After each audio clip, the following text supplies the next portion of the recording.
The British Museum. Sub-Basement 3. Department of Anomalous Antiquities. My name is Dr. Nathaniel Ashcroft, Senior Archivist, Custodian of Restricted Collections. What you are about to hear has been recovered from sealed files, letters, journals, and testimonies once thought too disturbing for public record. Every statement you hear is drawn from Britain's forgotten centuries, the whispered history that hides between faith and fear. These are the National Occult Archives, filed, preserved, never closed. The following document was never intended for public release. Case file NOA 1289, A classification. Priest testimony. Date of statement 7th February 1289. Location Durham, Northern England. Author Father Edmund Blackwater. Testimony of Father Edmund Blackwater. First, Father Edmund Blackwater, do testify about the possession that befell young Thomas of Durham. The boy was 12 years of age when the darkness took hold. His mother brought him to our church on a winter morning. She said he had not slept for 3 days. She said he spoke words she could not understand. I took the boy into the vestry to speak with him. His eyes were open, but he did not see me. His lips moved without sound at first. Then came the voice. It was not the voice of a child. It was deep and hollow like wind through a tomb. The words were Latin, but spoken in reverse. I recognized phrases from the mass twisted backward. The boy's body remained still as stone. Only his mouth moved. I placed my hand upon his head to pray. His skin was cold as winter earth. The voice grew louder when I spoke the Lord's Prayer. It laughed when I mentioned Christ's name. The boy's mother wept in the doorway. I continued the prayers through the day. By evening, the voice had spoken the names of demons I had only read in forbidden texts. It knew things about my past I had told no living soul. It spoke of my brother, who died when I was young. It knew the words we had spoken on his deathbed. The boy's eyes never blinked through all of this. I summoned 2 other priests to help me. We prayed through the night. The voice would not be silent. It recited scripture backward until dawn. When the sun rose, the boy collapsed. He slept for 2 days. When he woke, he remembered nothing. But I remember everything the voice said. I remember how it knew my brother's last words. I remember how it laughed at our prayers. The boy seems well now, but sometimes in the quiet of the church, I hear that voice. I hear it speaking Latin in reverse. I hear it calling from somewhere beyond this world. Father Edmund Blackwater Durham, Northern England, 7th February 1289. Archivist's note. Dr. Nathaniel Ashcroft. Document recovered from Durham Cathedral archives in 1923.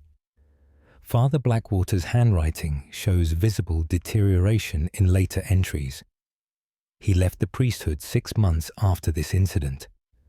Current whereabouts of the boy unknown. End of file. Proceeding to next recovered document. The following document was never intended for public release. Case file NOA 1315B. Classification Physician's record. Date of statement 23rd April 1315. Location York, Yorkshire. Author Dr. William Ashford. Medical record of Dr. William Ashford I. Dr. William Ashford. Do record the strange case of Margaret Hewitt. The woman was brought to me by her husband in spring. She was 30 years of age and had been well until recently. Her husband said she had stopped eating. He said she spoke in tongues he did not recognize. He said she knew things she should not know. I examined her in my chambers. Her pulse was slow and steady. Her breathing was shallow but regular. There were no signs of fever or illness. But when I looked into her eyes, I saw something that troubled me. The pupils were wide as though in darkness. Yet we sat in bright afternoon light. I asked her simple questions about her health. She did not answer me. Instead, she began to speak in what sounded like Latin. I had studied Latin at university, but these words were arranged in ways I had never heard. The grammar was correct, but the meaning was obscure. She spoke of things beneath the earth. She spoke of places where light does not reach. She described the feeling of being buried alive, yet she had never experienced such a thing.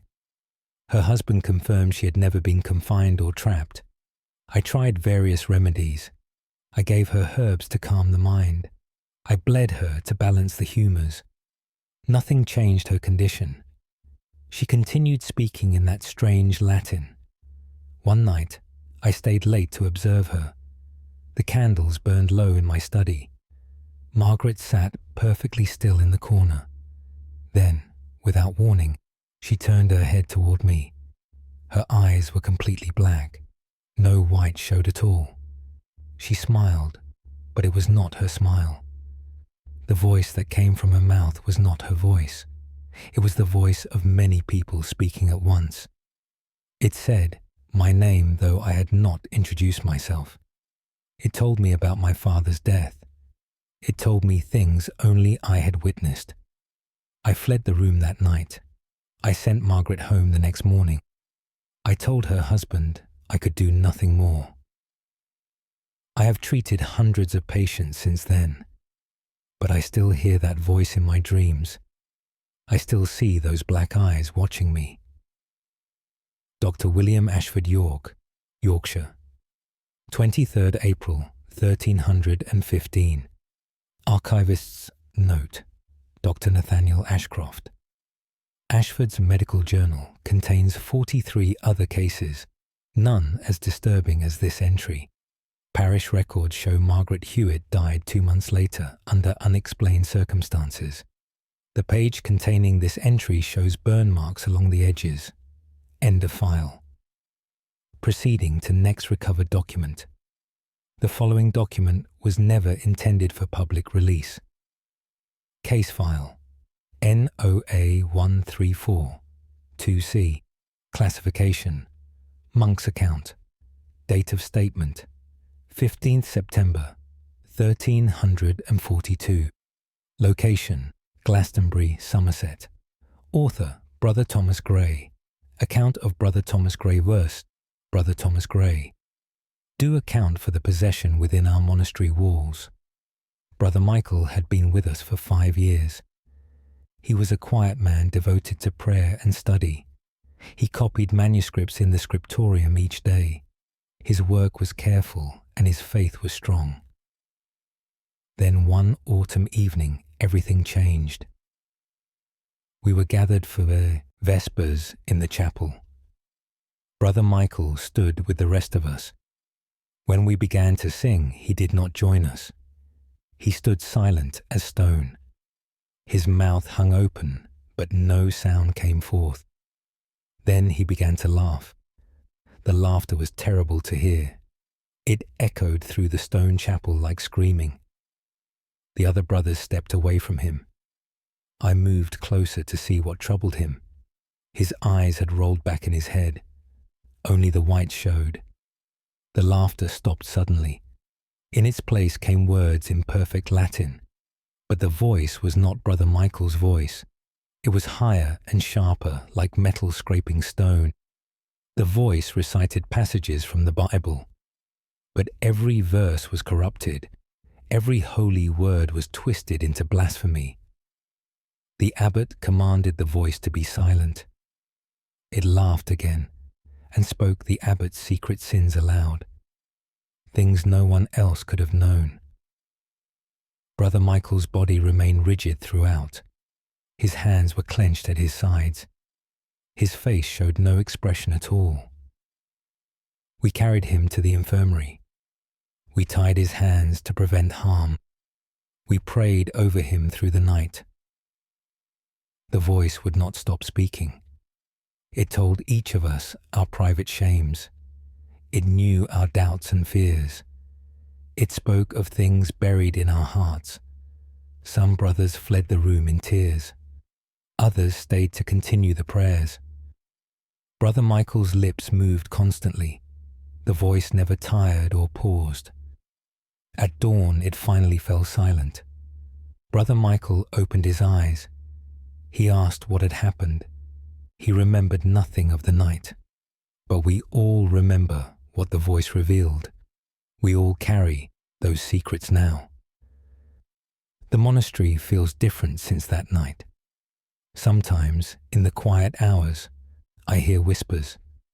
I hear that voice speaking from empty rooms. I hear it calling our names. Brother Thomas Gray, Glastonbury, Somerset, 15th September, 1342. Archivist's note, Dr. Nathaniel Ashcroft. Monastery records confirm Brother Michael died 3 weeks after this incident. Cause of death listed as exhaustion of the spirit. The infirmary was sealed for 2 months following his passing. Brother Gray left the monastery within the year. End of file. Proceeding to next recovered document. The following document was never intended for public release. Case file NOA 1378D. Classification Nun's Confession.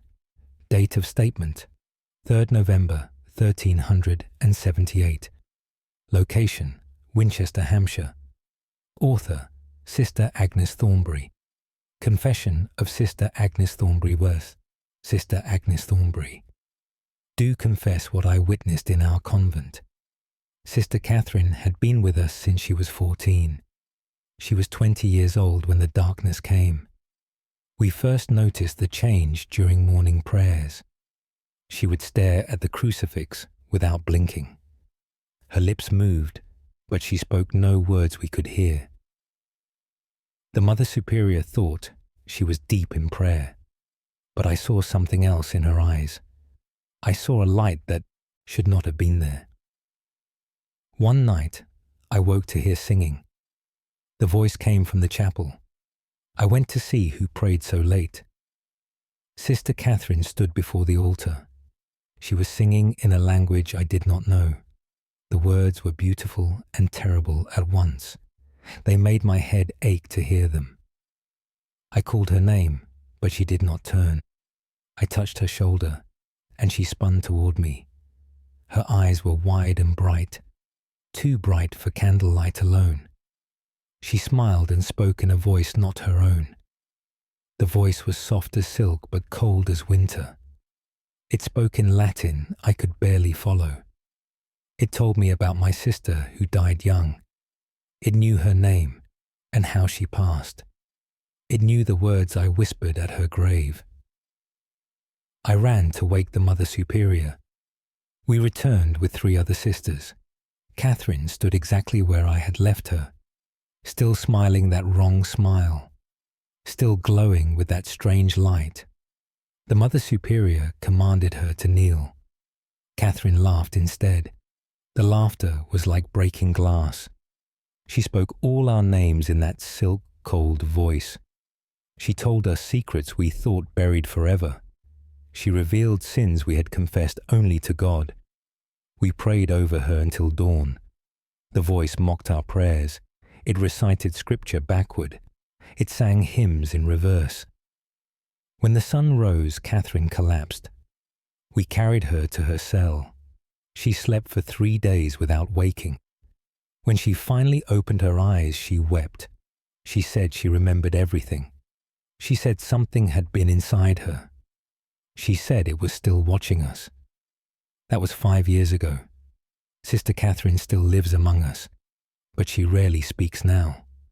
And sometimes when I pass her in the cloister, I see that light, just for a moment in her eyes, that same wrong light.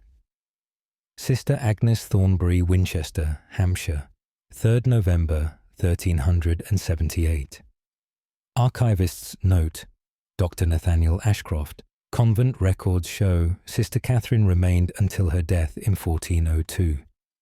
Multiple entries reference her visions and episodes. Sister Agnes's account was found sealed in a wooden box beneath the chapel floor during renovations in 1891. End of file. Proceeding to next recovered document. The following document was never intended for public release. Case file NOA 1416E. Classification Bishop's Report. Date of statement 12th January 1416. Location Canterbury, Kent. Author Bishop Richard Whitmore. Official report of Bishop Richard Whitmore. Bishop Richard Whitmore. Do report on the possession at Canterbury Cathedral. A young priest named Father John had been serving for 2 years. His conduct was beyond reproach until winter arrived. The first sign came during Mass. Father John was reading from the Gospel. His voice changed mid-sentence. It became deeper and rougher. He continued reading, but the words came out wrong. The Latin was correct, but the meaning was reversed. Blessings became curses. Prayers became mockery. The congregation sat frozen in shock. I stood from my seat and approached him. Father John's eyes were fixed on the page, but I could see they did not move across the words. He was not reading at all. Something else was speaking through him. I placed my hand on his shoulder. He stopped speaking immediately. He turned to look at me with empty eyes. Then he collapsed at the altar. We carried him to the chapter house. He lay unconscious for hours. When he woke, he asked what had happened. He remembered nothing of the Mass. I thought perhaps it was exhaustion or illness. But that night I heard screaming from his chamber. I rushed to find him standing at the window. He was speaking rapidly in Latin. His voice shifted between high and low. Sometimes it sounded like multiple people talking at once. He spoke of things he should not have known. He described events from my childhood.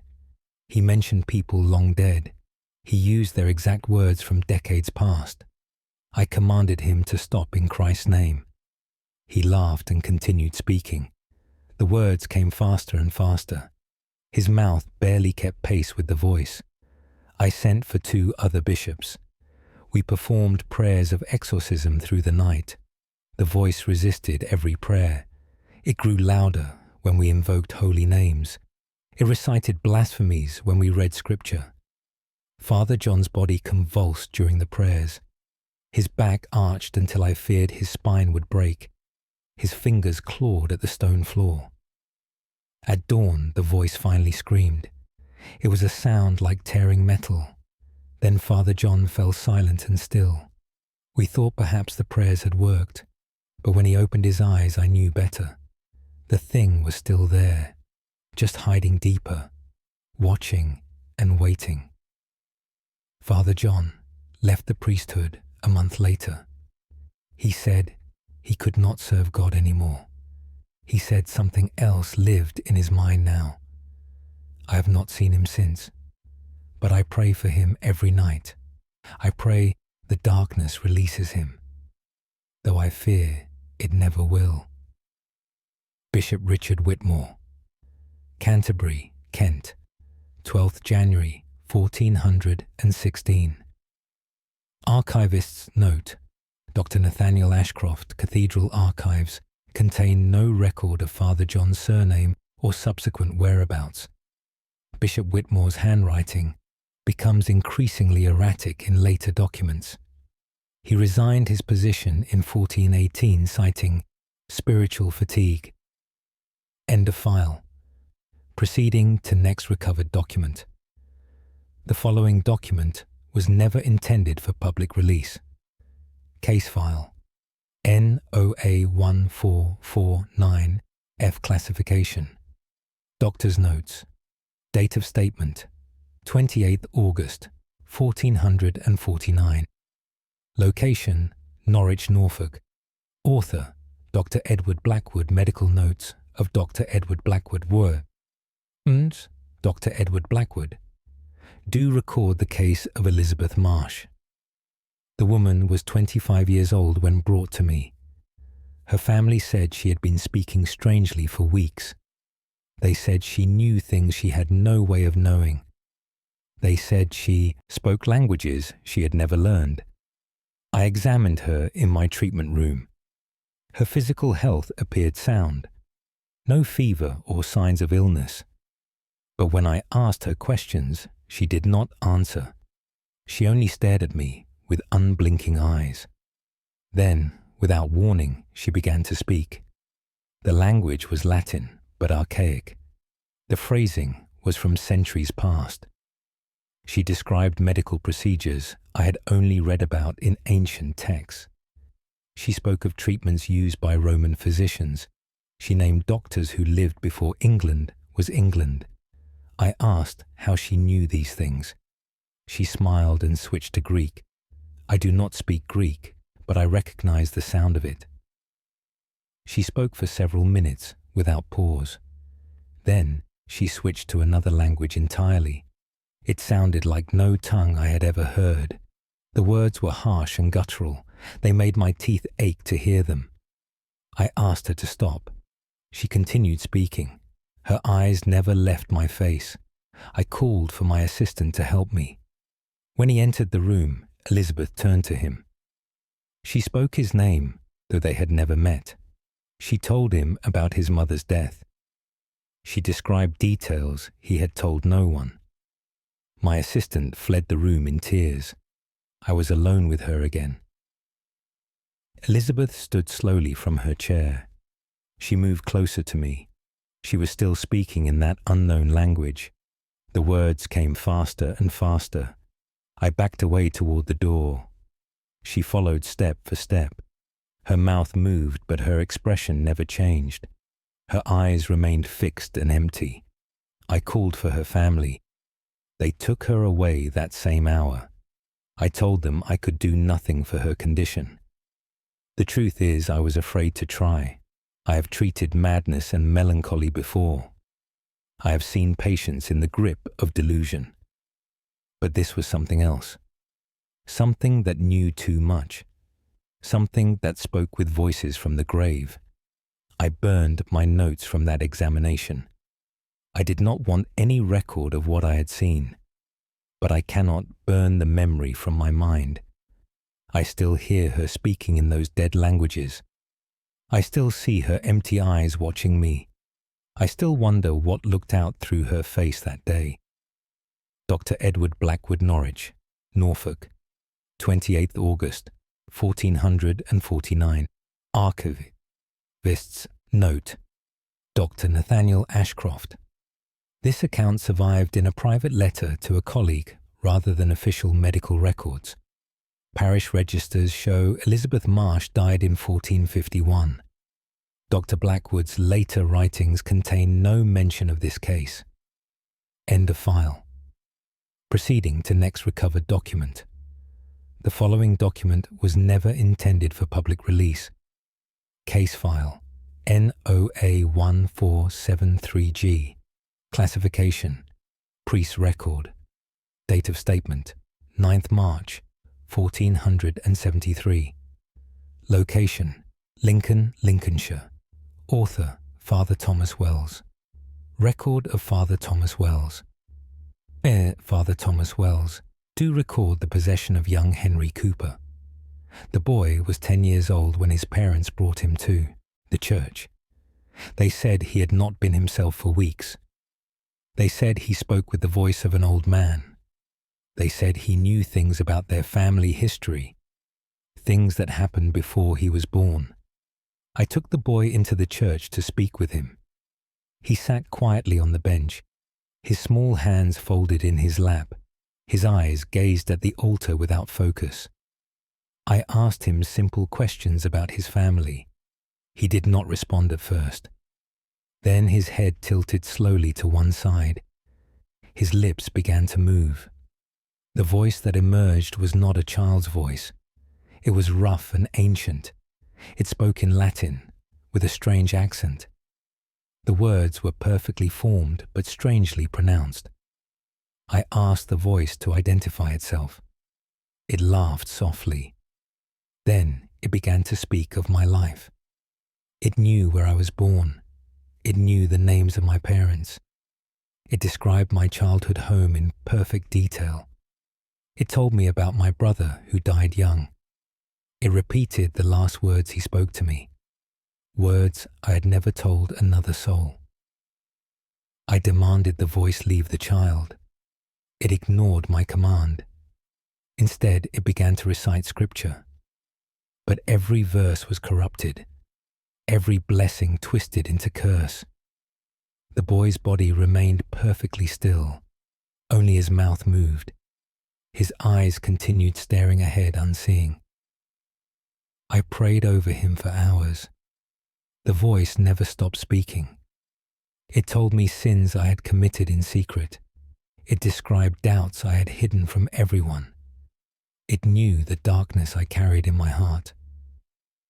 Other priests came to help me. We worked together through the night. The voice addressed each of us by name. It knew personal things about every man present. It revealed secrets that made strong men weep. By morning, we were exhausted. The voice was still speaking. The boy's parents begged us to help him, but we had no answers. The prayers had failed. The holy water had done nothing. The voice remained embedded in the child. They took him home the next day. I heard later that he stopped speaking entirely. The voice had gone silent at last. But Henry never spoke again in his own voice. He died 2 years later without saying another word. I think the voice took something from him, something he could never get back. I still remember what it told me about myself. I still carry those revealed secrets. I still wonder how it knew.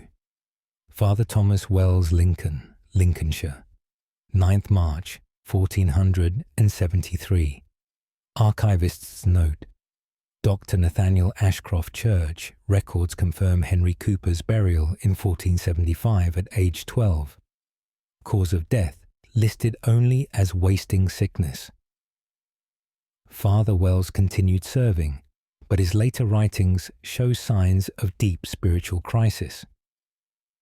End of file. Proceeding to next recovered document. The following document was never intended for public release. Case file NOA1502H. Classification Monk's testimony. Date of statement 17th June 1502. Location Bath, Somerset.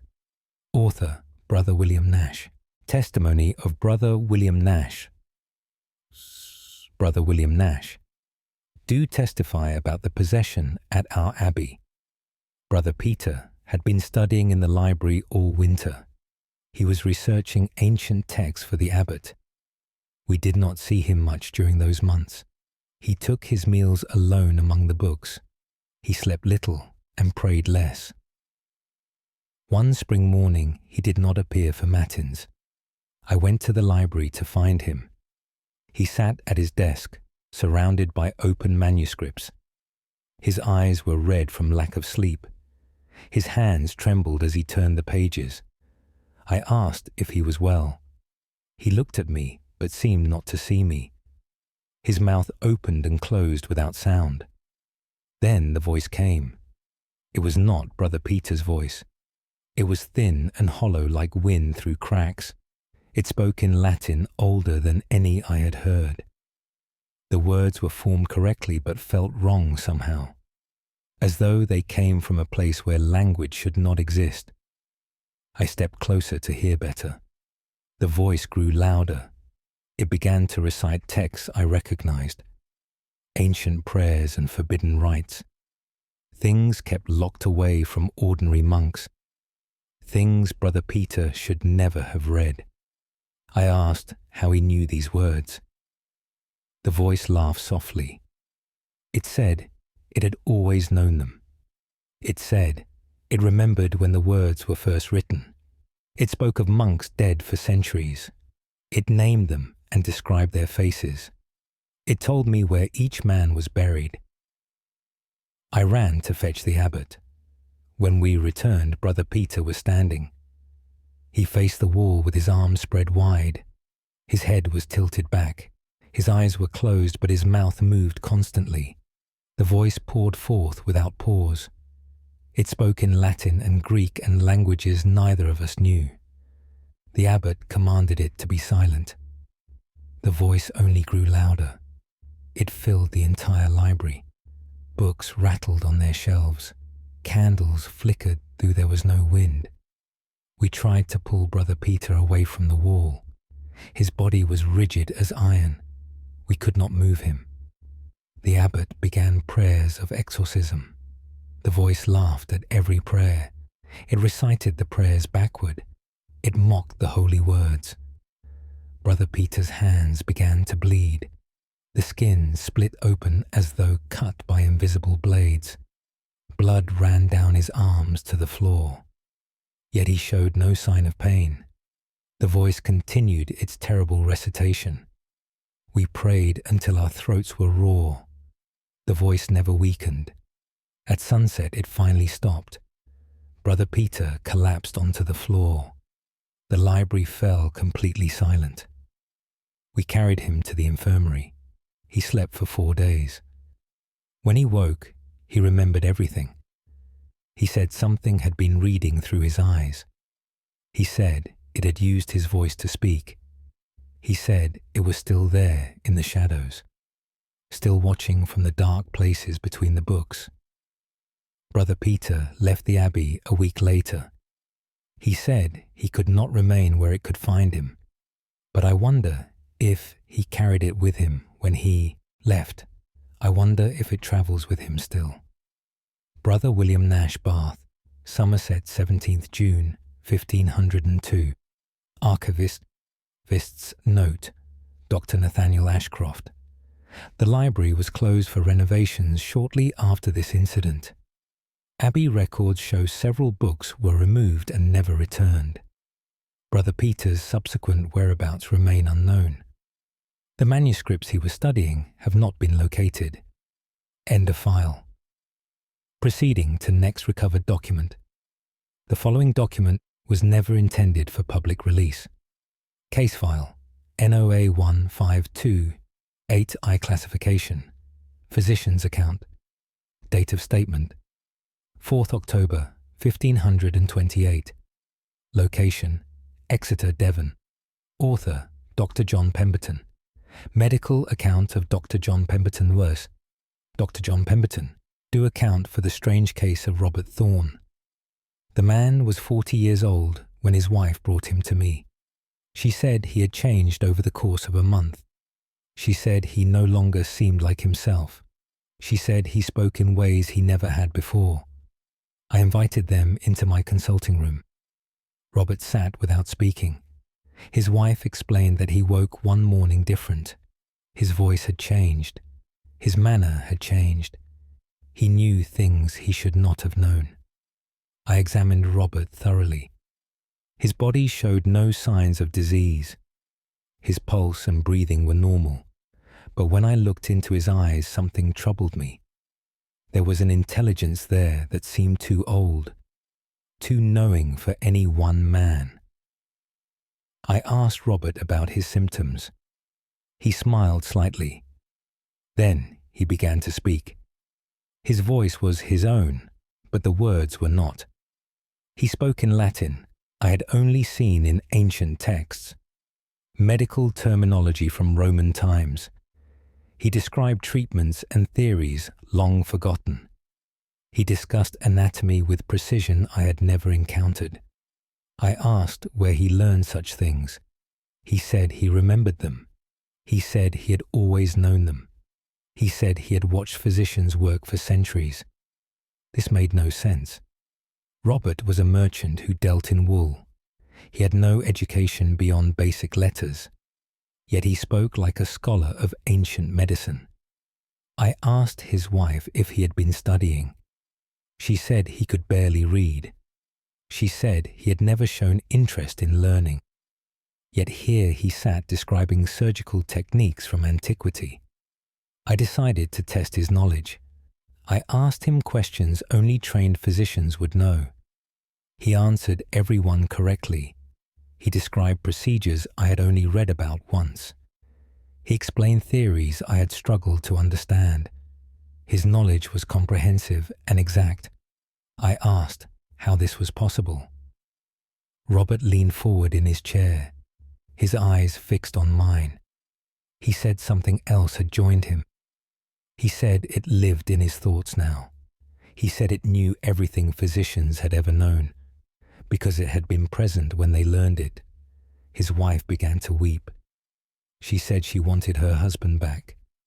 She said this thing wearing his face was not him. Robert turned to her with that slight smile. He said Robert was still there, but he was not alone anymore. He would never be alone again. I could offer no treatment for this condition. No medicine could reach what lived in his mind. No surgery could cut it out. They left my office that day. I never saw them again. But I think of Robert often. I think of that old intelligence looking through his eyes. I wonder what else it knows. I wonder what else it has seen through other faces across the centuries. Dr. John Pemberton, Exeter, Devon 4th. October 1528. Archivist's note. Dr. Nathaniel Ashcroft. Parish records show Robert Thorne died in 1532. His wife remarried a year later. Dr. Pemberton's journal contains no other cases of this nature. This entry appears to have been written in great haste. End of file. Proceeding to next recovered document. The following document was never intended for public release. Case file NOA 1541J. Classification Nun's record. Date of statement 19th of December 1541. Location Salisbury, Wiltshire. Author Sister Margaret Ashton. Record of Sister Margaret Ashton first. Sister Margaret Ashton. Do record what befell our youngest novice. Sister Rachel was only 16 when she joined us. She was devoted and obedient in all things. Her faith seemed stronger than many older sisters. We had no reason to suspect anything wrong. The changes began in early winter. Sister Rachel started speaking during silent hours. She would whisper constantly under her breath. At first, we thought she was praying, but the words were not prayers. They were in Latin, but strangely formed. The grammar was correct but ancient, as though from centuries past. The Mother Superior asked Sister Rachel to explain. She claimed not to remember speaking. She said she felt as though someone else moved her lips. We thought perhaps she was tired from her studies. We told her to rest more and pray less. But the whispering continued. It grew louder each day. Soon we could hear it across the refectory during meals. Sister Rachel seemed unaware she was doing it. Her lips moved constantly. Her eyes remained focused on her work, but the voice poured forth without pause. One night, I heard singing from the chapel. I went to investigate. Sister Rachel stood before the altar. She was singing in a language I did not recognize. The melody was beautiful, but somehow wrong. It made my heart beat faster. It made my hands shake. I called to her, but she did not respond. She continued singing that strange song. I approached and touched her shoulder. She turned to face me. Her eyes were open but saw nothing. Her mouth continued forming the words. The song grew louder. It echoed through the stone chapel. I ran to wake the Mother Superior. We returned with several sisters. Sister Rachel was still singing. Her voice had changed. It was higher and clearer than before. Inhuman in its perfection. The Mother Superior commanded her to stop. The singing ceased immediately. Sister Rachel swayed on her feet. Then she began to speak. The voice was not hers. It was cold and distant. It spoke in Latin about things we could not understand. It described rituals we had never heard of. It mentioned names of demons from old texts. We surrounded her and began to pray. The voice laughed at our prayers. It said our words meant nothing. It said it had heard prayers for longer than we could imagine. It said it would remain as long as it wished. Sister Rachel's body collapsed. We carried her to her cell. She slept for 2 days without waking. When she opened her eyes, she wept. She said something had been inside her. She said it spoke through her mouth. She said it sang through her throat. She said it was still there, waiting in the dark corners of her mind. Sister Rachel left the convent a month later. She said she could not stay. She said the voice whispered to her at night. She said it knew secrets about all of us. She said it would tell them if she remained. I have not seen her since. But sometimes in the quiet of the chapel I hear singing, faint and far away, in that same impossible language, in that same perfect inhuman voice. Sister Margaret Ashton, Salisbury, Wiltshire, 19th December, 1541. Archivist's note. Dr. Nathaniel Ashcroft. Convent records show Sister Rachel returned briefly in 1544, but was asked to leave after disturbing other residents. No record of her death has been found. This document was discovered sealed behind a loose stone in the chapel wall. End of file. Proceeding to next recovered document. The following document was never intended for public release. Case file NOA 1567K. Classification. Priest testimony. Date of statement 8th February 1567. Location Oxford, Oxfordshire. Author Father Richard Grayson. Testimony of Father Richard Grayson Fur. Father Richard Grayson. Do testify about the scholar who came to our church. His name was Edmund Wright. He was a student at the university. He came to confession one evening in February. The church was empty except for us. I took my place in the confessional. Edmund knelt on the other side of the screen. He began speaking immediately. His voice was steady but strange. He said something had happened to him. He said he had been reading old texts in the library, books about ancient religions and forbidden knowledge. He said the words had done something to him. He said they had opened a door in his mind, and something had walked through that door. I asked him to explain more clearly. Edmund said he heard voices now. Not one voice, but many, all speaking at once in his head. They spoke in languages he did not know, yet somehow he understood them. They told him things about the past. They showed him visions of events long forgotten. They whispered secrets of the dead. I told him this was likely exhaustion from too much study. I told him to rest and pray. But Edmund insisted it was real. He said the voices knew things he had never learned. To prove it, he began to speak in Latin. Not the Latin we used in church, but older Latin from ancient Rome. He described battles I had read about in history. He named generals and emperors. He told me details no book contained. Then he switched to Greek. I do not speak Greek, but I recognize the sound. Then another language I could not identify. Edmund's voice changed with each language. Sometimes it was high and thin, sometimes deep and rough, as though different people spoke through him. I asked him to stop. He said he could not. He said the voices controlled his mouth now. He said they wanted to speak after centuries of silence. I left the confessional to look at him. Edmund knelt with his head bowed. His hands gripped the prayer rail. His knuckles were white with strain, but his mouth moved constantly. Words poured forth in language after language. Some I recognized from studies. Others sounded like nothing human should speak. I began prayers of protection. The voices laughed, all of them laughing at once through Edmund's mouth. The sound was terrible, like many people screaming with joy. I commanded them to leave in Christ's name. The laughter only grew louder. Edmund's body began to shake. His hands clawed at the wooden rail. Splinters drove into his palms.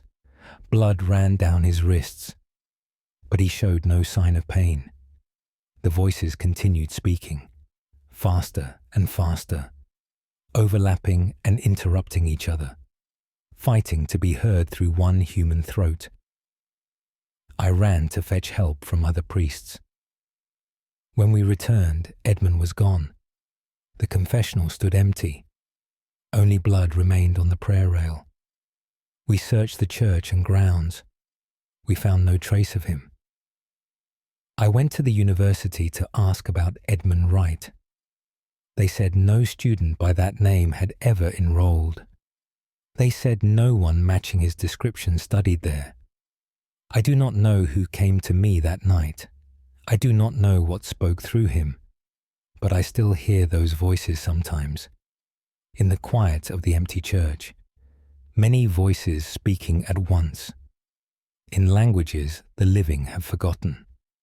Father Richard Grayson, Oxford, Oxfordshire, 8th February 1567. Archivist's note. Dr. Nathaniel Ashcroft. University records confirm no. Edmund Wright was registered in 1567. The church confessional was replaced in 1568, despite being relatively new. Father Grayson left the priesthood later that year. His subsequent writings mention recurring nightmares of many voices. End of file. Proceeding to next recovered document. The following document was never intended for public release. Case file NOA 1589L. Classification. Doctor's record. Date of statement 25th July 1589. Location Cambridge, Cambridgeshire. Author Dr. Simon Fletcher. Medical record of Dr. Simon Fletcher for Foss. Dr. Simon Fletcher. Do record the case of Anne Bradley. She was brought to me by her brother in summer. Anne was 28 years old. She had been well until recently. Her brother said she had started speaking strangely. He said she used words she should not know. He said she discussed things beyond her education. I invited Anne into my examination room. She sat calmly in the chair. Her demeanor was perfectly composed. I asked her about her symptoms. She smiled at me. Then she began to speak about medicine. She described diseases with technical precision. She discussed treatments I had learned at university. She explained theories of humours and bloodletting. Her knowledge was exact and detailed. I asked where she had learned these things. Anne said she had not learned them. She said she simply knew them now. She said someone else knew them, someone who lived in her thoughts. I asked her to explain. Anne said a physician had joined her. She did not know his name. She did not know when he had lived, but he knew everything about medicine. He remembered every patient he had treated. He recalled every treatment he had tried. And now Anne remembered them too. I tested her knowledge with difficult questions.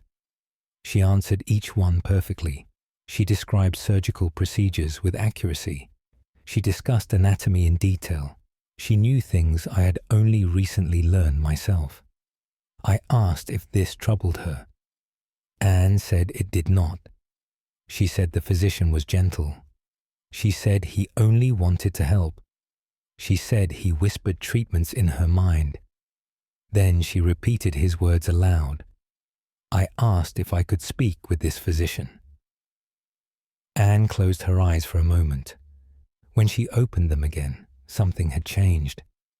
Her expression was different, older somehow, more knowing. She spoke in a different voice, still hers but altered slightly. The words came more carefully, as though from someone used to speaking differently. The voice said it had practiced medicine for 40 years. It said it had died during the plague. It said it had been trapped in darkness since then, until it found Anne. Now it could see through her eyes again. It could touch through her hands. It could help heal through her knowledge. I asked why it had chosen Anne. The voice said it had not chosen. It said she had been open somehow. It said her mind had space for it. Now they shared her body. I asked Anne if she wanted this. Her own voice returned. She said she did not mind. She said the physician helped her understand things. She said he made her feel less alone. I could find no medical explanation for this condition, no physical cause for her knowledge, no treatment to separate them. Anne left my office unchanged. Her brother was troubled, but she seemed content. I have wondered about her often since then. Wonder if the physician still whispers in her mind. I wonder if she still carries his memories. I wonder if this is possession or something else entirely. Something between haunting and help.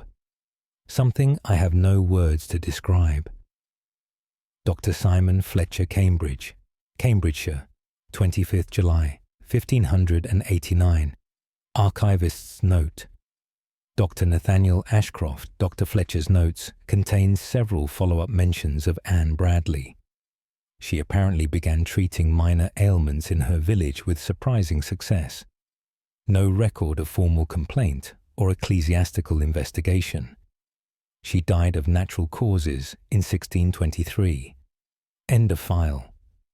Proceeding to next recovered document. The following document was never intended for public release. Case file NOA1603M. Classification: Monk's account. Date of statement: 11th November 1603. Location: Whitby, Yorkshire. Author: Brother Samuel Blackthorne. Account of Brother Samuel Blackthorne Wirt. Brother Samuel Blackthorne. Do account for the possession at our monastery. Brother Philip had been with us for 3 years. He was 30 years old and devoted to his prayers. He spent long hours in the chapel alone. He sought closeness with God through meditation. But something else found him instead. The first change came during evening prayer. Brother Philip was reciting the Paternoster with us. His voice faltered mid-prayer. He stood silent for a moment.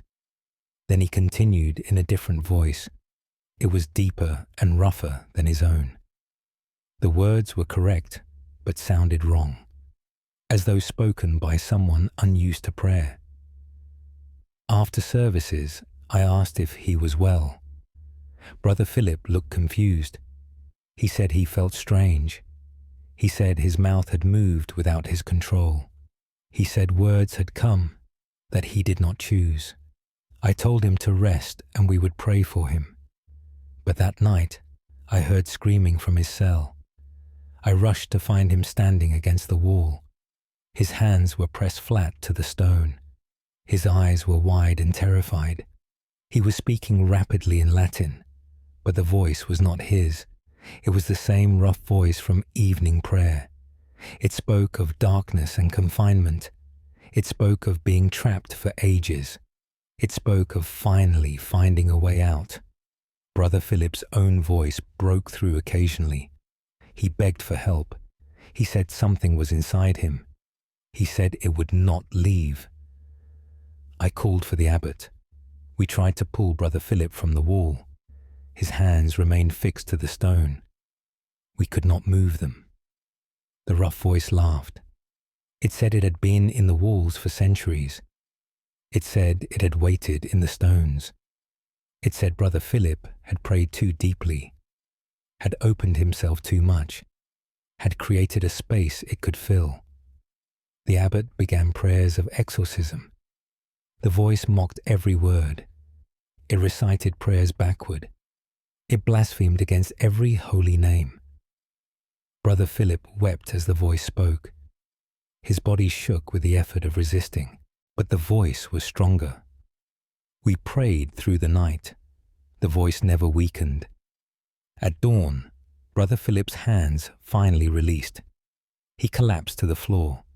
We carried him to the infirmary. He remained unconscious for 3 days. When he woke, the rough voice was gone. But Brother Philip was changed. He could not bear to enter the chapel. He said he felt the presence in the walls. He said it watched him from the stones. He said it waited for another chance. Brother Philip left the monastery a week later. He said he would find a smaller church, somewhere new without old stones, somewhere the walls had no memories. But I wonder if he truly escaped, or if he carried the presence with him, hiding quiet in his mind, waiting to speak again. Brother Samuel Blackthorne, Whitby, Yorkshire, 11th November 1603. Archivist's note: Dr. Nathaniel Ashcroft, monastery records show Brother Philip requested transfer to a parish church in 1604. The chapel underwent repairs shortly after his departure. Workers reported strange echoes in the walls. Brother Blackthorne remained at Whitby until his death in 1639. End of file. Proceeding to next recovered document. The following document was never intended for public release. Case file NOA 1627N. Classification: Physician's Notes. Date of statement: 3rd April 1627. Location: Bristol, Somerset. Author: Dr. Thomas Morton. Medical notes of Dr. Thomas Morton first. Dr. Thomas Morton. Do note the strange case of James Whitfield. The man was 45 years old when his wife sought my help. She said James had been acting strangely for months. She said he spoke with authority he never had before. She said he discussed subjects beyond his education. James was a carpenter by trade. He had no formal schooling beyond childhood, yet his wife claimed he now spoke of philosophy. He discussed theology with precision. He debated points of law and history. I agreed to examine him. James came to my office reluctantly. He sat in silence while his wife explained. I asked him about his newfound knowledge. James looked directly at me. His eyes held intelligence that seemed too sharp. He said the knowledge had always been there. He said he had simply found it. He said someone had left it in his mind. I asked him to demonstrate. James began speaking about ancient Greek philosophy. He discussed Plato and Aristotle with expertise. He quoted texts I had only read at university. He explained concepts I still struggled to understand. I asked where he learned these things. James said he dreamed them. He said every night he dreamed of another life. He lived as someone else. A scholar from long ago. In the dreams he studied and taught. He read books and debated with students. When he woke, the knowledge remained. The scholar's learning had become his own. I asked if this troubled him. James smiled slightly. He said it fascinated him. He, said the scholar, showed him things. History through different eyes. Knowledge from a different age.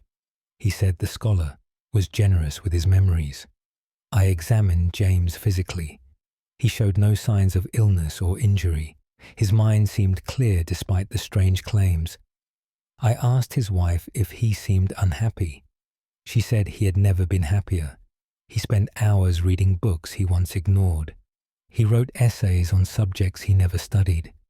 He seemed almost possessed by learning. I could find nothing wrong with James medically, no fever or disease of the mind, only this impossible knowledge, this sudden scholarship. I told his wife I could prescribe nothing. If James was content, then perhaps it was harmless. Perhaps the mind was more mysterious than we knew. Perhaps memory could come from places we did not understand. They left my office unchanged. James seemed eager to return home to his books. His wife seemed troubled but resigned. I watched them go and wondered. I wondered if the scholar in James's dreams was real. I wondered if knowledge could cross between minds, between the living and the dead, between then and now. I still wonder about James Whitfield. I wonder if the scholar still teaches him in sleep. I wonder what else might live in dreams, waiting to be discovered, waiting to share what they know. Dr. Thomas Morton Bristol, Somerset, 3rd April, 1627. Archivist's note, Dr. Nathaniel Ashcroft. Parish records show James Whitfield became locally known as a self-taught scholar. He wrote several philosophical treatises that survive in private collections. Handwriting analysis suggests multiple distinct styles. He died in 1655, reportedly murmuring in Greek. End of file. Proceeding to next recovered document. The following document was never intended for public release. Case file NOA 16480. Classification. Priest's record. Date of statement 16th September 1648. Location Chester, Cheshire. Author Father William Ashworth. Record of Father William Ashworth. First Father William Ashworth. Do record the possession of Mary Thornton. Mary was 17 years old when brought to our church. Her father was a merchant in the city. Her mother had died when Mary was young. Her father said Mary had changed recently. She spoke with knowledge beyond her years. She discussed things she had never been taught. She used language her father barely understood. I agreed to speak with Mary. She sat calmly in the church, her hands folded properly in her lap. Her expression was serene. I asked her simple questions. She answered in Latin, not the simple Latin of church service, but complex academic Latin. I asked where she learned this. Mary said she had not learned it. She said it simply appeared in her mind. She said a woman had joined her, a woman from long ago. I asked her to explain more. Mary closed her eyes briefly. When she opened them, something had changed. Her posture shifted slightly. Her expression became older, more knowing. She spoke in a different voice. Still Mary's voice, but altered, carrying a different weight. The voice said it had been a scholar once, a woman who studied in secret, a woman who learned what women were forbidden to learn. It said it had died preserving its books. It said it had wandered in darkness afterward, until it found Mary. Mary was young and curious. Mary wanted to learn. Mary had space in her mind, space the scholar could fill. I asked if Mary had agreed to this. The voice said Mary did not need to agree. The scholar had simply arrived. But Mary did not fight it. Mary welcomed the knowledge. Mary enjoyed learning what the scholar taught. I asked to speak with Mary herself. The voice shifted again. Mary's own tone returned. She said the scholar was kind. She said it taught her Latin and Greek. She said it showed her how to read difficult texts. She said it helped her understand things. Her father could not teach her properly. Women were not educated as men were, but now she had a teacher in her mind. I asked if she wanted the scholar to leave. Mary said she did not. She said she learned more each day. She said the scholar gave her gifts her father never could. Knowledge and understanding, purpose and ambition. I told her father, what I had learned. He was troubled by this possession, but Mary seemed content. I could not in good conscience try to drive out something that helped her, something that taught rather than harmed. I told him to watch Mary carefully, to seek help if the scholar became dangerous. But for now, perhaps this was not possession. Perhaps this was something else, something between blessing and curse. They left the church together. Mary already speaking in Latin to herself, her father following in confused silence. I have thought of Mary often. I wonder if the scholar still teaches her. I wonder what knowledge passes between them. I wonder if this is what possession truly is. Not invasion, but invitation. Not violence, but union. Not taking, but sharing. Father William Ashworth Chester, Cheshire, 16th September, 1648. Archivist's note. Dr. Nathaniel Ashcroft. No further records exist of Mary Thornton. Father Ashworth's theology became increasingly unorthodox. He was reprimanded by his bishop in 1651 for dangerous ideas about the nature of spirits. He died in 1653. This document was found in his private papers. End of file. Proceeding to next recovered document. The following document was never intended for public release. Case file NOA 1671P. Classification: Doctor's testimony. Date of statement: 29th January 1671. Location: Manchester, Lancashire. Author: Dr. Richard Pembroke. Testimony of Dr. Richard Pembroke. First, Dr. Richard Pembroke, do testify about the boy who came to my practice. His name was Samuel, and he was 8 years old. His mother brought him to me in winter. She said Samuel had stopped being himself. She said he spoke like an adult now. She said he knew things children should not know. I examined Samuel in my treatment room. He sat quietly and watched me with old eyes that seemed to see too much. I asked him how he felt. Samuel spoke in a voice too mature for his age. He discussed his symptoms with a medical precision. He used terminology I taught to students. He described his condition like a physician would. I asked where he learned such words. Samuel said a doctor lived in his head now. The doctor had been dead for many years, but his memories remained, and Samuel could access them. I thought perhaps the boy had overheard medical discussions. Perhaps he repeated words without understanding. So I tested him with difficult questions. Samuel answered each one correctly. He explained diseases I barely understood myself. He discussed treatments that were experimental. He knew things only trained physicians knew. His knowledge was precise and current, not old medicine from decades past, but recent developments and theories. I asked how long this had been happening. Samuel said 3 months. He said the doctor appeared slowly, first in dreams, then in waking thoughts. Now the doctor was always present, watching through Samuel's eyes, speaking through Samuel's mouth, sharing everything the doctor knew. I asked if Samuel minded this. The boy considered the question carefully.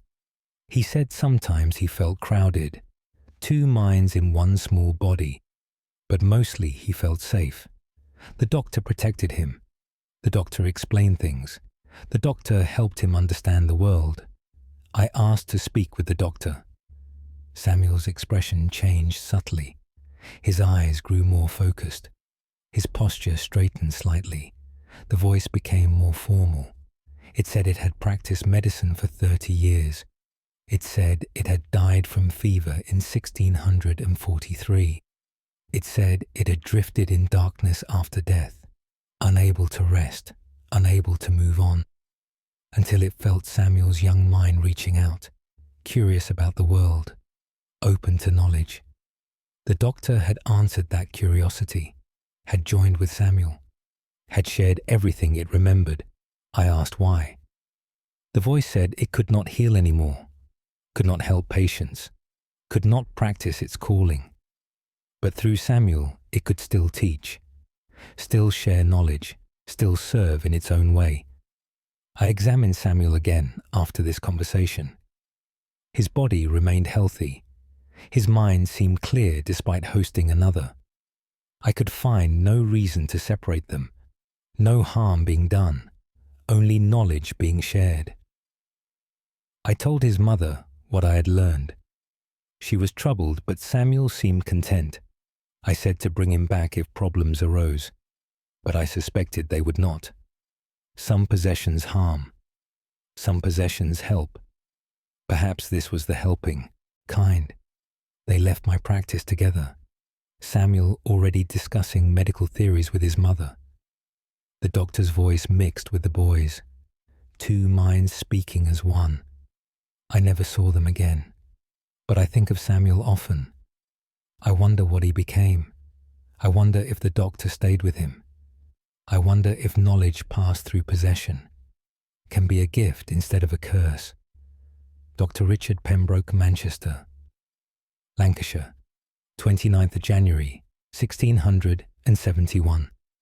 Archivist's note: Dr. Nathaniel Ashcroft, no Samuel, matching this description. Appears in medical school records from the period. Dr. Pembroke continued practicing until his death in 1689. This account was filed separately from his other case notes in a locked drawer. End of file. Proceeding to next recovered document. The following document was never intended for public release. Case file NOA1695Q. Classification: Nun's account. Date of statement: 7th May 1695. Location: Wells, Somerset. Author: Sister Elizabeth Hartley. Account of Sister Elizabeth Hartley S. Sister Elizabeth Hartley. Do account for what happened to Sister Grace. Sister Grace was 24 years old. She had been with our convent for 6 years. She was devoted to her prayers and studies. She caused no trouble and seemed content. Then, one spring morning, everything changed. Sister Grace did not appear for morning prayers. I went to her cell to check on her. She sat on her narrow bed. Her eyes were open but unfocused. Her mouth moved in constant whisper. I called her name, but she did not respond. I moved closer to hear what she was saying. The words were Latin, but strangely formed. Old Latin from centuries past. She spoke of convents that no longer existed. She named sisters who had died long ago. She described rooms in our building that had been changed, walls that had been moved, windows that had been sealed, things from before any of us were born. I touched her shoulder gently. Sister Grace turned to look at me, but her eyes did not see me. They looked through me to something else, something distant in time or memory. She spoke my name in an ancient voice, not the voice of a young woman, but the voice of someone very old. It said it remembered when the convent was built. It said it remembered the first sisters who lived here. It said it remembered everything. Every prayer spoken in these walls, every confession whispered in darkness, every secret buried in silence. I asked who was speaking. The voice said it was all of them, all the sisters who had ever lived here, all the voices that had echoed through these halls. They had gathered in Sister Grace somehow. They spoke through her mouth. They saw through her eyes. They remembered through her mind. I ran to fetch the Mother Superior. When we returned, Sister Grace was walking through the convent. She moved slowly from room to room. She touched the walls as she went. She whispered names at each door, the names of sisters from long ago, The voice continued speaking constantly. It told us where things had been. It described how the convent had changed. It revealed secrets from decades past, things no one living should know. The Mother Superior commanded it to be silent. The voice only grew louder. It filled the hallways with its speaking. It echoed from the stone walls. It seemed to come from everywhere at once. We tried to pray over Sister Grace. The voice prayed with us. But it prayed in that ancient Latin. It prayed with the voices of dead sisters. It prayed with words from forgotten rituals. For 3 days this continued. Sister Grace did not eat or sleep. The voice never stopped speaking. It told us the history of the convent, every detail perfectly remembered. Then, on the 4th morning, it ended. Sister Grace collapsed in the chapel. The voice fell silent at last. We carried her to the infirmary. She slept for a day and a night. When she woke, she remembered everything. She said the sisters had needed to speak. She said they had been waiting for someone to hear them. She said they chose her because she listened. She said they were quiet now, but they would never truly leave. They lived in these walls forever. Sister Grace remains with us still, but she is different now. She knows things about the convent no one taught her. She remembers events she never witnessed. She carries the memories of every sister who came before. Sometimes I see her whispering to empty rooms, speaking with sisters only she can hear, keeping company with ghosts who refuse to rest. Sister Elizabeth Hartley Wells, Somerset, 7th May, 1695. Archivist's note. Dr. Nathaniel Ashcroft, Convent, records confirm Sister Grace remained there until her death in 1731 at age 60. Later, sisters reported she could describe events from the convent's entire history with perfect accuracy. The infirmary was renovated in 1697. Workers found inscriptions beneath the floorboards dating back to 1203. End of file. Proceeding to next recovered document. The following document was never intended for public release. Case file NOA 1234R. Classification Vicar's Testament. Date of statement 14th March 1223. Location Hereford, Herefordshire. Author Vicar Robert Blackwell. Testament of Vicar Robert Blackwell first. To Vicar Robert Blackwell. Do testify about the woman who came to our church. Her name was Isabella, and she was 32 years old. Her husband brought her seeking help. He said Isabella had not spoken in her own voice for weeks. He said something else spoke through her now. I invited them into the vestry to speak privately. Isabella sat perfectly still on the bench. Her eyes were open, but seemed to see nothing. I asked her simple questions about her family. She did not respond at first. Then her mouth began to move. The voice that emerged was not a woman's voice. It was deep and resonant, like a man speaking, but the words were Latin from ancient times. The grammar was correct, but archaic. I asked the voice to identify itself. It said it had been a scholar once. It said it had died copying manuscripts in a monastery. It said it had been trapped in darkness for generations, until it found Isabella praying one night. Her prayers had opened a pathway. The scholar had followed that path into her mind. Now it lived where she lived, saw what she saw, spoke when she allowed it. I asked Isabella if she consented to this. The voice shifted slightly. It became softer and higher. Isabella's own voice returned. She said she had been lonely. She said the scholar gave her company. She said it taught her things, Latin and Greek and ancient knowledge, things a woman was forbidden to learn. She said she welcomed it. Her husband did not understand. He wanted his wife back unchanged, but Isabella said she was still herself, just more than she had been before. I asked if the scholar caused her harm. Isabella said it did not. It only shared what it knew. It only spoke when she was willing. It never forced itself upon her. The voice shifted again. The deep masculine tone returned. The scholar said it meant no evil. It said it only wished to teach again, to share knowledge one more time, to feel useful after centuries of silence. I prayed over Isabella regardless. I felt it was my duty to try. But the prayers did nothing. The scholar remained embedded in her thoughts. Isabella remained content with its presence. Her husband remained troubled but resigned. They left the church together that day. I heard later that Isabella had become known for her learning. She could read Latin texts with ease. She discussed philosophy with local scholars. She knew things no woman of her station should know. Some said she was possessed by demons.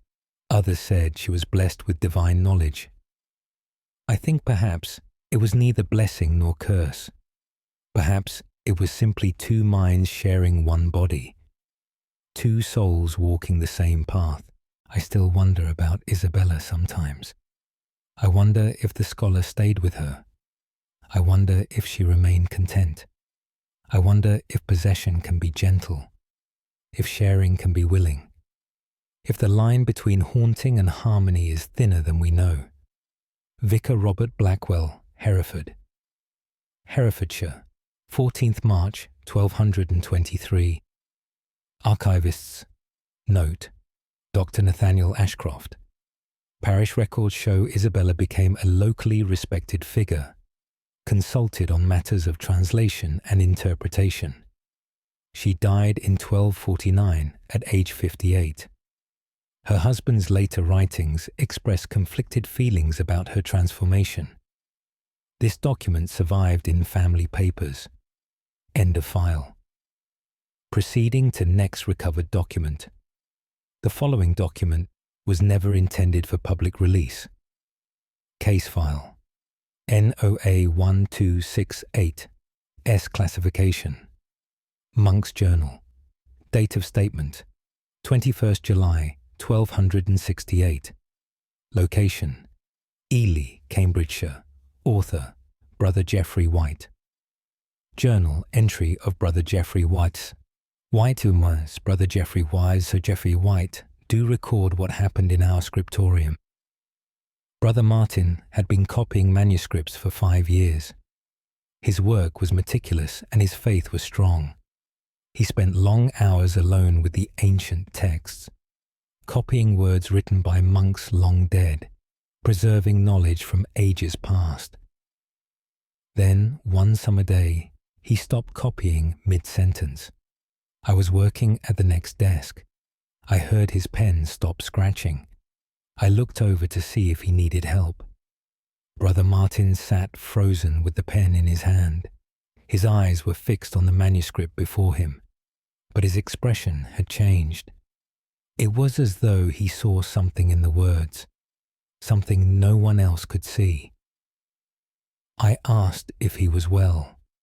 He did not respond. His mouth began to move silently. Then sound came forth. He was reading the manuscript aloud, but not in his own voice. The voice was older and rougher. It spoke Latin with an accent I had never heard. It read the words with deep emotion, as though remembering writing them long ago. I called to the other monks. They gathered around Brother Martin's desk. He continued reading without pause. His eyes never left the page. The ancient voice read line after line. Sometimes it added comments not written in the text. It explained difficult passages. It corrected errors in the copying. It spoke as though it had written these words, as though it knew them from the inside. The abbot asked who was speaking. The voice said it had been a monk here centuries ago. It had copied this very manuscript in its own time. It had poured its life into preserving these words. Then it had died, and the manuscript remained. But something of the monk remained too. Something trapped in the pages, in the ink and parchment, in the words it had so carefully copied. When Brother Martin touched the manuscript, the trapped thing had awakened, had found a way into a living mind. Now it could read its own work again, could see the words it had written, could speak them aloud one more time. We did not know what to do. The voice was not threatening. It only wanted to read. Brother Martin's body remained calm throughout. His breathing was steady. He showed no signs of distress. The voice read for hours. It finished the entire manuscript. Then it fell silent. Brother Martin blinked slowly. His own voice returned. He asked what had happened. He remembered nothing of the reading, but we all remembered the ancient voice. We all heard the monk from centuries past, speaking through Brother Martin's mouth. The abbot ordered the manuscript sealed away. He said it was too dangerous to handle, too heavy with the presence of the dead. Brother Martin never copied manuscripts again. He said he feared what else might be trapped in old pages, what other voices waited in ancient ink, what other monks had left pieces of themselves behind. I think of that voice often. I think of all the manuscripts we preserve. I wonder how many carry more than just words. I wonder how many hold fragments of the men who wrote them, waiting in darkness for someone to read them again. Brother Geoffrey White Ely, Cambridgeshire, 21st July, 1268. Archivist's note. Dr. Nathaniel Ashcroft. The manuscript in question was later identified as a 9th century gospel text. It remains in the Abbey archives, but marked with warnings. Brother Martin transferred to garden work and lived until 1294. The scriptorium was relocated to a different building. End of file. Proceeding to next recovered document. The following document was never intended for public release. Case file NOA 1301T. Classification. Physician's report. Date of statement 5th November 1301. Location Leicester, Leicestershire. Author Dr. Hugh Ashford. Medical report of Dr. Hugh Ashford. First, Dr. Hugh Ashford. Do report on the peculiar case of Peter Goodwin. The man was 50 years old when he came to me. He complained of headaches and strange visions. He said voices spoke in his mind constantly. He said they told him things about medicine, things he had never studied or learned. I examined him thoroughly. I found no physical cause for his symptoms, no injury to the head or fever, no signs of madness or disease. But when I questioned him about the voices, something strange occurred. Peter began to speak about medical treatments. He described procedures with technical accuracy. He discussed anatomy in detail I had only learned at university. He explained diseases I barely understood myself. I asked where he gained this knowledge. Peter said it came from the voices. He said 3 physicians spoke to him now. They had been dead for years, decades even. But their knowledge remained, and somehow Peter could access it. I tested him with difficult questions, questions only trained physicians could answer. Peter answered each one correctly. Sometimes he paused as though listening. Then he would speak with authority, explaining complex medical concepts, describing treatments I had only recently learned. I asked if I could speak with these physicians. Peter closed his eyes and became very still. When he opened them again, something had changed. His expression was different, more focused somehow. The voice that spoke was Peter's, but altered. It spoke more formally, with careful precision. It said it had practiced medicine in London.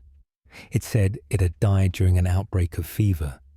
It said it had drifted afterward, unable to rest, until it sensed Peter's mind reaching out. Peter had been ill once as a child. He had been fascinated by the doctor who treated him. That fascination had created an opening. The dead physician had answered, had joined with Peter, had shared everything it remembered. I asked how many physicians lived in Peter's mind. The voice said 3 now. Each had found Peter at different times. Each had been drawn by his curiosity about healing. Together they taught him, showed him how bodies worked, explained treatments and cures. Peter had become a vessel for their knowledge. I asked if Peter could practice medicine.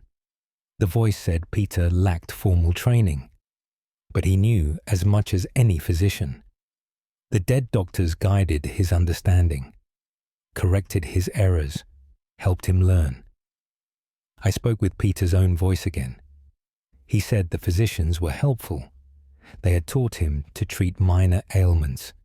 He helped people in his village with their knowledge. He charged nothing for his services. He only wanted to be useful. I could find no medical reason to stop him. The physicians in his mind caused no harm. They only shared what they knew. Perhaps this was how knowledge survived death. Perhaps expertise could pass from mind to mind. Perhaps the boundary between living and dead was more permeable than we believed. I told Peter to continue his work, but to be careful not to exceed his abilities. The dead physicians had limits. They knew only what they had learned in life. Medicine advanced constantly.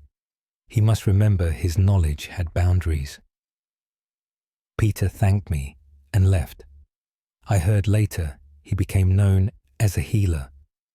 People sought him out for treatments. They said he had unusual knowledge, almost supernatural understanding of illness. I wonder if he still carries those 3 physicians. I wonder if more have joined them. I wonder if Peter's mind has become a gathering place, a meeting hall for dead doctors who cannot stop healing. Dr. Hugh Ashford Leicester, Leicestershire, 5th November 1301. Archivist's note, Dr. Nathaniel Ashcroft. Local records mention a healer named Peter Goodwin, active until 1319. No formal medical training documented. Several testimonials praise his treatments. Church authorities investigated him twice but found no evidence of witchcraft or fraud. End of file. Proceeding to next recovered document. The following document was never intended for public release. Case file NOA1337U. Classification Abbess's account. Date of statement 18 February 1337. Location Shaftesbury, Dorset. Author Abbess Margaret of Wessex. Account of Abbess Margaret of Wessex first. Abbess Margaret of Wessex do account for the possession of Sister Joan. Sister Joan was 19 when she joined our abbey. She was quiet and devoted to prayer. She caused no disturbance among the sisters. She seemed perfectly ordinary in every way. Then, one winter morning during matins, something changed. We were singing the morning psalms together. Sister Joan's voice rose above the others, but it was not her voice anymore. It was the voice of an older woman, deep and resonant with age. It sang the psalms in Latin from centuries past. The words were correct, but the melody was ancient, a tune none of us had heard before. The other sisters stopped singing to listen. Sister Joan continued alone. Her eyes were closed. Her face was peaceful, but the voice that emerged was not hers. When the psalm ended, she opened her eyes. She looked confused by our stares. She asked what was wrong. We told her about the voice. Sister Joan seemed troubled but not surprised. She said she had heard singing in her dreams. She said an old woman came to her at night. The woman wore the habit of our order, but from a style worn generations ago. The woman said she had been an abbess here long ago. She said she had led the sisters through difficult times. She said she had died in these walls, but her voice had never left. It echoed in the chapel still, waiting for someone to hear it. Sister Joan said she had begun to hear it weeks ago, first in dreams, then in waking moments. Now the abbess's voice sang through her, used her throat to make sound, used her mouth to form words. I asked if this troubled Sister Joan. She said it did at first, but the abbess meant no harm. She only wished to sing again, to praise God as she had in life, to join the morning prayers once more. I asked if I could speak with this abbess. Sister Joan closed her eyes and began to hum softly. Then the ancient voice returned. It spoke through Sister Joan's mouth. It said it had been abbess here in 1210. It named sisters who served under its guidance. It described the abbey as it was then. Rooms that had since been changed, gardens that had been replanted, buildings that had been rebuilt. Everything it said matched our historical records. Records Sister Joan had never seen. Records kept locked away from the younger sisters. The voice said it watched over the abbey still. It saw each new sister arrive. It heard each prayer spoken in the chapel. It remained bound to this place by love and duty. When Sister Joan came, the abbess sensed something, a kindred spirit perhaps, a voice that could carry its atien, songs again. So it had joined with her, not to harm but to help, not to possess but to share. I asked the abbess if it would leave if commanded. The voice said it would not. It said Sister Joan welcomed it. It said they sang together now. Two voices in one throat. Two hearts in one body. I prayed on this for many days. I consulted with other sisters. We decided not to drive the abbess out. Sister Joan seemed content. The ancient voice caused no trouble. It only sang during prayers. It only shared knowledge of the abbey's past. Perhaps this was not possession at all. Perhaps it was inheritance, the passing of wisdom from one generation to another, the continuation of service beyond death. Sister Joan remains with us still. She sings in two voices now, her own young soprano, and the abbess's aged alto. Together they create harmonies we have never heard before, beautiful and strange, present and past singing as one. Abbess Margaret of Wessex Shaftesbury, Dorset, 18th February, 1337. Archivist's note. Dr. Nathaniel Ashcroft, Abbey Records, confirm an Abbess Eleanor died in 1210 after 40 years of service. Sister Joan served until her death in 1371. Later accounts mention her gift of voices. The chapel's acoustics were studied in 1891, revealing unusual echo properties. End of file. Proceeding to next recovered document. The following document was never intended for public release. Case file NOA1359V. Classification: Priest Confession. Date of statement: 9th August 1359. Location: Peterborough, Northamptonshire. Author: Father Simon Cross. Confession of Father Simon Cross. Father Simon Cross, do confess what I have become. I was 35 years old when the change began. I had been a priest for 10 years. I served my parish faithfully and without complaint. Then, one autumn night, I experienced a vision. I was praying alone in the church. The candles burned low around me. I felt a presence enter the space, something ancient and vast, something that had been waiting. I tried to stand but could not move. The presence came closer. I felt it touch my mind, not with hands but with thought. It asked if I would serve, not God but knowledge itself. I did not understand what it meant, but I felt compelled to accept. I said yes into the darkness. The presence entered me then.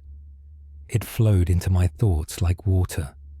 It filled every empty space in my mind. I gasped at the sudden weight of it, the sudden knowing. When I stood again, I was different. I knew things I had never studied. I understood concepts I had never encountered. I spoke languages I had never learned. The presence had brought knowledge with it, knowledge from countless sources. It had gathered understanding across centuries. Now it shared everything with me. At first, I was terrified. I thought I was possessed by demons. I prayed for deliverance. But the presence was not demonic. It was simply vast. It knew so much. Philosophy and theology, science and history, languages and mathematics, everything humanity had ever learned. The presence had collected it all. Now it lived in my mind. I could access any knowledge I needed. I simply had to ask and the answer appeared. My sermons changed. I spoke with authority I never had before.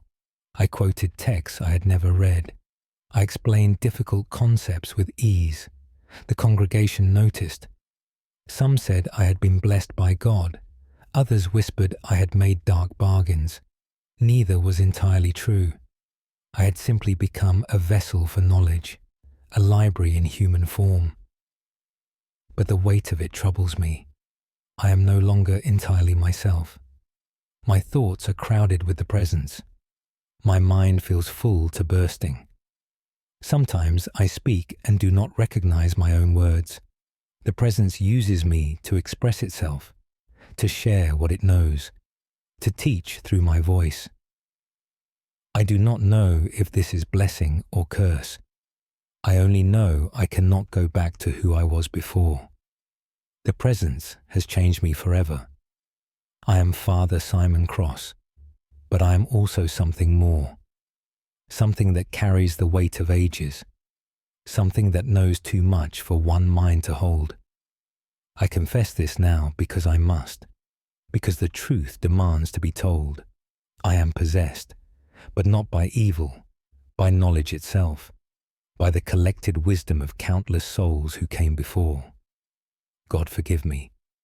I do not know if I made the right choice. Father Simon Cross, Peterborough, Northamptonshire. 9th August, 1359. Archivist's note. Dr. Nathaniel Ashcroft, Father Cross, continued serving until his death in 1384. His sermons were transcribed and studied by theologians for decades. Several demonstrate knowledge of texts not available in England at that time. His body was found in the church with a peaceful expression. End of file. Proceeding to next recovered document. The following document was never intended for public release. Case file NOA 1382 W. Classification Doctor's Notes. Date of statement 27th December 1382. Location Coventry, Warwickshire. Author Dr. Edmund Gray. Medical notes of Dr. Edmund Gray were: Dr. Edmund Gray, do note the unusual case of Alice Barton. She was brought to me by her sister in late December. Alice was 26 years old. She had been a seamstress before the change. Her sister said Alice had stopped sewing. She said Alice now spent her days drawing. She said the drawings were disturbing. I invited them to my consulting room. Alice sat quietly while her sister explained. Then I asked to see the drawings. Alice produced a sheaf of papers from her bag. The drawings were extraordinary.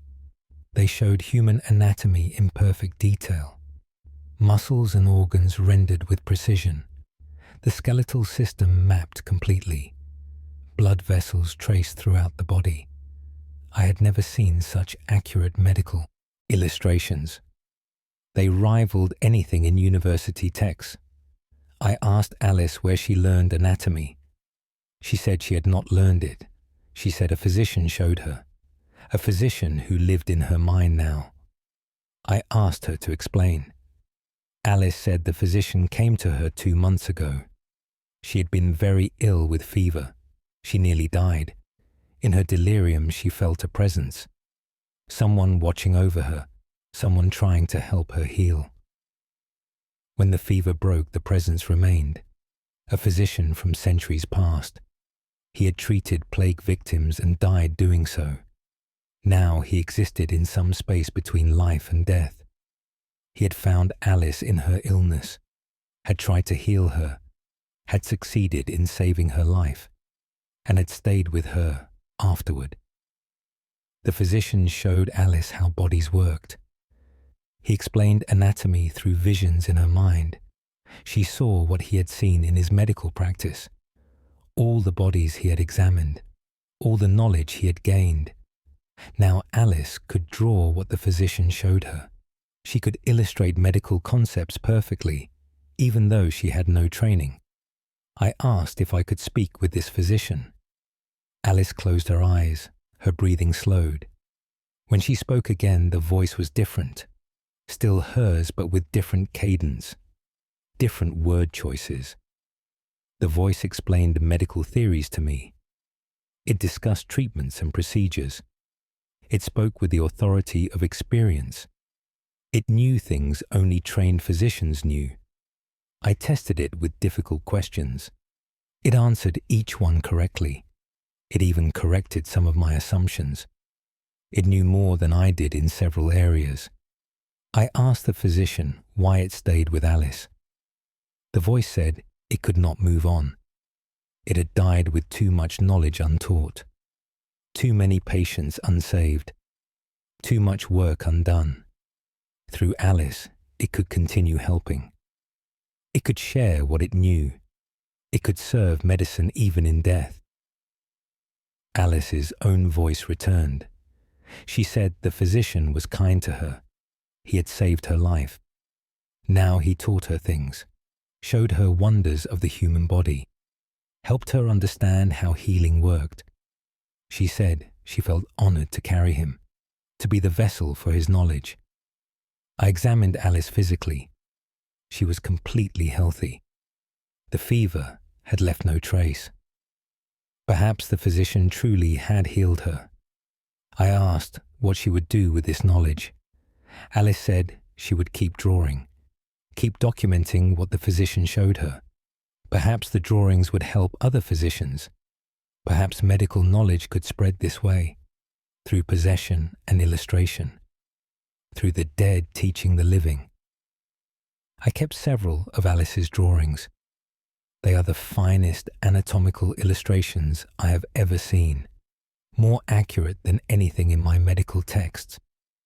I do not know how to explain them, except that perhaps knowledge truly does survive death. Perhaps expertise can pass from one mind to another. Perhaps the boundaries we imagine are not real at all. Dr. Edmund Gray, Coventry, Warwickshire, 27th December, 1382. Archivist's note. Dr. Nathaniel Ashcroft. Alice Barton's anatomical drawings survived in several private collections. Modern medical analysis confirms their remarkable accuracy. She produced over 200 illustrations before her death in 1411. Some show structures not discovered by conventional medicine until centuries later. End of file. Proceeding to next recovered document. The following document was never intended for public release. Case file NOA 1405 X. Classification. Monk's record. Date of statement 1st May 1405. Location, Revo, Yorkshire. Author, Brother Daniel Stone. Record of Brother Daniel Stone was Brother Daniel Stone. Do record what happened to Brother Luke. Brother Luke had been studying languages for years. He knew Latin and Greek from his education. He had learned some Hebrew from Jewish scholars. He was gifted with languages. They came easily to his mind. Then, one spring morning, he woke speaking in tongues.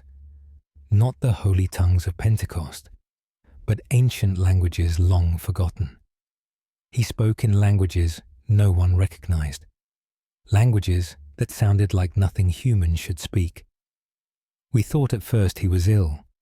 We took him to the infirmary, but Brother Luke showed no signs of fever or disease. He simply could not stop speaking.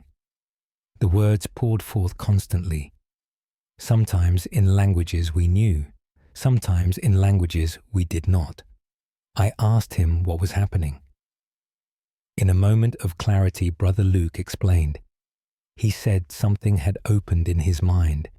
He said he could hear voices from the past. Every person who ever spoke these languages, every voice echoing across time. He said the dead spoke through him now. They used his mouth to speak again. They used his voice to be remembered. I asked if he could control it. Brother Luke said he could not. The voices came whether he wanted them or not. They fought for his attention. They crowded his thoughts, each one desperate to speak, each one wanting to be heard one more time. I stayed with him through the day. The voices never stopped. Sometimes Brother Luke spoke in Latin from ancient Rome, sometimes in Greek from before Christ, sometimes in languages none of us could identify, languages so old they had no names. Each voice had its own character. Some spoke slowly and carefully. Others rushed as though time was short. Some wept as they spoke. Others laughed or sang. All of them used Brother Luke's mouth. All of them borrowed his voice. By evening, Brother Luke was exhausted. His throat was raw from constant speech. His mind was overwhelmed by the voices. We prayed over him through the night. The voices mocked our prayers, not cruelly but sadly, as though prayer could not reach where they existed. At dawn, the voices finally quieted. Brother Luke fell into deep sleep. He slept for 3 days without waking. When he opened his eyes, the voices were gone. But Brother Luke was changed. He could still speak all the languages. He remembered everything the voices had said. But now he controlled when to speak. The voices had become memory rather than presence, knowledge rather than possession. Brother Luke said the voices had given him a gift. They had shared every language they knew. Now he could speak dozens of tongues, could read ancient texts no one else understood, could translate documents lost to time. But the gift came with a burden. Brother Luke said he heard the voices still, whispering in the background of his thoughts, waiting for another chance to speak. He said he must be careful not to open his mind too wide, or they would flood back in, and he would drown in their desperate need to be heard. Brother Daniel Stone Revo, Yorkshire, 1st May 1405. Archivist's note. Dr. Nathaniel Ashcroft, Brother Luke became renowned as a translator and linguist. He worked on obscure manuscripts until his death in 1442. His translations revealed texts previously thought lost. Several demonstrate knowledge of languages with no living speakers at that time. End of file. Proceeding to next recovered document.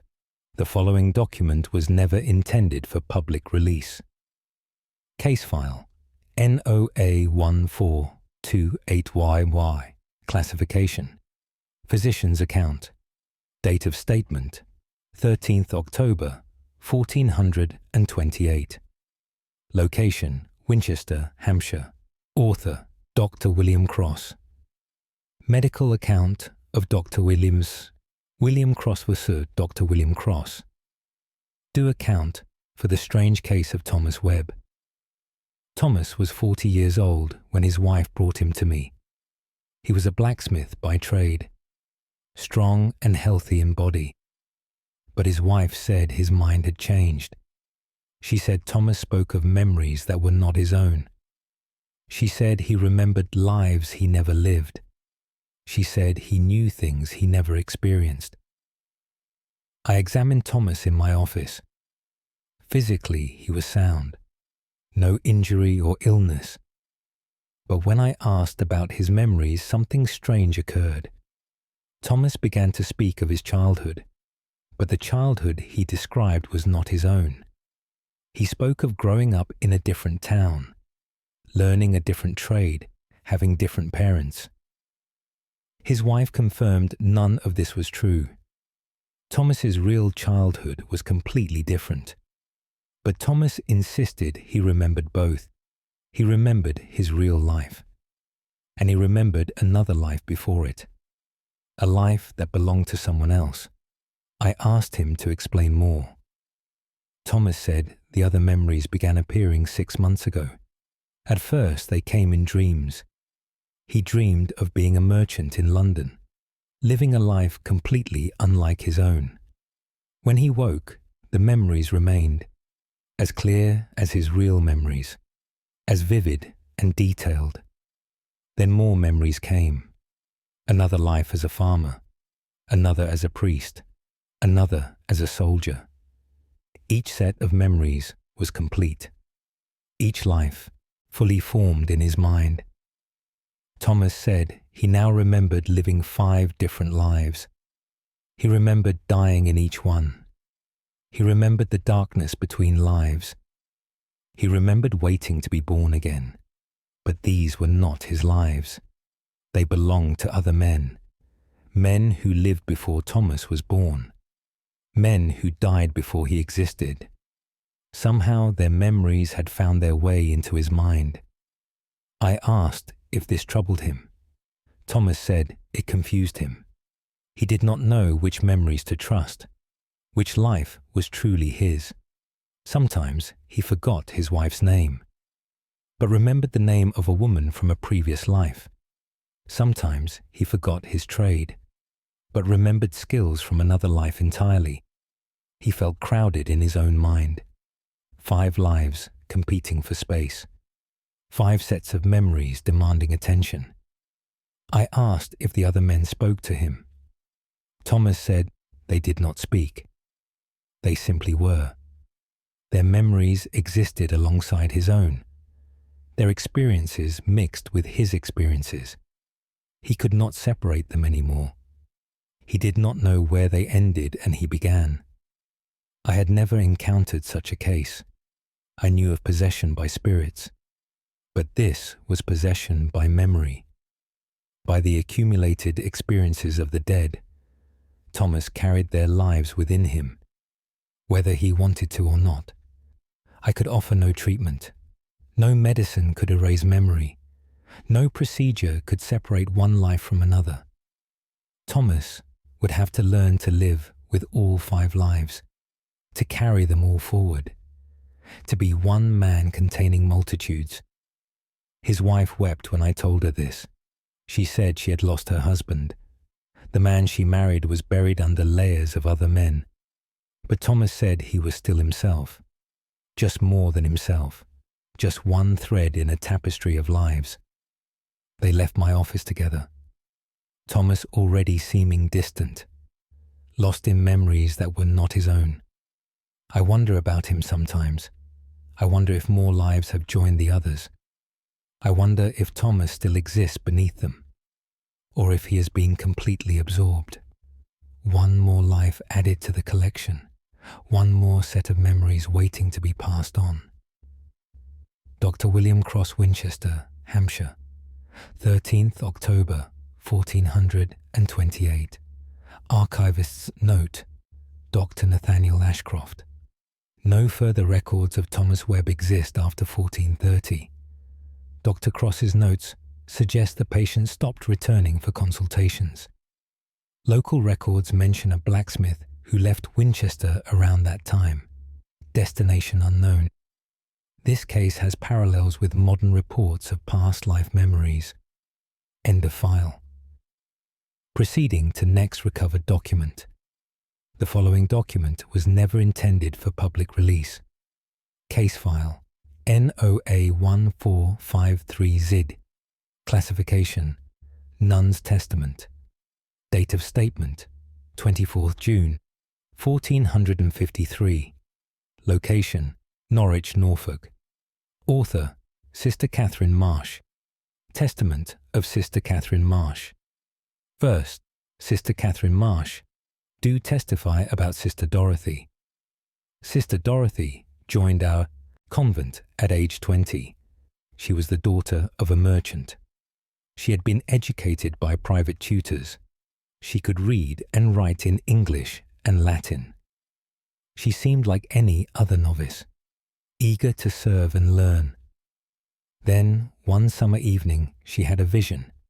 She was praying in the chapel alone. She said a light appeared before her, not bright, but somehow visible, a presence made of light. The presence spoke to her. It said it had been a nun in this convent long ago. It said it had lived and died here. It said it had never truly left. It had watched generation after generation of sisters. It had seen the convent change over centuries. Now it wanted to speak again, to share what it had witnessed, to pass on what it remembered. Sister Dorothy said she agreed to help. She opened herself to the presence. The light entered her then, flowed into her mind and heart. When the vision ended, Sister Dorothy was changed. She knew things she should not know. She could describe rooms that no longer existed. She named sisters who died before she was born. She told stories from the convent's past, stories found in no written record, stories only someone who lived them could know. I asked Sister Dorothy if the presence still lived within her. She said it did. She said the ancient nun watched through her eyes now, listened through her ears, spoke through her mouth when permitted. I asked if I could speak with this ancient nun. Sister Dorothy closed her eyes and breathed deeply. When she opened them, something had changed. Her posture was different, more formal and rigid. The voice that spoke was Sister Dorothy's, but altered. It spoke with the cadence of an older time. It used phrases we no longer said. It addressed me with titles long out of use. The voice said it had been prioress here in 1300. It named the sisters who served under its guidance. It described the daily life of the convent then, the prayers and work and struggles. It spoke of a fire that destroyed part of the building, a fire recorded in our oldest documents, a fire Sister Dorothy could not have known about. The voice described rebuilding the chapel. It named the craftsmen who did the work. It told us where certain stones came from. Everything it said matched our historical records. Records kept locked away. Records Sister Dorothy had never seen. I asked why it chose to return now. The voice said it never left. It had been here always, watching and waiting. When Sister Dorothy arrived, something called to it. A kindness in her spirit, an openness in her mind. The ancient nun recognized someone who would understand, someone who would accept this gift. For it was a gift, the voice insisted, not possession but inheritance. The passing of memory from one generation to another, the continuation of witness across time. Sister Dorothy's own voice returned. She said she welcomed the ancient nun.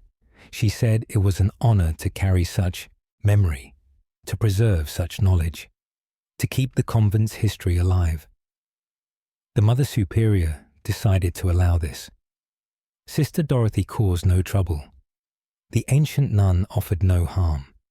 Perhaps this was how convents truly persisted, not just through buildings and rules, but through memory passed from mind to mind, through witness preserved in living vessels, through the dead speaking through the living. Sister Dorothy serves with us still. She speaks in two voices now, her own and the ancient nuns.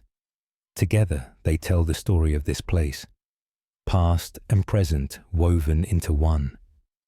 Sister Catherine Marsh Norwich, Norfolk, 24th June, 1453. Archivist's note, Dr. Nathaniel Ashcroft.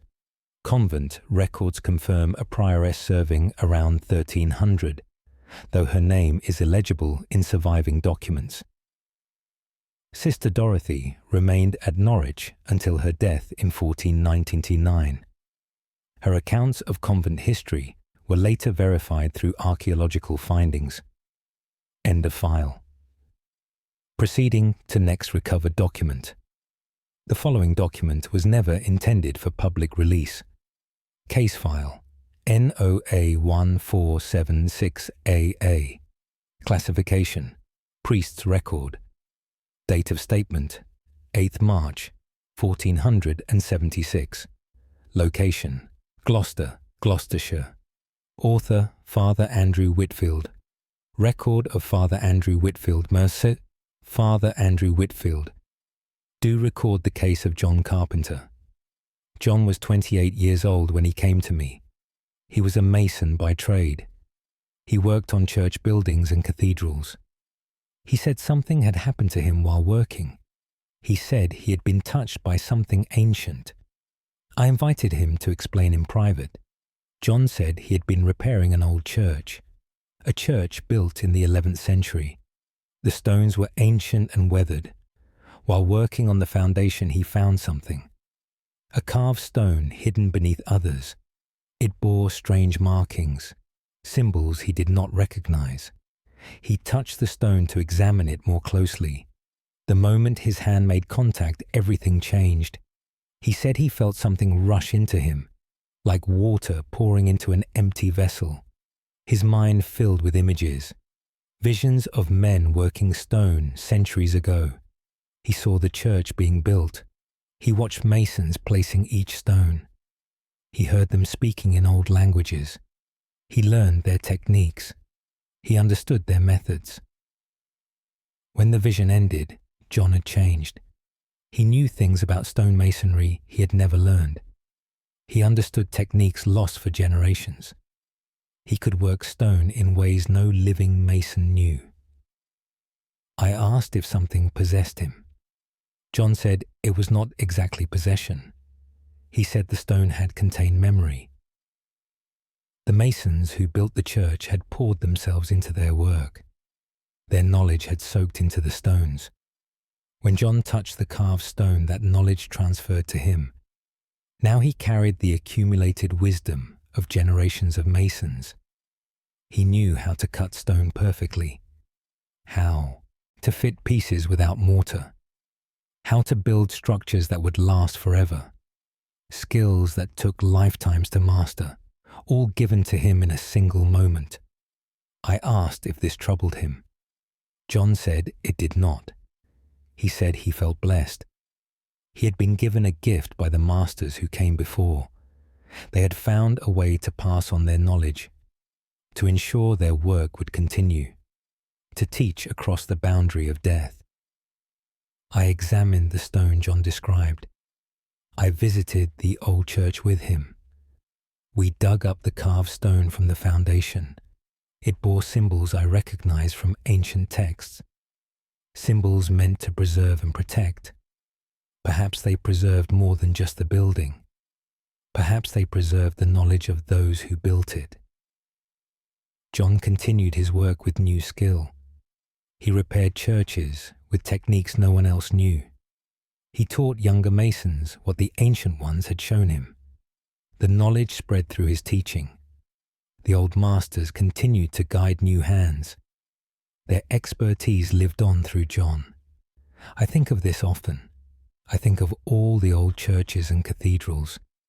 I wonder how much knowledge is locked in their stones. I wonder how many masters left their wisdom embedded in their work, waiting for someone to touch it, waiting to teach again. Father Andrew Whitfield, Gloucester, Gloucestershire, 8th March 1476. Archivist's note. Dr. Nathaniel Ashcroft.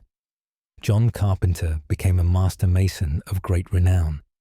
His work on several cathedrals incorporated techniques that scholars later identified as matching 11th century methods. The carved stone he described was lost during later renovations.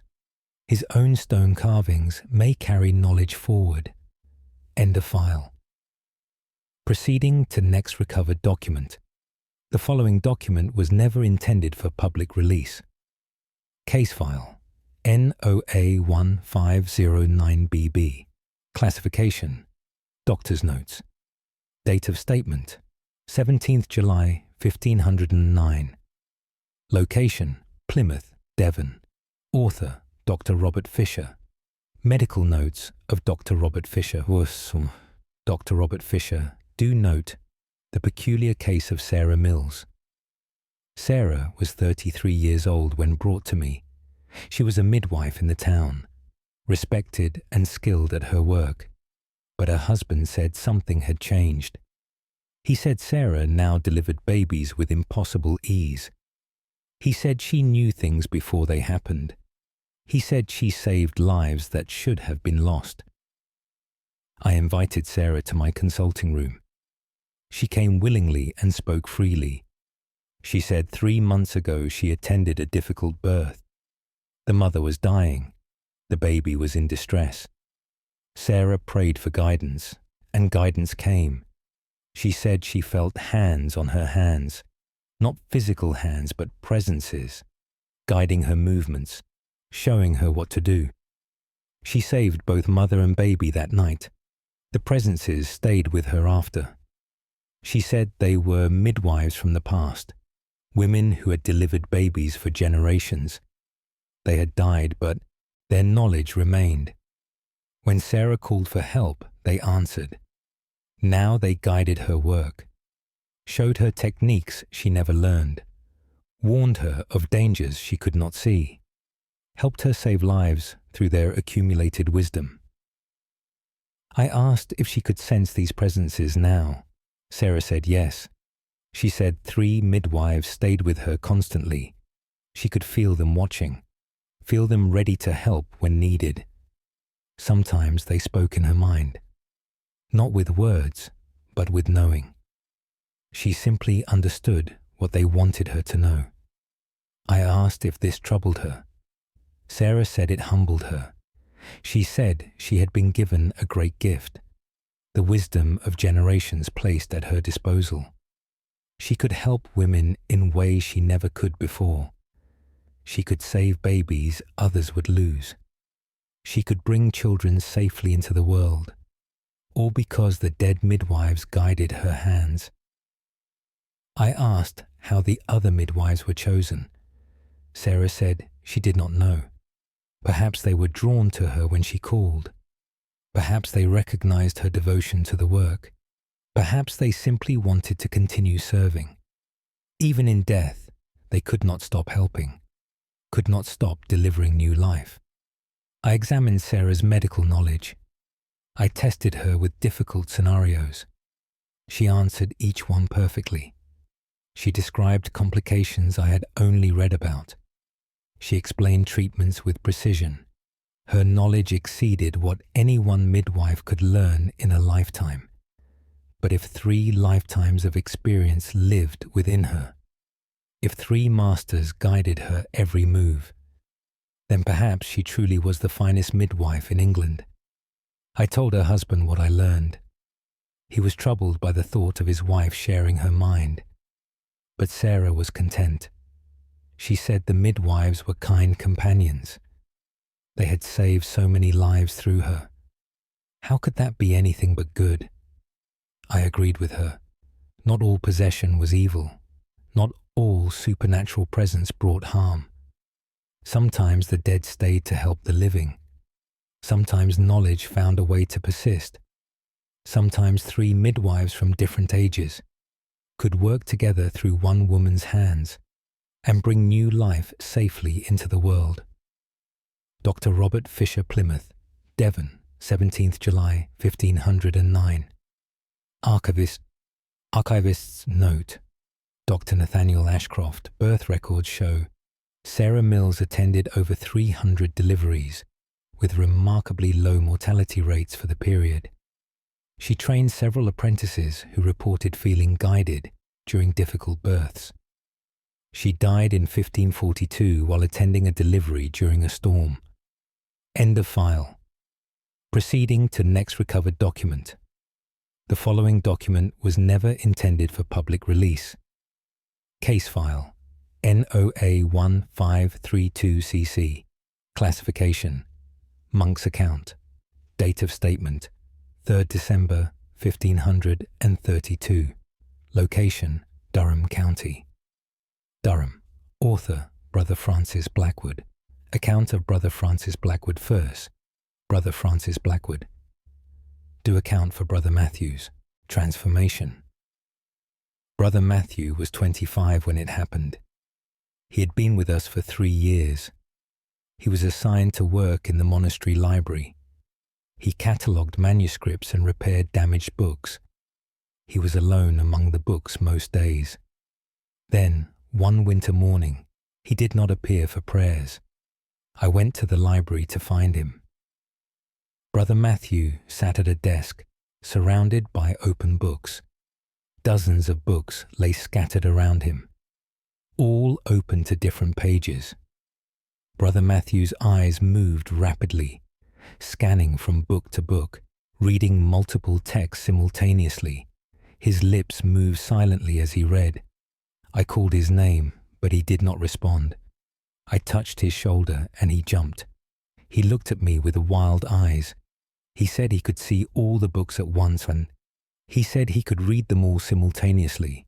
He said the knowledge poured into him like rain. I did not understand. Brother Matthew explained that something had opened in his mind. He said the library itself had awakened. All the knowledge in all the books, all the wisdom preserved in these manuscripts, it had become aware somehow. It had recognized Brother Matthew's love of learning. It had opened itself to him completely. Now he could access everything. Every book in the library. Every word ever written in these walls. All of it available to him instantly. I asked if he was possessed. Brother Matthew said, not exactly. He said he had been merged with the library. His mind and the collection had become one. He was the books, and the books were him. I brought the abbot to see this. Brother Matthew demonstrated his ability. We asked him questions about obscure texts. He answered immediately without checking any book.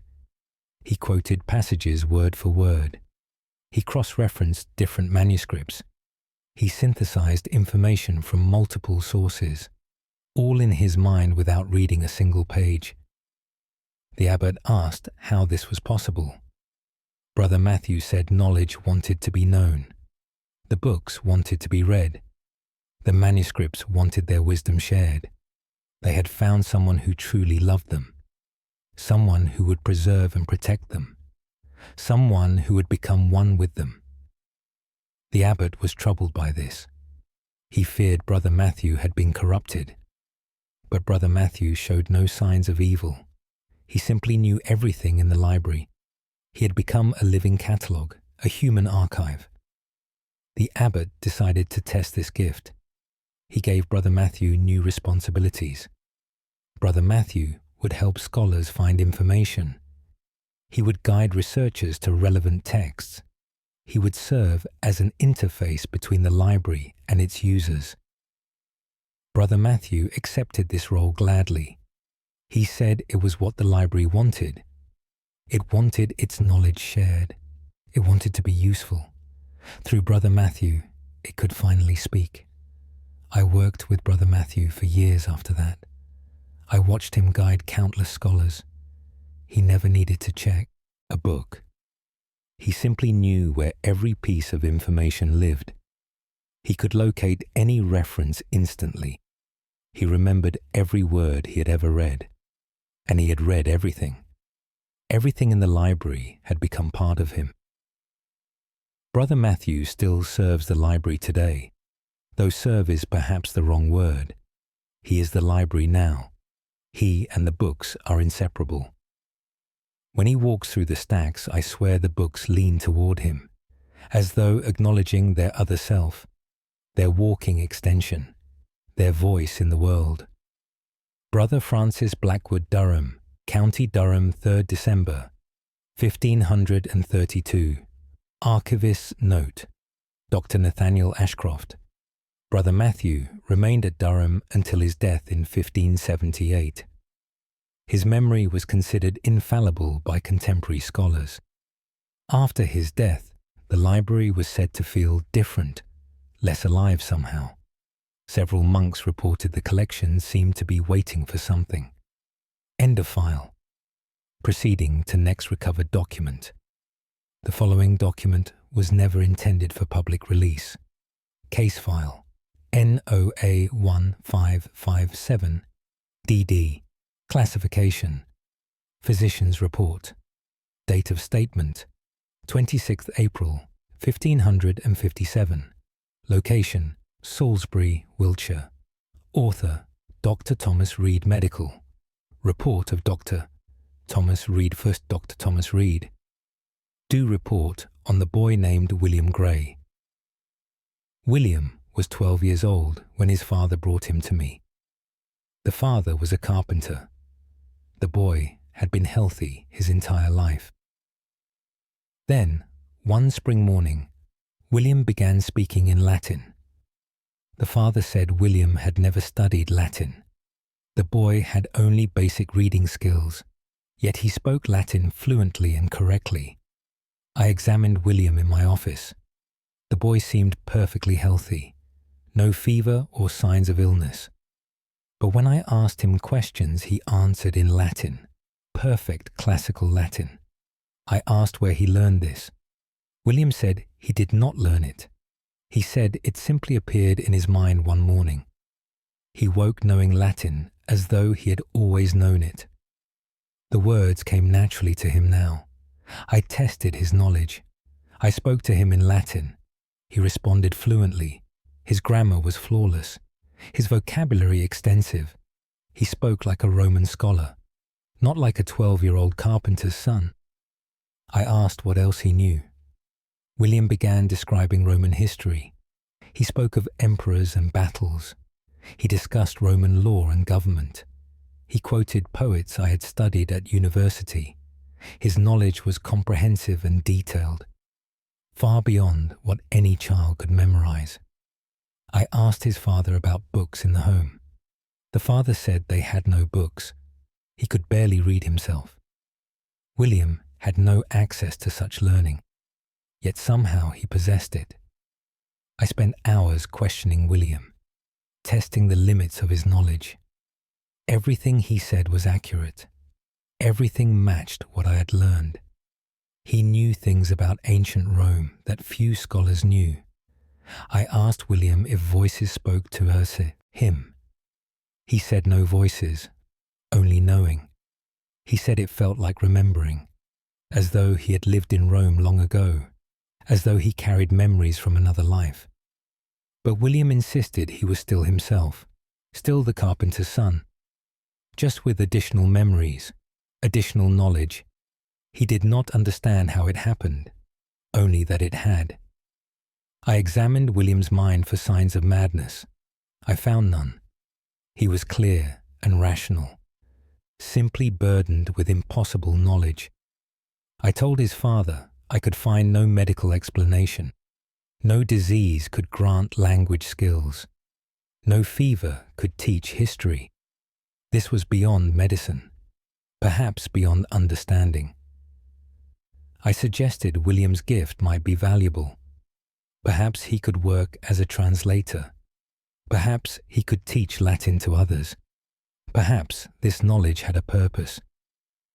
The father was troubled but accepted this. They left my office together. William already speaking Latin to himself. Practicing this language he never learned. Remembering this life he never lived. I think of William often. I wonder if more memories came. I wonder if other lives joined that first one.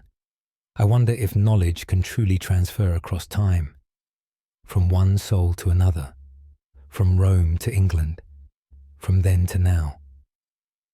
Dr. Thomas Reed Salisbury, Wiltshire, 26th April, 1557.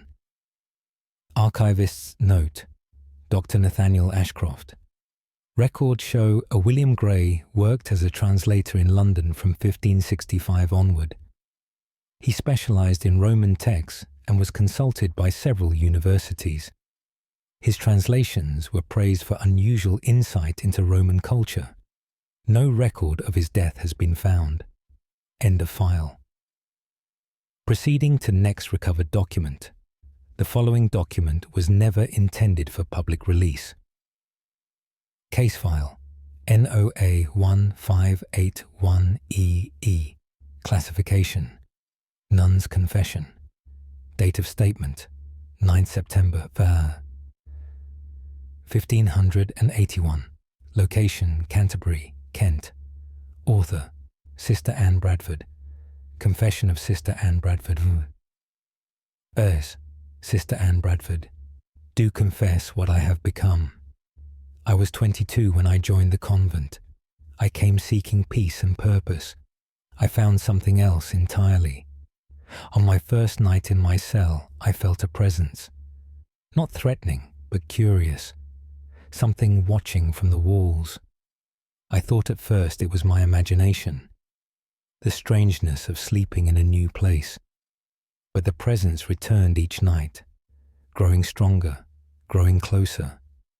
After a week it spoke to me, not with voice but with feeling. I understood what it wanted. It had been a nun here centuries ago. It had lived and died in this very cell. It had never left.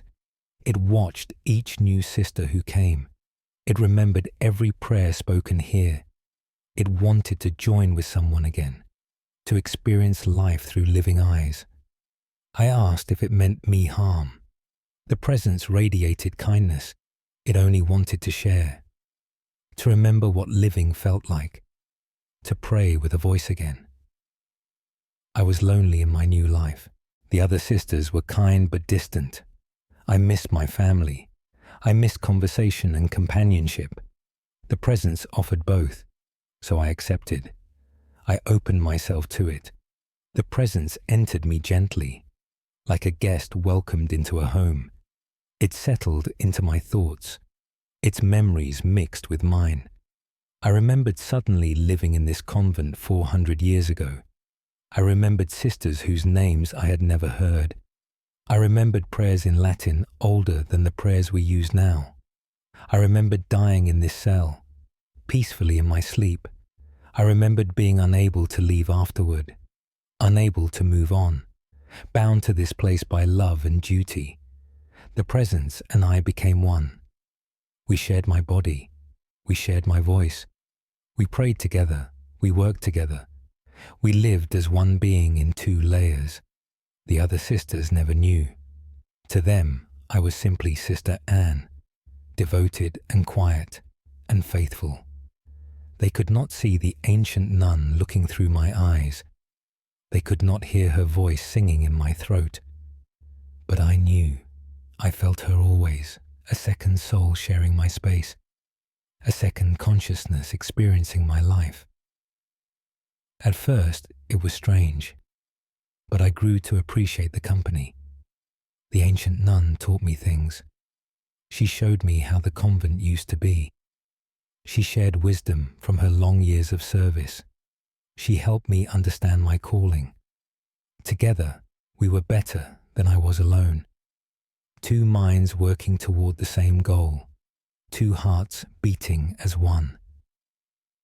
I confess this now because I must, because I am not only myself, I am also another.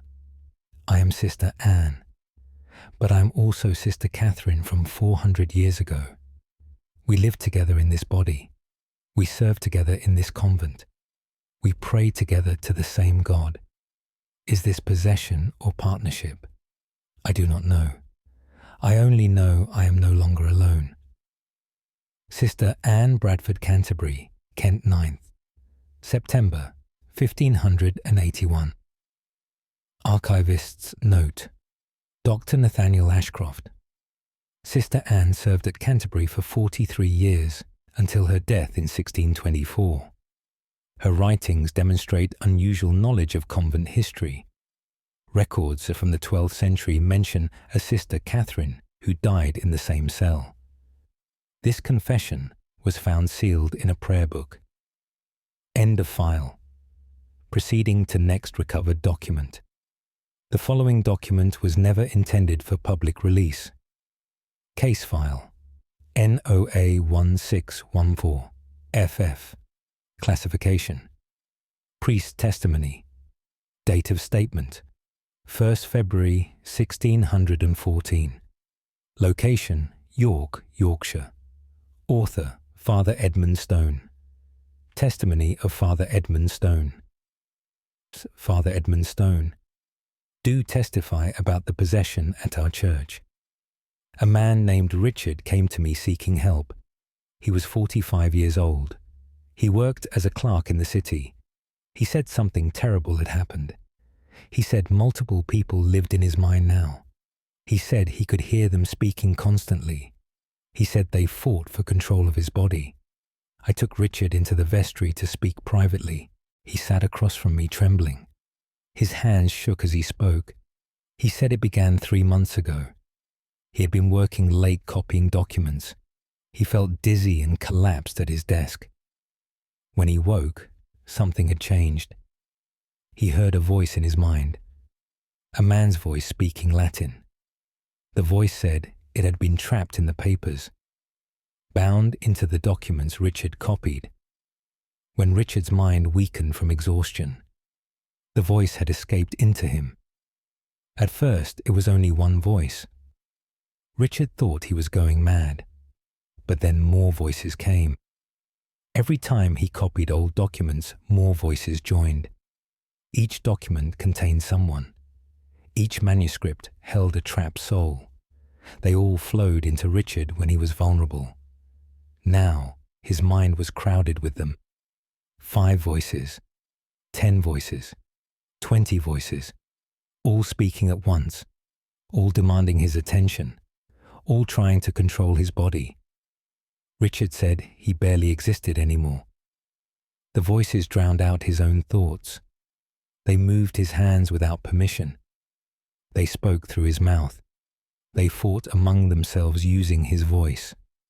I asked if I could speak with these voices. Richard closed his eyes. His body went rigid. Then he began speaking rapidly.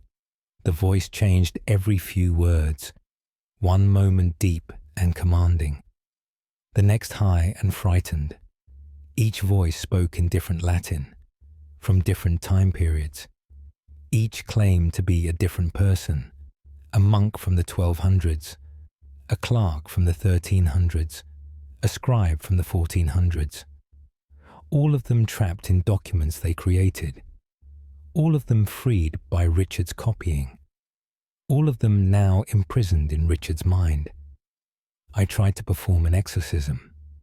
The voices laughed. They said they were not demons. They were simply people who had been preserved wrong. Their essence had soaked into their work.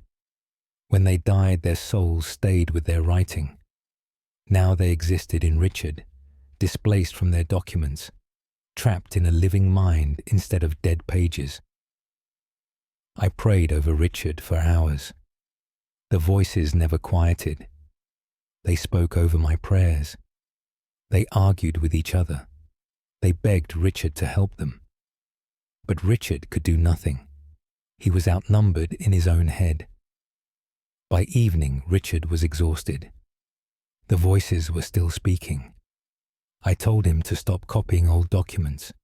He must not free any more trapped souls. But Richard said it was too late. 20 voices already lived in him. 20 people sharing one body. He would never be alone again. Richard left that night. I never saw him again. I heard later he had abandoned his work. He left the city entirely. Some said he went to live in isolation, where the voices could speak without disturbing others, where 20 souls could exist in one body, far from the documents that had imprisoned them. I think of Richard often. I think of all the old manuscripts. I wonder how many contain trapped souls. I wonder how many scribes and monks poured themselves into their work so completely that they could never truly leave it. Father Edmund Stone York, Yorkshire. 1st February 1614. Archivist's note. Dr. Nathaniel Ashcroft. No further records of Richard exist. Several medieval manuscripts show unusual properties. Scribes sometimes worked until death on single documents. Modern analysis of certain inks reveals unusual chemical compositions. The psychological state required to trap consciousness remains theoretical. End of file. Proceeding to next recovered document.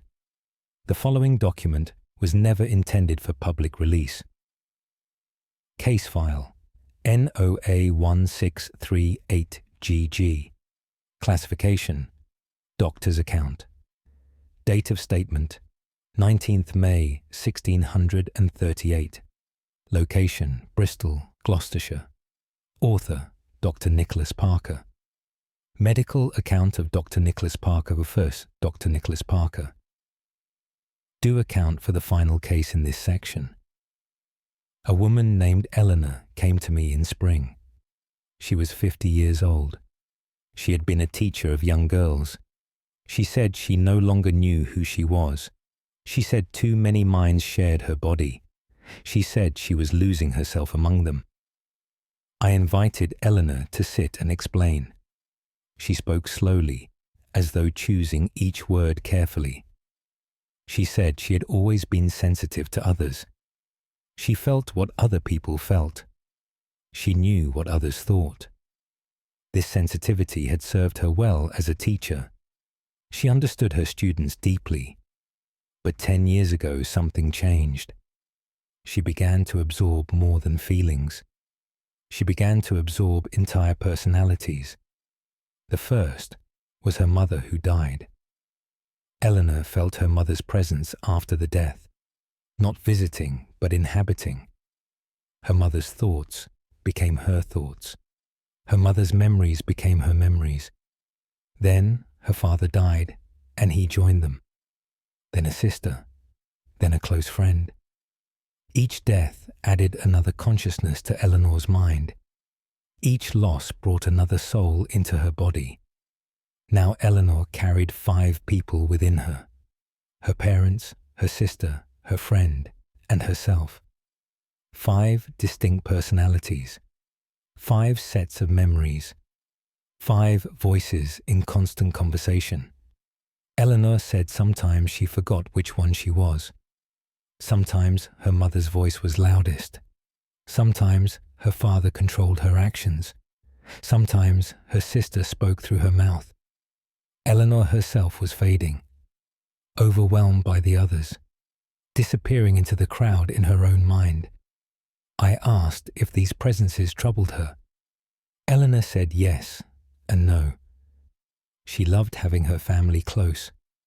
She treasured their continued presence. But she was tired of sharing, tired of never being alone, tired of fighting for space in her own thoughts. I asked if the others knew they were dead. Eleanor said they knew. They had chosen to stay.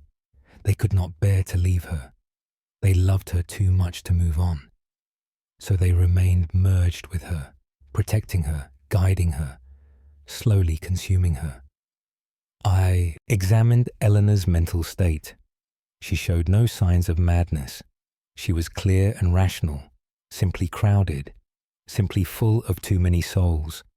I asked what she wanted. Eleanor said she wanted them to leave. She wanted to be herself again, just herself. But she did not know how to let them go. And part of her did not want to. Part of her clung to them as they clung to her. I had no medical treatment for this, no way to separate merged souls, no procedure to restore singular consciousness. I could only suggest Eleanor try to establish boundaries, to carve out space for herself in her own mind, to insist on time alone even among the crowd. Eleanor thanked me and left. I do not know if my advice helped. I do not know if she found herself again, or if she finally disappeared completely, absorbed into the collective. One more voice among many, until there was no Eleanor at all, only them. Dr. Nicholas Parker, Bristol, Gloucestershire, 19th May, 1638. Archivist's note. Dr. Nathaniel Ashcroft. Eleanor's death was recorded in 1641. Her final words reportedly included 5 different voices speaking in turn. Modern psychology might classify this as dissociative identity disorder, but the witnesses insisted each voice knew things only the deceased could know. The line between possession and psychological fracture remains unclear. End of file. Proceeding to next recovered document. The following document was never intended for public release. Case file NOA 1247HH. Classification Vicar's record. Date of statement 12th January 1247. Location Carlisle, Cumberland. Author Vicar John Harrow. Record of Vicar John Harrow first tests.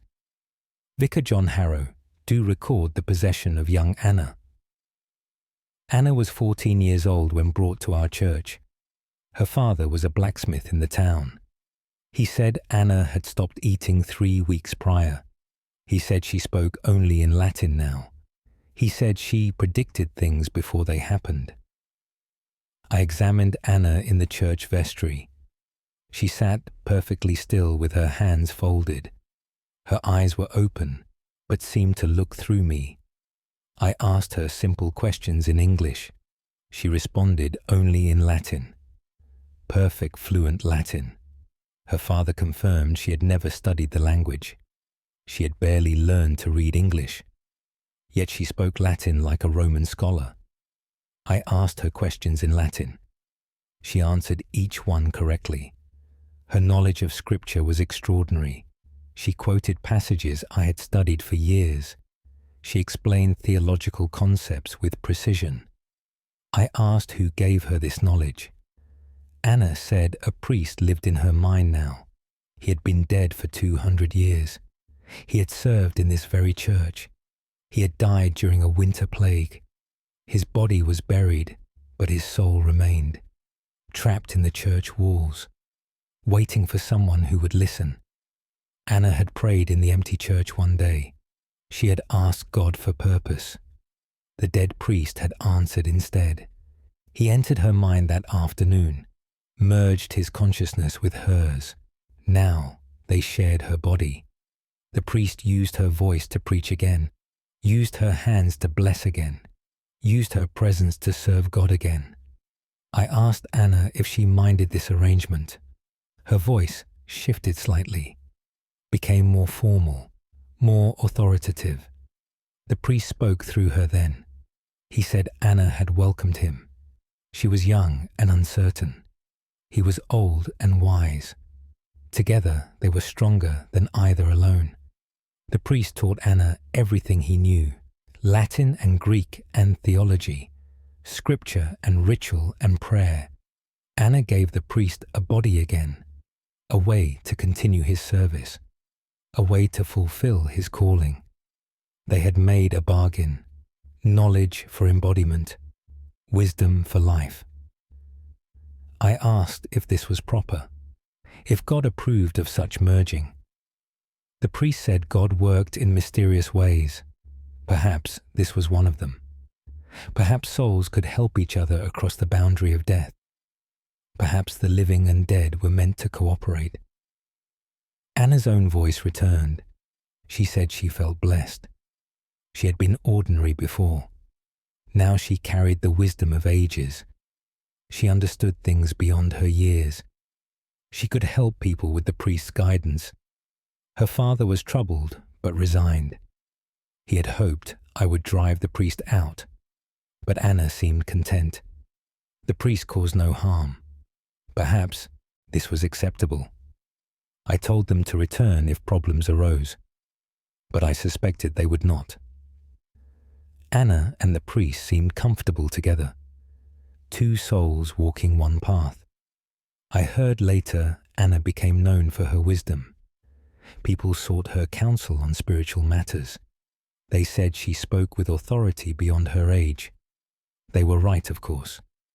She spoke with the authority of 2 lifetimes, one young and one ancient, both serving God together. Vicar John Harrow Carlyle, Cumberland, 12th January 1247. Archivist's note. Dr. Nathaniel Ashcroft, Church Records, confirm a priest died during the plague of 1047. Anna is mentioned in several later documents as a wise woman. Consulted on religious questions. She married in 1255 and had children. The priest apparently remained with her throughout her life. End of file. Proceeding to next recovered document. The following document was never intended for public release. Case file NOA 1273 II. Classification Monk's testimony. Date of statement 28th March 1273. Location Fountains Abbey, Yorkshire. Author Brother Richard Cole. Testimony of Brother Richard Cole first. Brother Richard Cole. Do testify about the bell tower incident. Brother Simon had been assigned to ring the bells. He climbed the tower 6 times daily for prayers. He had done this for 2 years without incident. Then, one spring evening, he did not come down. I went to find him after compline. Brother Simon stood at the top of the tower. His hands gripped the bell rope, but he was not pulling it. He was listening. I called his name. He did not respond. I climbed closer and touched his shoulder. Brother Simon turned slowly to face me.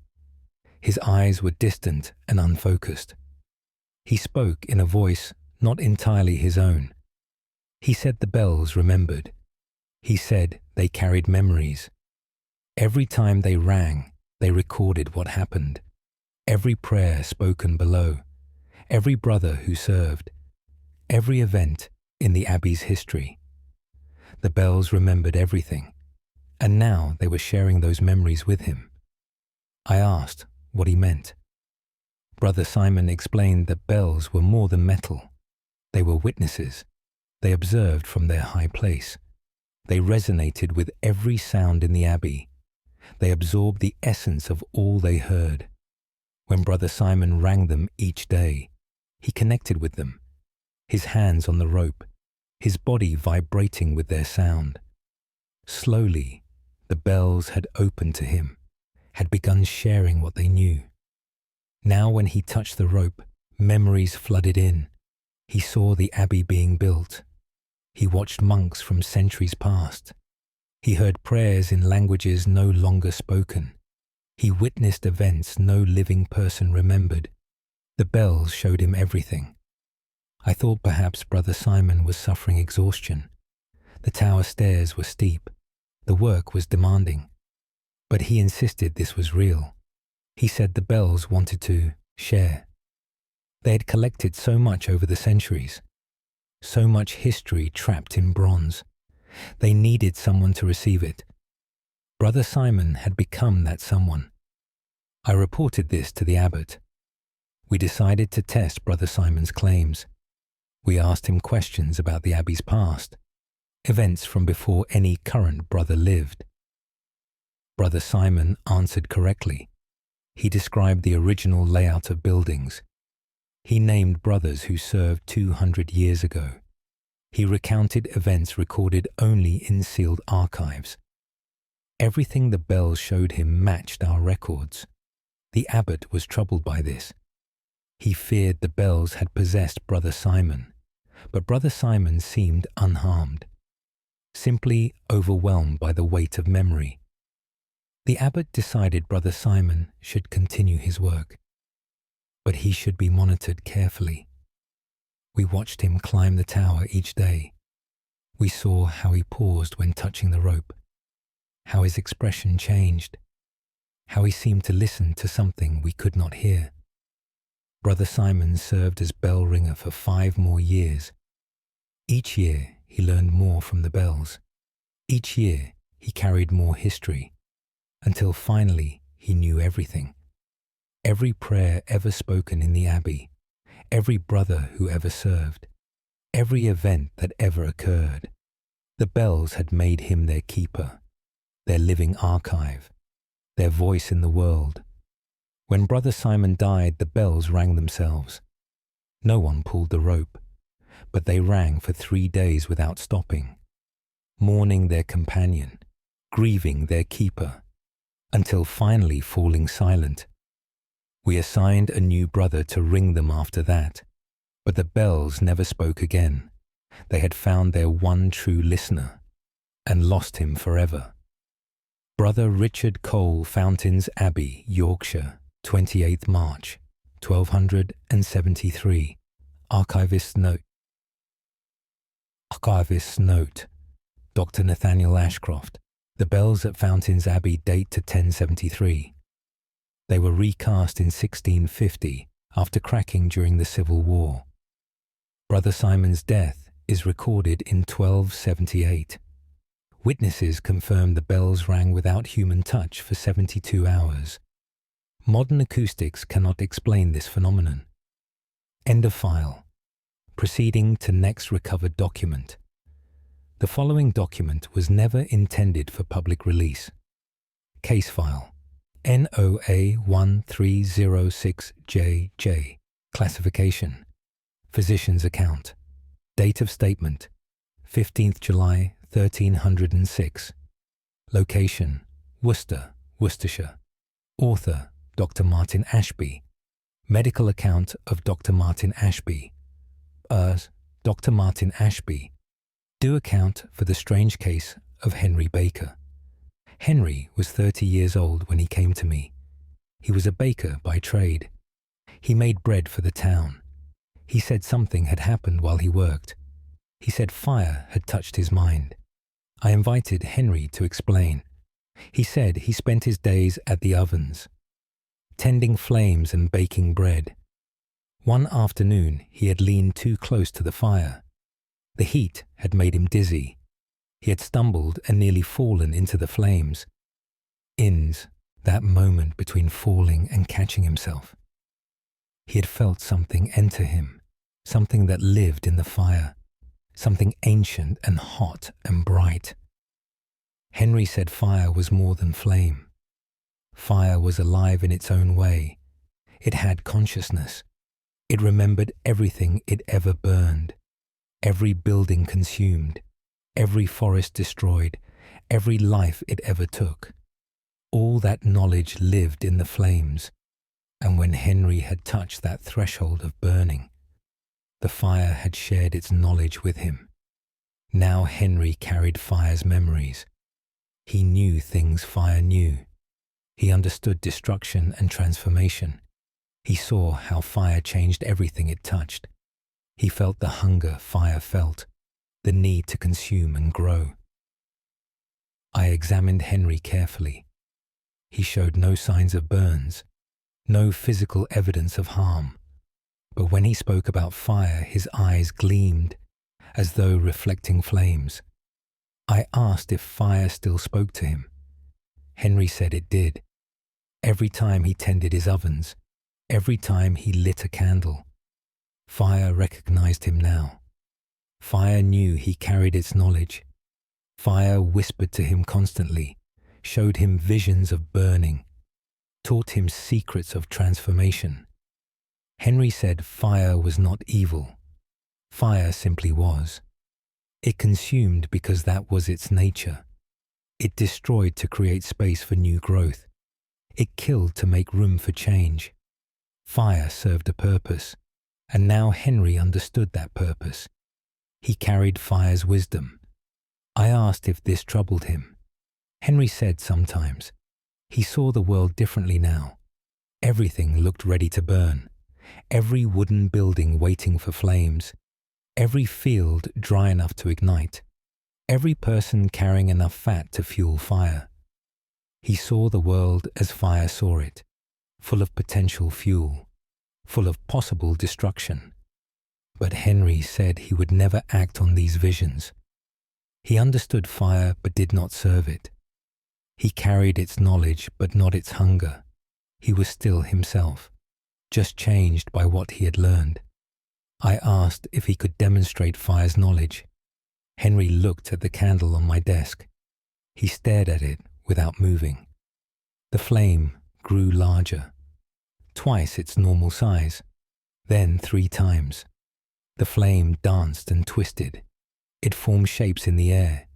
Henry had not touched it. He had only looked at it. The flame responded to his attention, recognized him as one who understood. I watched in amazement. Henry released his focus. The flame returned to normal size.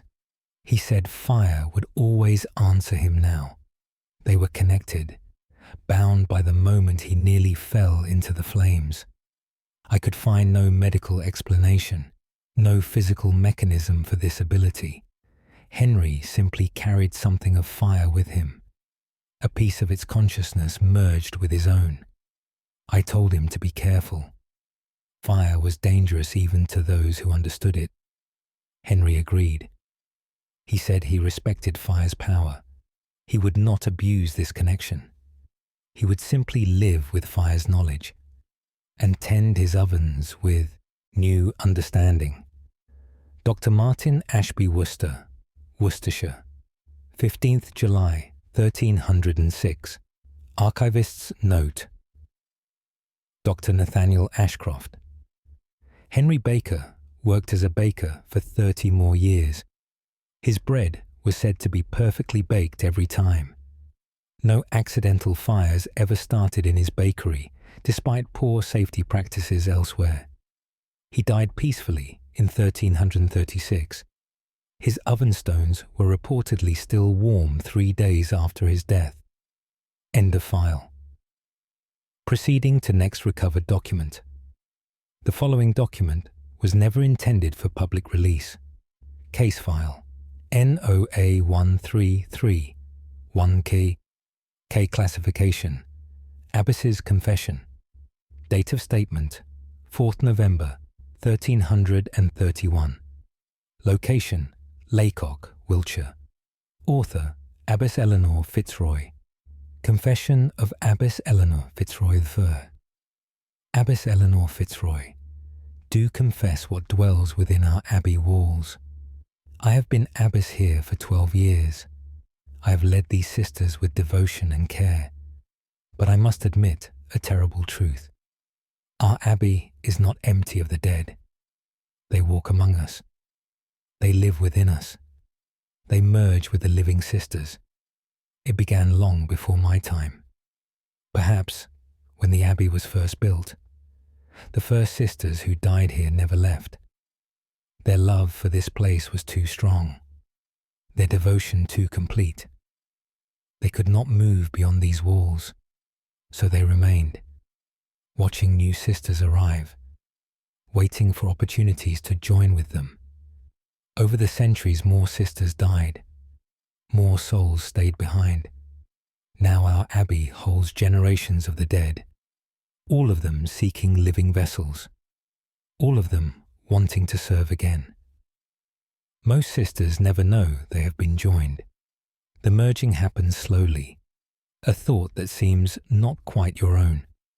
a memory from before your time, a skill you never learned appearing in your hands.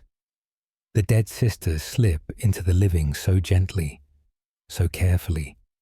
Most never realize they share their bodies, but I know. I see the signs. Sister Margaret, who suddenly knew Latin, though she never studied. Sister Anne, who could sing in a voice not quite hers. Sister Dorothy, who knew where things were hidden in sealed rooms. They all carry the dead within them, the ancient sisters who refuse to rest, who love this place too much to leave, who continue their service through the living. I confess this because I am one of them. 3 months ago, I felt a presence. It came to me during night prayers. I felt it watching first, then approaching, then asking permission. I could have refused, but I was tired of leading alone. I welcomed the presence. It entered me that night. An abbess from 200 years ago. She had built much of this abbey. She had guided it through difficult times. She wanted to help again. So I allowed her in. Now we lead together. 2 abbesses in one body. She advises me when I struggle. She remembers solutions from centuries past. She helps me guide the sisters. We are stronger together than I was alone. But I wonder if I made the right choice. I am no longer only myself. I carry another within me, an ancient consciousness merged with mine. Sometimes I forget which thoughts are mine, which memories belong to me, which voice speaks when I speak. Am I still Abbess Eleanor? Or have I become someone else entirely? I do not know anymore. I only know the Abbey is full of such mergers, living and dead serving together, past and present bound in single bodies. This is our secret, our terrible, beautiful secret. The dead do not rest here. They continue their work through the living. They refuse to abandon their calling. Even death cannot stop their devotion. Abbess Eleanor Fitzroy Laycock, Wiltshire. 4th November 1331. Archivists. Note: Dr. Nathaniel Ashcroft. Laycock Abbey remained active until the dissolution in 1539. Former residents reported feeling watched and guided even after becoming secular. The building stands today. Visitors frequently report sensing multiple presences. Abbess Eleanor served until her death in 1347. Her successor reported similar experiences. End of file. Proceeding to next recovered document. The following document was never intended for public release. Case file NOA 1364LL. Classification. Priest's note. Priest's notes. Date of statement 22nd February 1364. Location: Chichester, Sussex. Author: Father Thomas Hartley. Notes of Father Thomas Hartley. Father Thomas Hartley. Do note the unusual case of the twins. Mary and Martha were 19 years old. They were identical in appearance. Both had fair hair and blue eyes. Both stood the same height. Both moved in the same way. But their father brought them to me with a strange concern. He said they shared thoughts. He said they knew what the other was thinking. He said they spoke as one person. I invited the twins to explain. They sat side by side, perfectly mirrored in posture. Mary spoke first. She said it had always been this way. They had shared a mind since birth. What one knew, the other knew. What one felt, the other felt. They were 2 bodies with one consciousness. Martha continued where Mary stopped, as though they shared the same sentence. She said they could not remember being separate. They had always been together, always connected, always one. I asked if this troubled them. They answered in unison, both speaking the exact same words, at the exact same time. They said it felt natural. They could not imagine being alone in their own heads. They had never experienced singular consciousness. They only knew this merged state, this constant connection. Their father said it had worsened recently. They now finished each other's sentences constantly. They moved in perfect synchronization. They even breathed at the same time. He feared they were becoming one person in two bodies. I observed the twins carefully. I asked them questions separately, but they answered together. I separated them into different rooms, but they showed distress immediately. They said they could feel the separation, like being torn in half, like losing part of themselves. I brought them back together. They relaxed immediately. Their breathing synchronized again. Their movements matched perfectly. I asked if they were possessed by the same spirit. They looked confused by the question. They said they were not possessed. They simply shared everything. Their minds were connected somehow. What one experienced, the other experienced. There was no separation between them. I examined them for signs of supernatural influence. I found nothing demonic, nothing evil or corrupt. They were simply two people merged so completely that they functioned as one. I told their father I could find no curse, no possession causing this state. The twins simply were this way. Perhaps they had been born with their minds connected. Perhaps being twins created a bond deeper than normal siblings. Perhaps they were meant to be one soul in two bodies. The father was troubled but accepted this. He said they were good daughters. They worked well together. They never argued because they always agreed. They were happy this way. Perhaps that was enough. I think of those twins often. I wonder if they ever separated, if they ever developed individual consciousness, or if they remained merged their entire lives. Two bodies sharing one mind, one person experiencing the world twice. Father Thomas Hartley Chichester, Sussex, 22nd February, 1364. Archivist's note. Dr. Nathaniel Ashcroft. Mary and Martha lived together until their deaths in 1412. They never married. They died within hours of each other despite no apparent illness.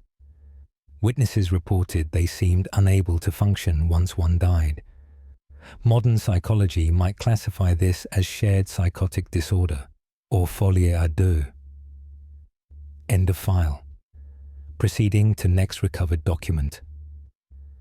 The following document was never intended for public release. Case file NOA 1397M. Classification. Doctor's report.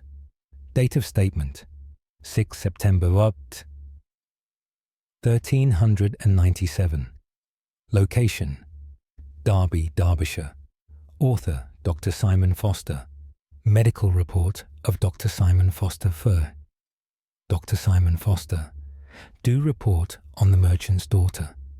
Her name was Beatrice and she was 25.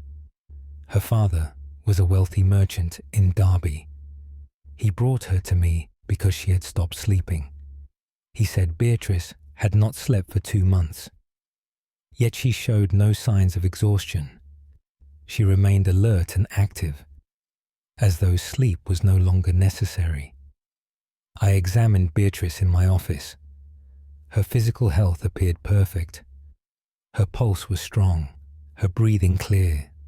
Her eyes were bright despite her sleeplessness. I asked her why she no longer slept. Beatrice said she did not need to anymore. She said someone else slept for her. I asked her to explain. Beatrice said 2 months ago she collapsed from exhaustion. She had been working too hard helping her father. When she collapsed, something happened. She felt another consciousness enter her mind, a woman who had died from exhaustion long ago. The woman had been a servant, worked until her body failed, died without ever getting proper rest.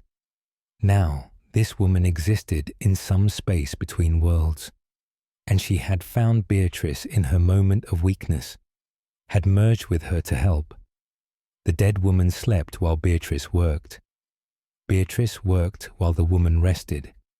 They took turns using the body. Beatrice was conscious during the day. The woman was conscious at night. Neither needed to sleep anymore, because one was always resting while the other was active.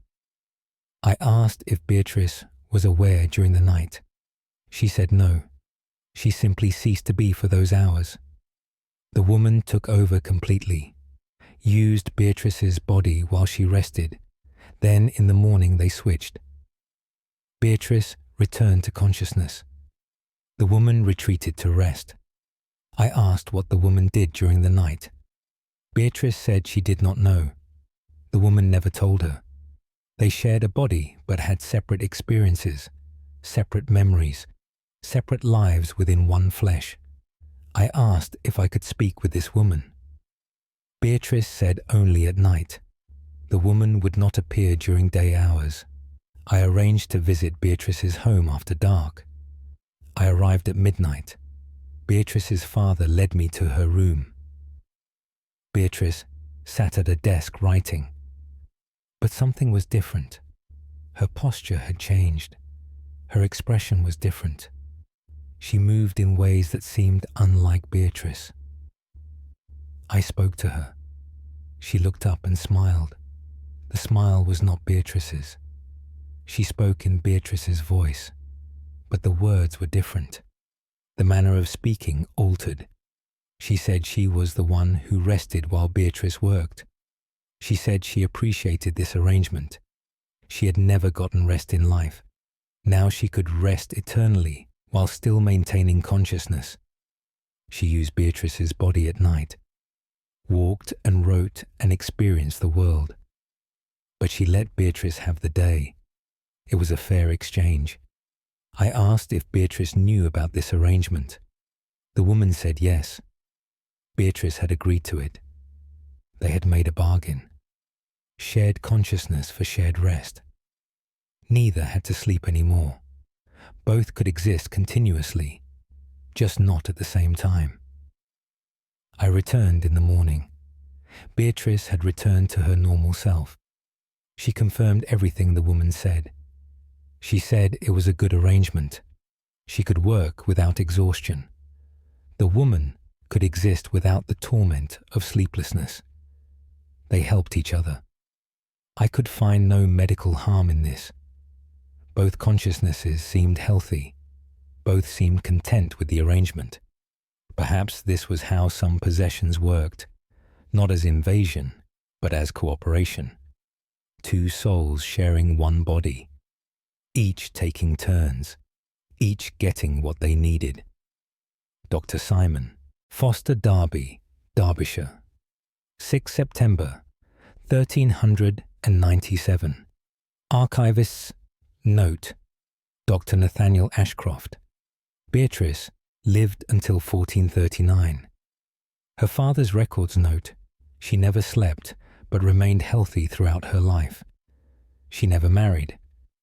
Neighbors reported seeing lights in her window at all hours. After her death, the woman presumably had no body to use anymore. End of file. Proceeding to next recovered document. The following document was never intended for public release. Case file NOA 1412. NN classification. Monk's account. Date of statement 19th April 1412. Location Battle, Sussex. Author Brother Paul Winters. Account of Brother Paul Winters' wed. Brother Paul Winters do account for Brother James's transformation. Brother James had been studying the stars. Our abbey had an observatory in the highest tower. Brother James spent his nights watching the heavens, mapping constellations and tracking planets. He was devoted to understanding God's creation through astronomy. Then, one autumn night, something happened. Brother James was observing as usual.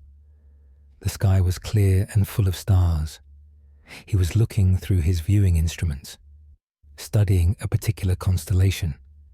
Suddenly, he gasped and fell backward. I was assisting him that night. I rushed to help him stand. Brother James looked at me with strange eyes that seemed to reflect starlight.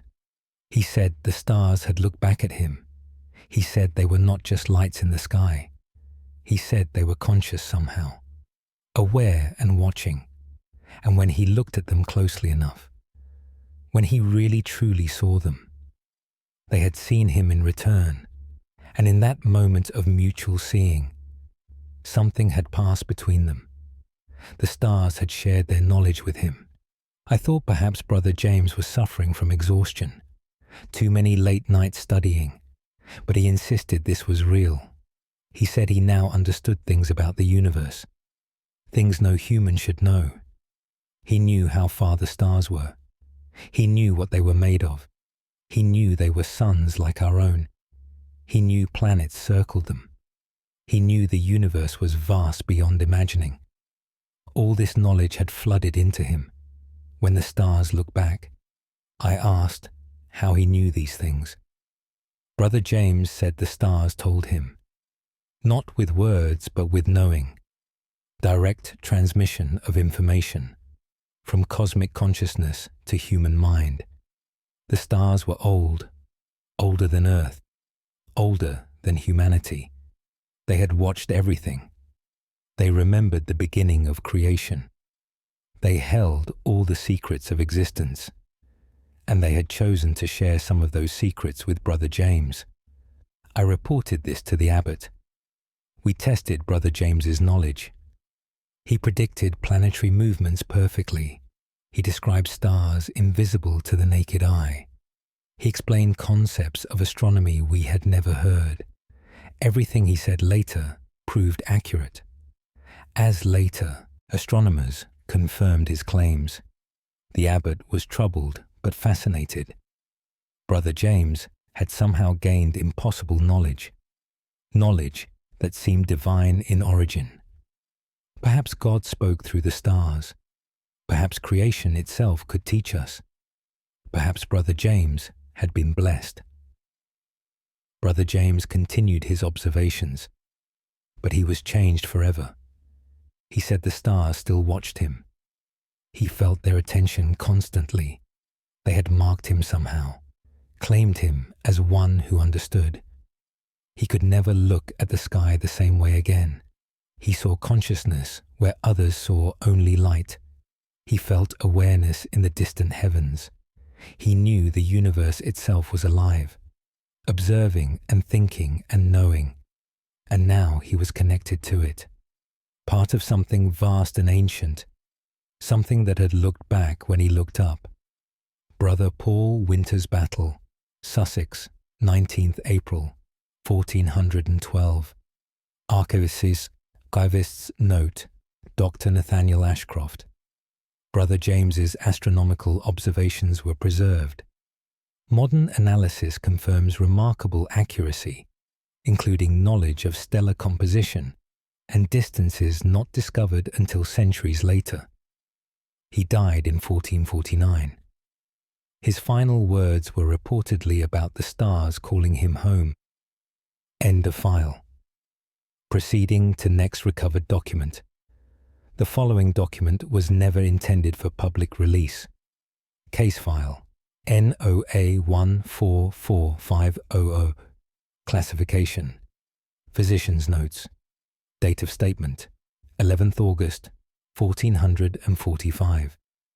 Location Shrewsbury, Shropshire. Author Dr. Edward Blake. Medical notes of Dr. Edward Blake. First, Dr. Edward Blake. Do note the peculiar case of the shepherd. His name was William, and he was 40 years old. He had tended sheep in the hills for 20 years. He came to me because he said the land spoke to him now. He said the earth itself had entered his mind. I thought at first he was suffering from isolation. Shepherds spent long periods alone. Sometimes they developed strange ideas, but William insisted this was real. He said it happened during a storm. He had been caught on the hillside. Lightning struck very close to him. The force knocked him to the ground. He pressed his face against the wet earth. In that moment between thunder and silence, he had felt the land respond to his touch. The earth was alive, he said, not with plants and animals, but conscious in itself. The land remembered everything, every footstep ever taken, every structure ever built, every person who ever died. All of it recorded in soil and stone. When William touched the earth during the storm, when lightning connected sky to ground through his body, he had become a conduit. The earth's consciousness had flowed into him. Now he carried the land's memories. I examined William carefully. He appeared physically healthy. No lasting damage from the lightning. But when he touched the ground, something happened. His expression changed. His eyes became distant. He said he felt everything. Every rabbit in its burrow. Every root spreading underground. Every stone settled in place. The land shared its awareness with him. I tested his claims. I asked him about places he had never visited. William touched the ground and concentrated. Then he described those places in detail. He knew where ancient walls lay buried. He knew where springs ran underground. He knew where bodies were buried in unmarked graves. Everything he said could be verified. The land truly did share its knowledge with him. I asked if this troubled him. William said yes and no. He felt overwhelmed sometimes. The land knew so much, held so many memories. It was almost too much for one mind to contain. But he also felt connected, part of something larger than himself. He was no longer just William the shepherd. He was the land's voice. The earth's consciousness made manifest. I asked what he would do with this knowledge. William said he did not know. The land did not ask things of him. It simply shared what it knew. Perhaps that was enough. Perhaps some knowledge existed just to exist. Perhaps the earth needed someone to know its secrets, even if nothing was done with them. I could offer no medical treatment. William was not ill. He was simply changed, merged with something vast and ancient, something that had waited in the soil for someone to hear it. William returned to his sheep after our consultation. I heard later he had become known for finding things, lost animals and buried objects.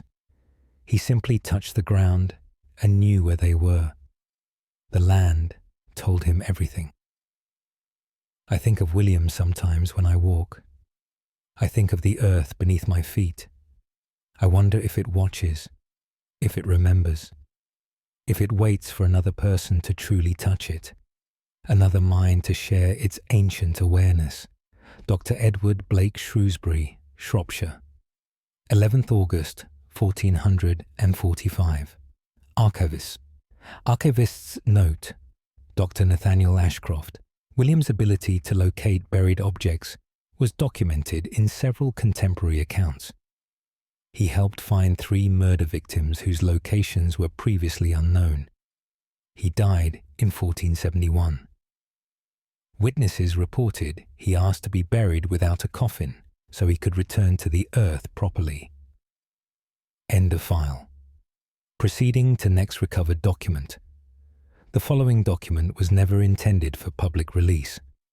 Case file NOA1479 pp. Classification. Nun's record. Date of statement 24th December 1479. Location Amesbury, Wiltshire. Author Sister Helen Goodwin. Record of Sister Helen Goodwin there. Sister Helen Goodwin, do record the possession of Sister Margaret. Sister Margaret was 30 years old. She had been with us for 8 years. She worked in the herb garden. She tended medicinal plants for the infirmary. Then, one winter day, she did not come to prayers. I went to find her in the garden. Sister Margaret knelt among the plants. Her hands were pressed into the soil. Her eyes were closed. Her lips moved in silent speech. I called to her, but she did not respond. I touched her shoulder gently. Sister Margaret opened her eyes slowly. They were green like the plants around her. She said the garden had spoken to her. She said the plants shared their secrets. She said she understood now. Every plant had consciousness, not like human consciousness, but awareness nonetheless. The plants knew what healed and what harmed. They knew which combinations worked together. They knew secrets of medicine lost to human knowledge, and they had chosen Sister Margaret to teach. I asked how she knew this. Sister Margaret said she felt it, when her hands touched the soil, when she tended the plants carefully. They responded to her care. They opened themselves to her. They shared what they knew. Now Sister Margaret could hear the plants speaking, not with words, but with feelings. She understood what each plant needed. She knew what each one could do. She carried their knowledge within her mind. I reported this to the Mother Superior. We decided to test Sister Margaret's claims. We brought her plants she had never seen, unknown herbs from distant lands. Sister Margaret touched each one. She closed her eyes and listened. Then she described their properties perfectly, what they could heal, what doses were safe, what they should not be mixed with. Everything she said was later confirmed by herbalists. The plants truly did share their knowledge with her. The Mother Superior decided this was a gift from God. Plants were God's creation. If they chose to share their secrets, if they selected Sister Margaret as their voice, then this must be divine will. Sister Margaret continued her work, but now she worked with deeper understanding. She created remedies that worked better than any before. She combined plants in ways no one had tried.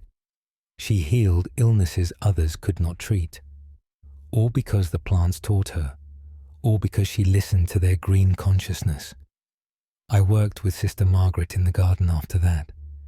I watched her tend the plants with such care. I saw how the plants seemed to lean toward her, how they grew more vigorous under her touch, how they responded to her presence.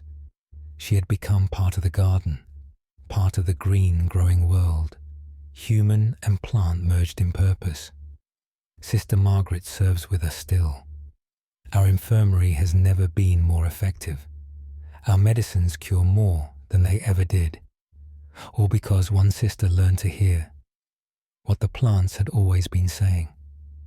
Sister Helen Goodwin, Amesbury, Wiltshire, 24th December 1479.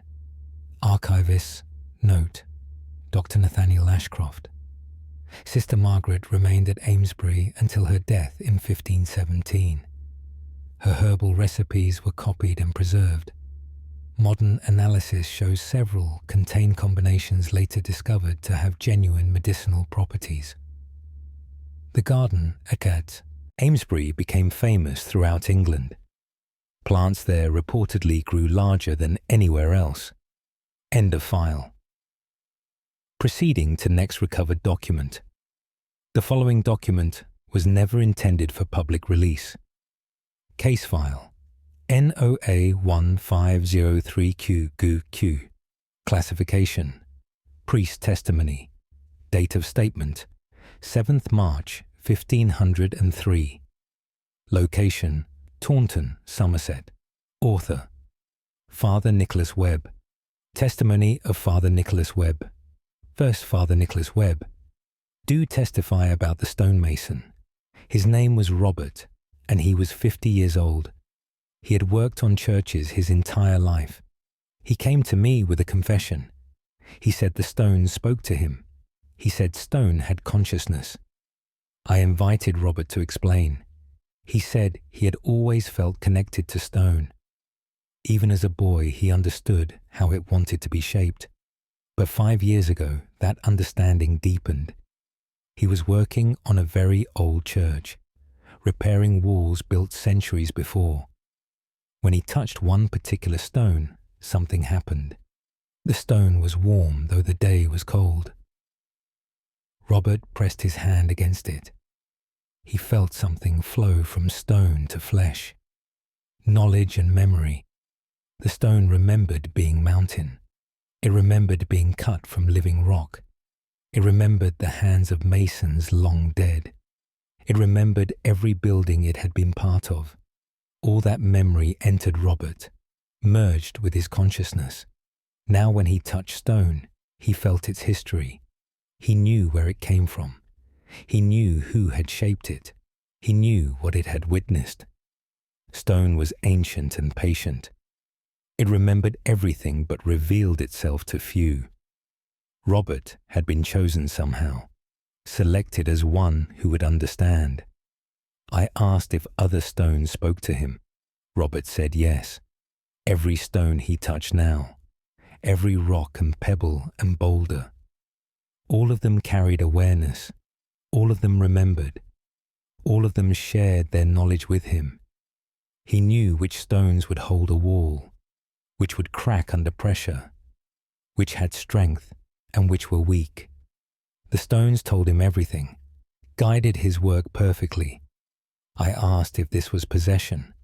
Robert said not exactly. The stones did not control him. They simply shared what they knew.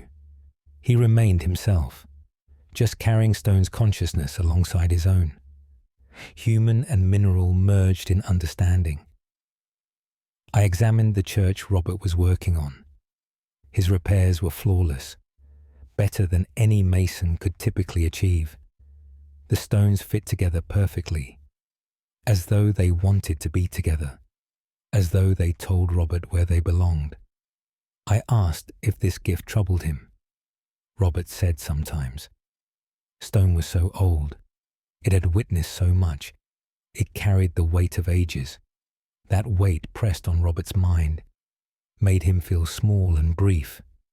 Human life was a moment to stone, a flicker of awareness in endless time. But Robert said he was honored to carry stone's memory, to speak for something so ancient, to bridge the gap between human and mineral. Perhaps that was his purpose. Perhaps that was why stone chose him. I blessed Robert and his work.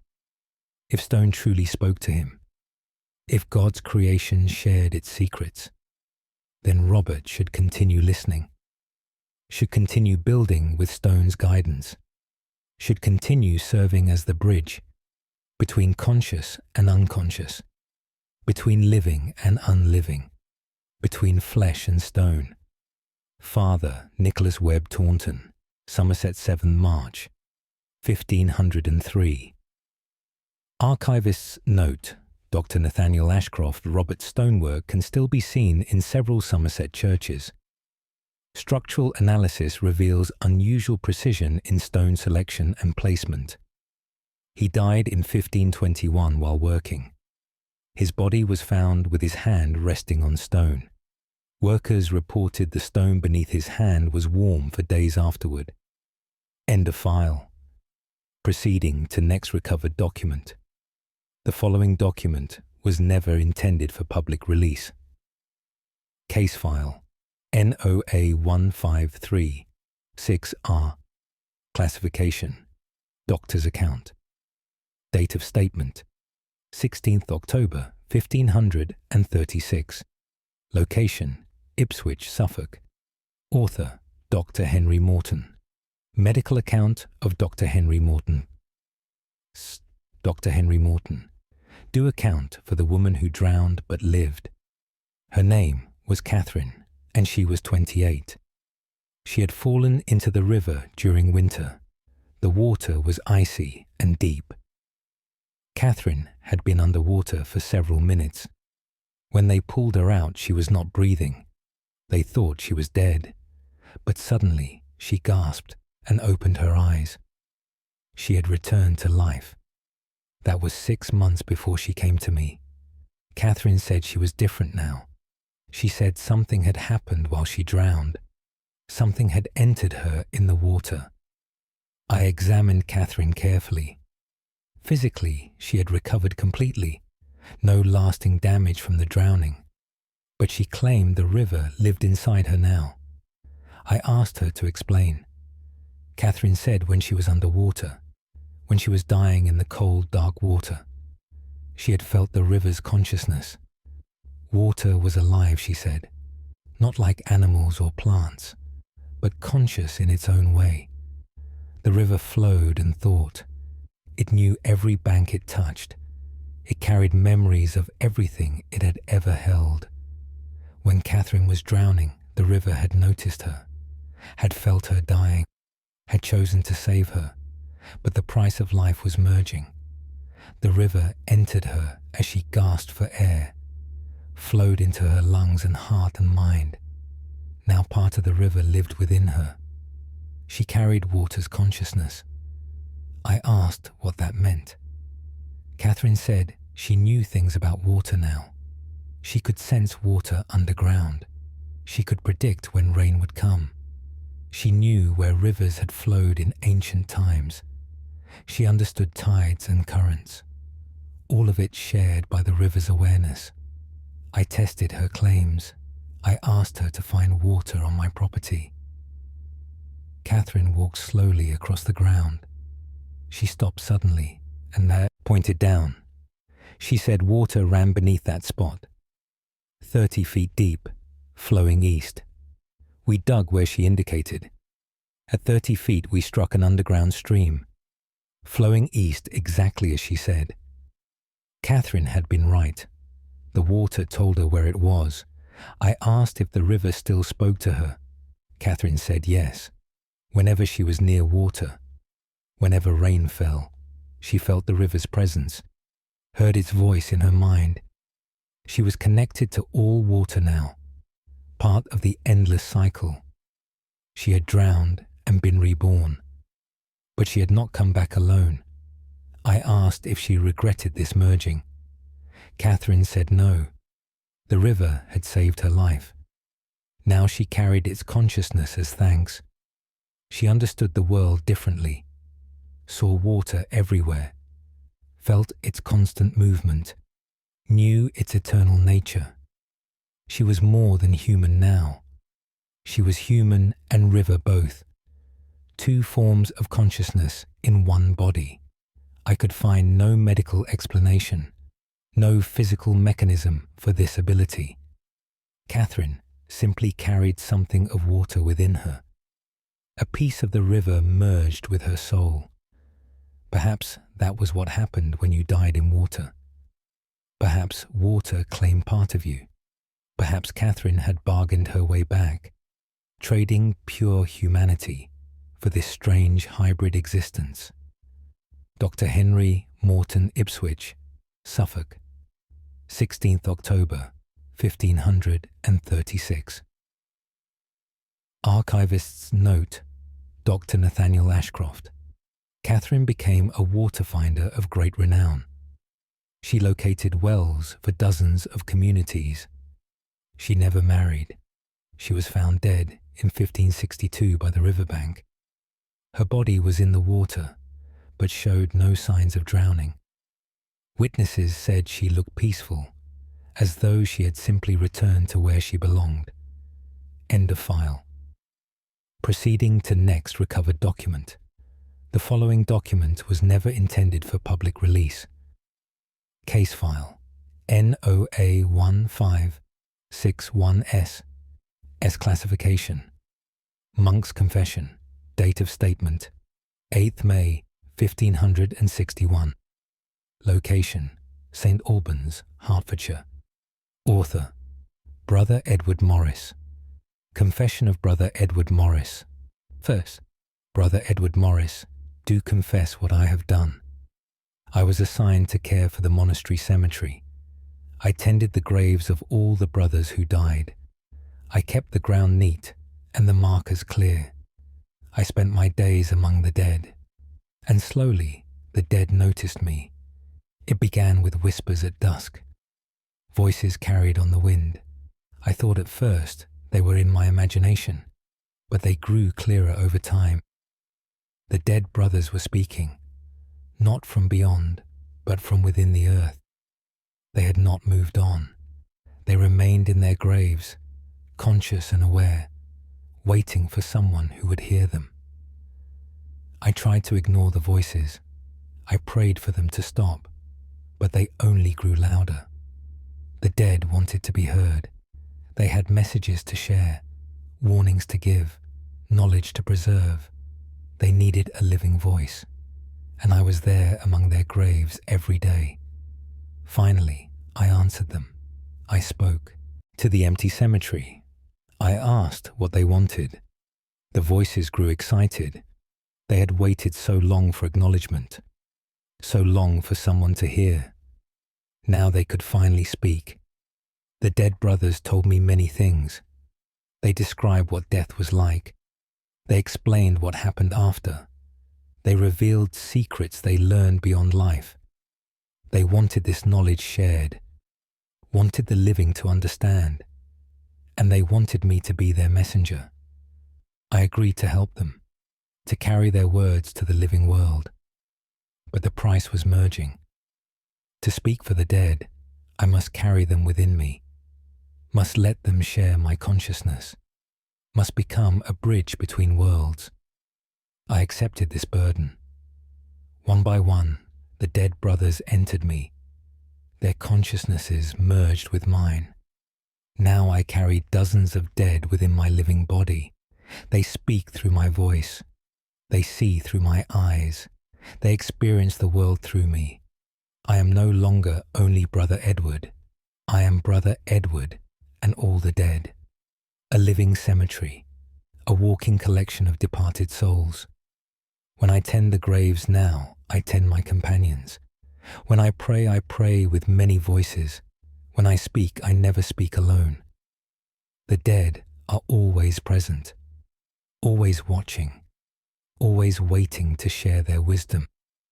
I confess this because I must, because what I have become troubles me. I am losing myself among the dead. My own thoughts are crowded out. My own voice is drowned. I am becoming a vessel only, a container for departed consciousness. Soon, there may be no Edward left at all. Only the dead speaking through empty flesh. Brother Edward Morris St. Albans, Hertfordshire, 8th May, 1561. Archivist's note, Dr. Nathaniel Ashcroft. Brother Edward continued his work until 1579. His later writings are difficult to pass. Multiple voices seem to speak through the same hand. Different handwriting styles appear in single documents.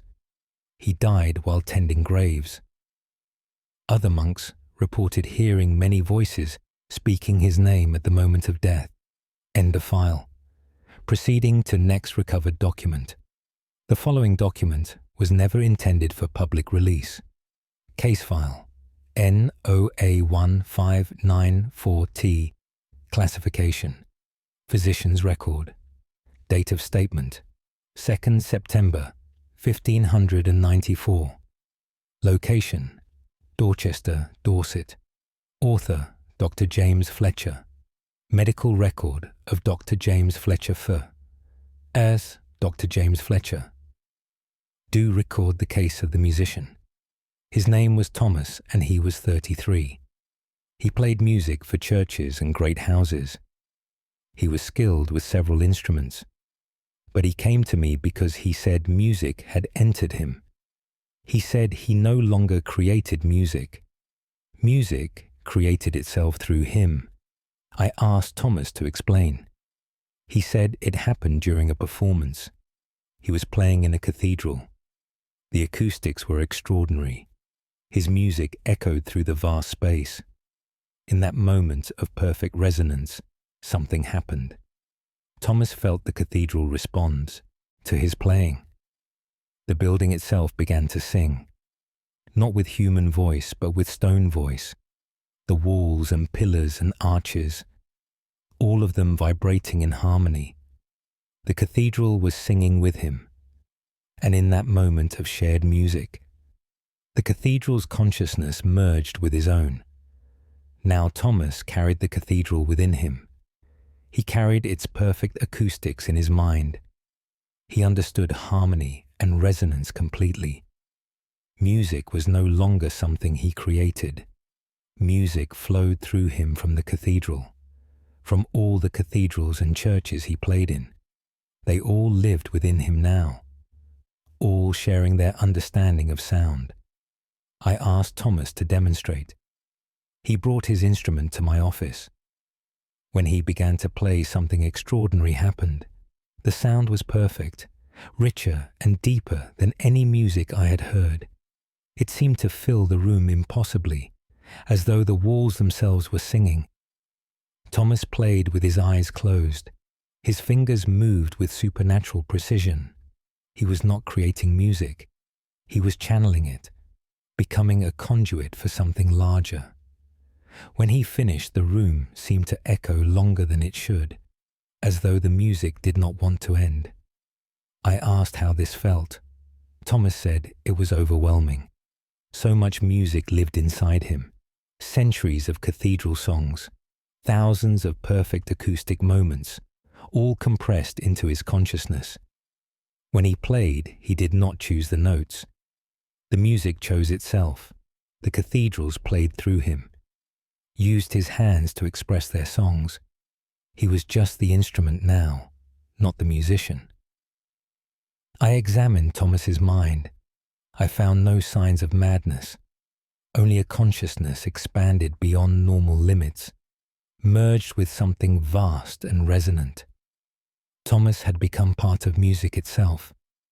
I asked if he could stop. Thomas said no. The cathedrals would not release him. They had waited centuries for someone who truly understood, someone who could carry their perfect acoustics, someone who could keep their songs alive. Thomas was that person, chosen by architecture and music together, bound to them forever. I could offer no treatment. Thomas was not ill. He was simply changed, transformed into something between human and cathedral, between flesh and stone and sound. He left my office still carrying all those ancient songs within him. Dr. James Fletcher Dorchester, Dorset 2nd, September 1594.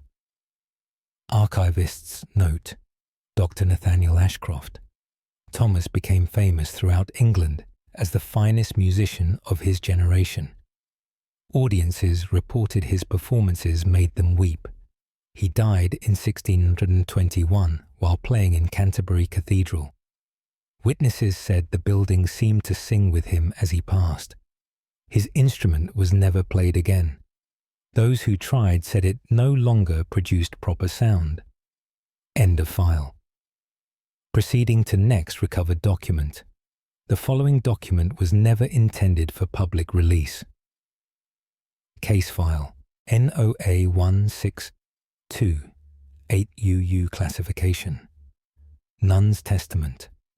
Date of statement 23rd January 1628.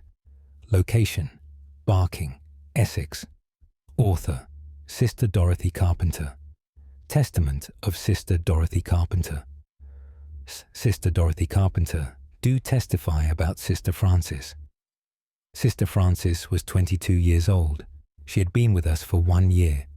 She worked in the library preserving old books. Then, one winter morning, she came to me with a confession. She said the books had merged with her. She said she had become a living library. I asked Sister Frances to explain. She said she had always loved books. She felt peace among them. She understood their importance. But recently, that love had become something more. She was repairing a very old manuscript, a gospel text from the 7th century. The parchment was fragile and the ink faded. She handled it with great care. As she worked, she felt something shift. The book was not just an object anymore. It was a living thing. It carried consciousness within its pages. The consciousness of everyone who ever read it. Everyone who ever copied it. Everyone who ever preserved it. All those minds had left traces in the book. And the book carried those traces still.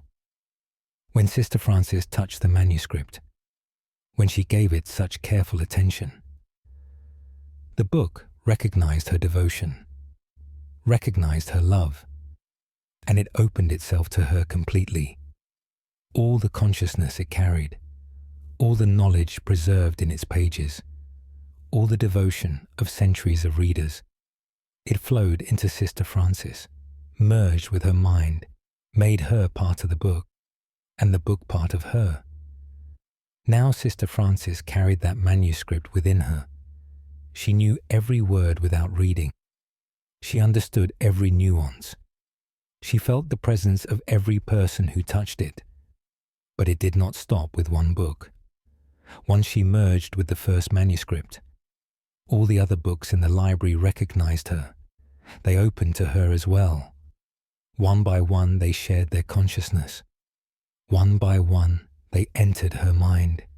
Now Sister Frances carried the entire library, hundreds of books living within her, thousands of pages memorized perfectly, countless minds from centuries past, all merged with her consciousness. She had become a living archive, a human library. I asked if this troubled her. Sister Frances said yes and no. The weight of so many books was enormous. So much knowledge, so many voices, so many centuries of accumulated wisdom. It pressed on her constantly, made her head ache, made her feel small. But she also felt honored. The books had chosen her, had trusted her with their consciousness, had made her their living vessel. She would preserve them now, not just on shelves, but within herself. If the library burned, she would remain. If the books were destroyed, she would carry them forward. She had become immortal library, walking preservation, living memory of all written knowledge. I did not know what to say. This seemed too large for one person, too much consciousness for one mind. But Sister Frances seemed determined. She said this was her calling, to be the books, to carry them forward, to preserve knowledge in flesh. Sister Dorothy Carpenter, Barking. Essex, 23rd January, 1628. Archivist's Note. Dr. Nathaniel Ashcroft. Sister Frances remained at Barking until the Abbey's closure in 1539. She was said to have perfect recall of every text in the library. After leaving, she became a private tutor to wealthy families. She died in 1656. Her students reported she could quote any book from memory. Some said she whispered titles in her sleep. End of file. Proceeding to next recovered document. The following document was never intended for public release. Case file NOA 1641BV. Classification: Priest's account. Date of statement: 14th June 1641. To 1. Location: Truro, Cornwall. Author: Father William Trelawney. Account of Father William Trelawney Father William Trelawney. Do account for the final case in this section. A man named Michael came to me in summer. He was 48 years old. He was a fisherman who worked the Cornish coast. He said the sea had claimed him. He said he belonged to the ocean now. Michael explained that he had been caught in a storm. His boat capsized miles from shore. He was in the water for hours. He should have drowned, but something kept him alive. The sea itself, he said. The ocean did not want him to die. It wanted him for something else. While Michael struggled in the waves, while he fought to breathe, the sea entered him, flowed into him with every desperate breath. Salt water filled his lungs, but instead of drowning, he merged. His consciousness expanded to include the ocean.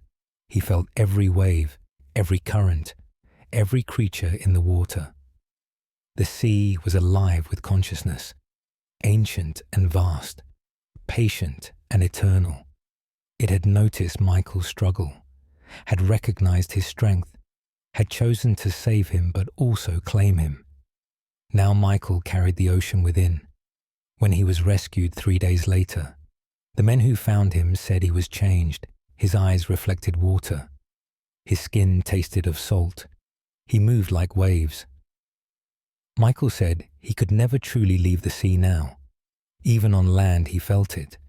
The ocean called to him constantly, showed him visions of its depths, shared its timeless knowledge. He knew where fish swam, where storms were building, where ships had sunk centuries ago. The sea told him everything, because he was part of it now. I asked if Michael wanted to be free of this. He said no. The ocean had given him purpose, had made him more than human, had connected him to something eternal. He would serve the sea forever, as it had saved him. Michael returned to fishing after our conversation, but he was different now. He never got lost. His catches were always abundant. He survived storms that killed other men. The sea protected its own, and Michael belonged to the sea. Father William Trelawney Truro, Cornwall, 14th June, 1641. Archivist's note: Dr. Nathaniel Ashcroft. Michael continued fishing until 1673. He survived numerous storms that should have been fatal. Other fishermen said he had sea luck. He disappeared during a calm day in 1673. His boat was found empty. Locals said the sea finally called him home. His body was never recovered. End of file. Proceeding to next recovered document. The following document was never intended for public release. Case file NOA1253WW. Classification: Vicar's Notes. Date of statement: 9th February 1253. Location: Ludlow, Shropshire. Author: Vicar Peter Blackstone. Notes of Vicar Peter Blackstone. First, Vicar Peter Blackstone. Do note the possession of the child named Rose. Rose was 7 years old when her mother brought her to me. The mother was a widow who worked as a seamstress. She said Rose had begun speaking in the night. She said the child recited prayers in Latin. She said Rose had never been taught Latin. I examined Rose in the church. She was a small child with dark hair and solemn eyes. I asked her simple questions. Rose answered in perfect English. She seemed entirely normal, but her mother insisted something was wrong.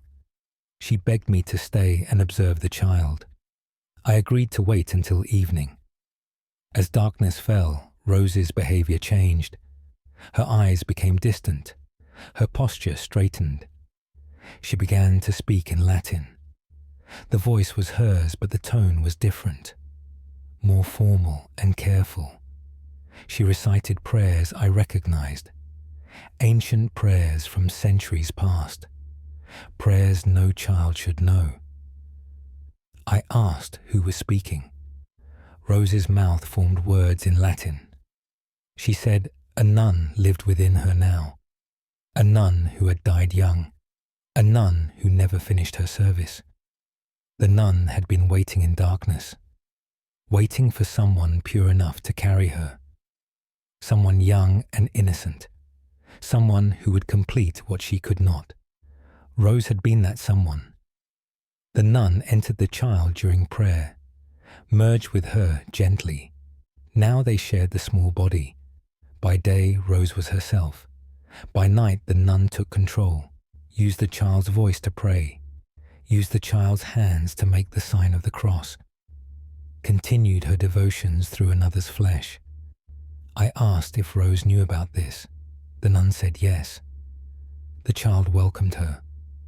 Rose was lonely after her father's death. The nun gave her company. The nun protected her. The nun taught her prayers and songs. They were companions.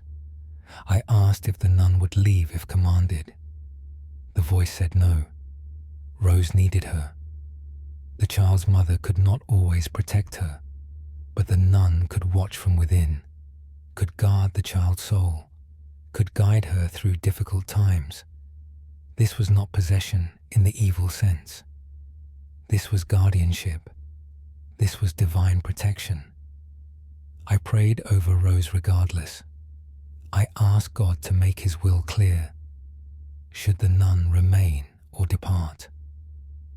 As I prayed, Rose opened her eyes. Both voices spoke at once. Rose and the nun together. They said they wanted to stay together. They were stronger as one. I decided not to drive the nun out. Rose seemed content. The mother was reassured by the protection. Perhaps this was God's plan. Perhaps some children needed guardian spirits. Perhaps the dead could serve by protecting the young.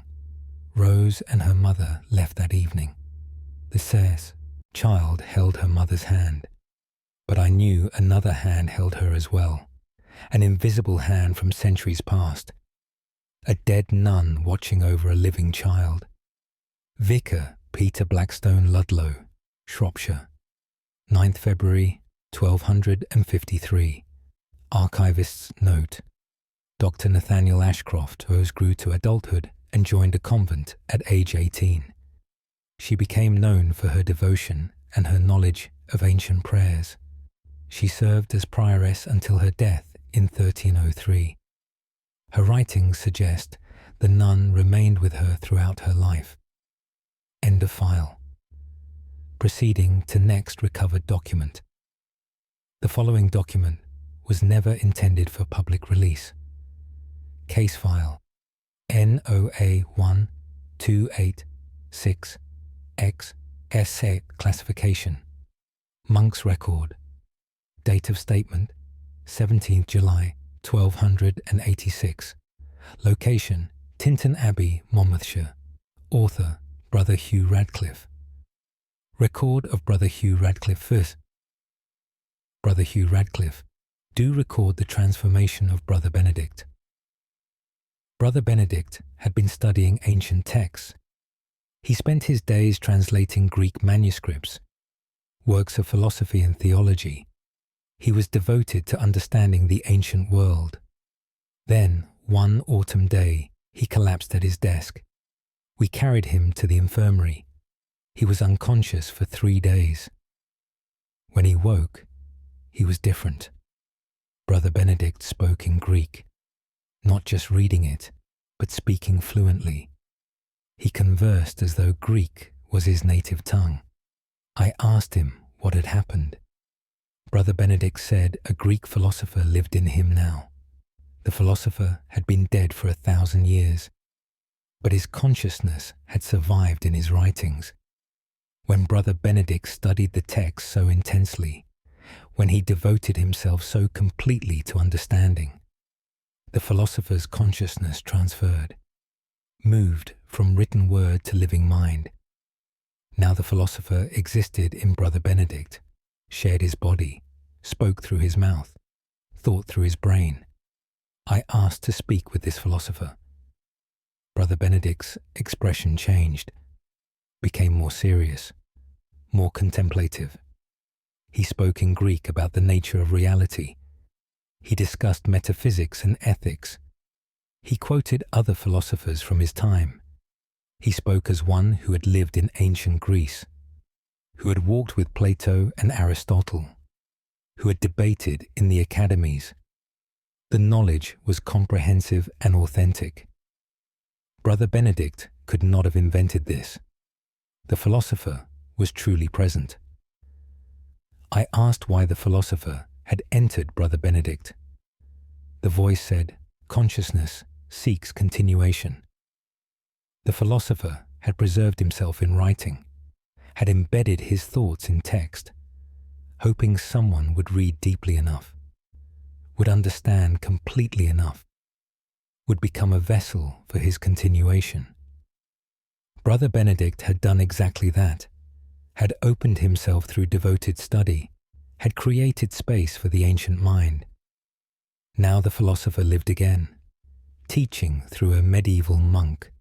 I reported this to the abbot. He was troubled but fascinated. Brother Benedict continued his work, but now with the philosopher's guidance. He translated with perfect understanding. He explained concepts no one else grasped. He became the finest scholar in our abbey, all because he carried an ancient Greek philosopher, all because consciousness could transfer through text, all because devoted study opened doorways between past and present, between dead and living, between written word and spoken thought. Brother Benedict serves with us still, though serve is complicated now. Two minds work through his body, medieval monk and ancient philosopher, both devoted to knowledge, both seeking truth, both merged in purpose. Brother Hugh Radcliffe, Tintern Abbey, Monmouthshire, 17th July 1286. Archivist's note. Dr. Nathaniel Ashcroft, Brother Benedict's translations became foundational texts. Modern scholars note they contain insights not available in other versions. He died in 1324 while translating Plato. His final words were in Greek. The manuscript he was working on was never completed. Some say the philosopher left with him. End of file. Proceeding to next recovered document. The following document was never intended for public release. Case file NOA1319YY. Classification: Physician's testimony. Date of statement: 24th March 1319. Location: Hereford, Herefordshire. Author: Dr. Alan Westwood. Medical testimony of Dr. Alan Westwood was, Dr. Alan Westwood. Do testify about the sleeping woman. Her name was Joan, and she was 35 years old. Her husband brought her to me because she would not wake. He said she had been asleep for 2 weeks. He said she breathed and her heart beat, but nothing could rouse her. I examined Joan in her home. She lay in bed perfectly still. Her breathing was slow but steady. Her pulse was weak but regular. She appeared to be in deep sleep, but no amount of noise or shaking woke her. I tried various remedies. I applied strong scents beneath her nose. I spoke loudly in her ear. I pinched her skin firmly. Nothing produced any response. Joan remained asleep. Her husband was desperate. He said Joan had been perfectly healthy. Then one morning, she simply did not wake. She had been asleep ever since. I decided to stay and observe her. As evening approached, something changed. Joan's eyes began to move beneath her lids. Her fingers twitched. Her lips parted. Then she began to speak. Her voice was soft but clear. She spoke in languages I did not recognize. The words flowed smoothly and continuously. Sometimes the language sounded like Latin, sometimes like Greek, sometimes like nothing I had ever heard. Joan spoke for hours without waking. Her eyes remained closed. Her body remained still. Only her mouth moved. I realized Joan was not simply asleep. She was somewhere else. Her consciousness had traveled. Her mind was visiting other places, other times, other worlds perhaps. The languages she spoke were not her own. They were the languages of wherever she travelled. She was reporting what she saw, describing what she experienced. But her body remained here, trapped in sleep, unable to return. I spoke to Joan while she slept. I asked where she was. The voice that answered was hers but distant, as though speaking from far away. She said she walked through time. She saw the past and future.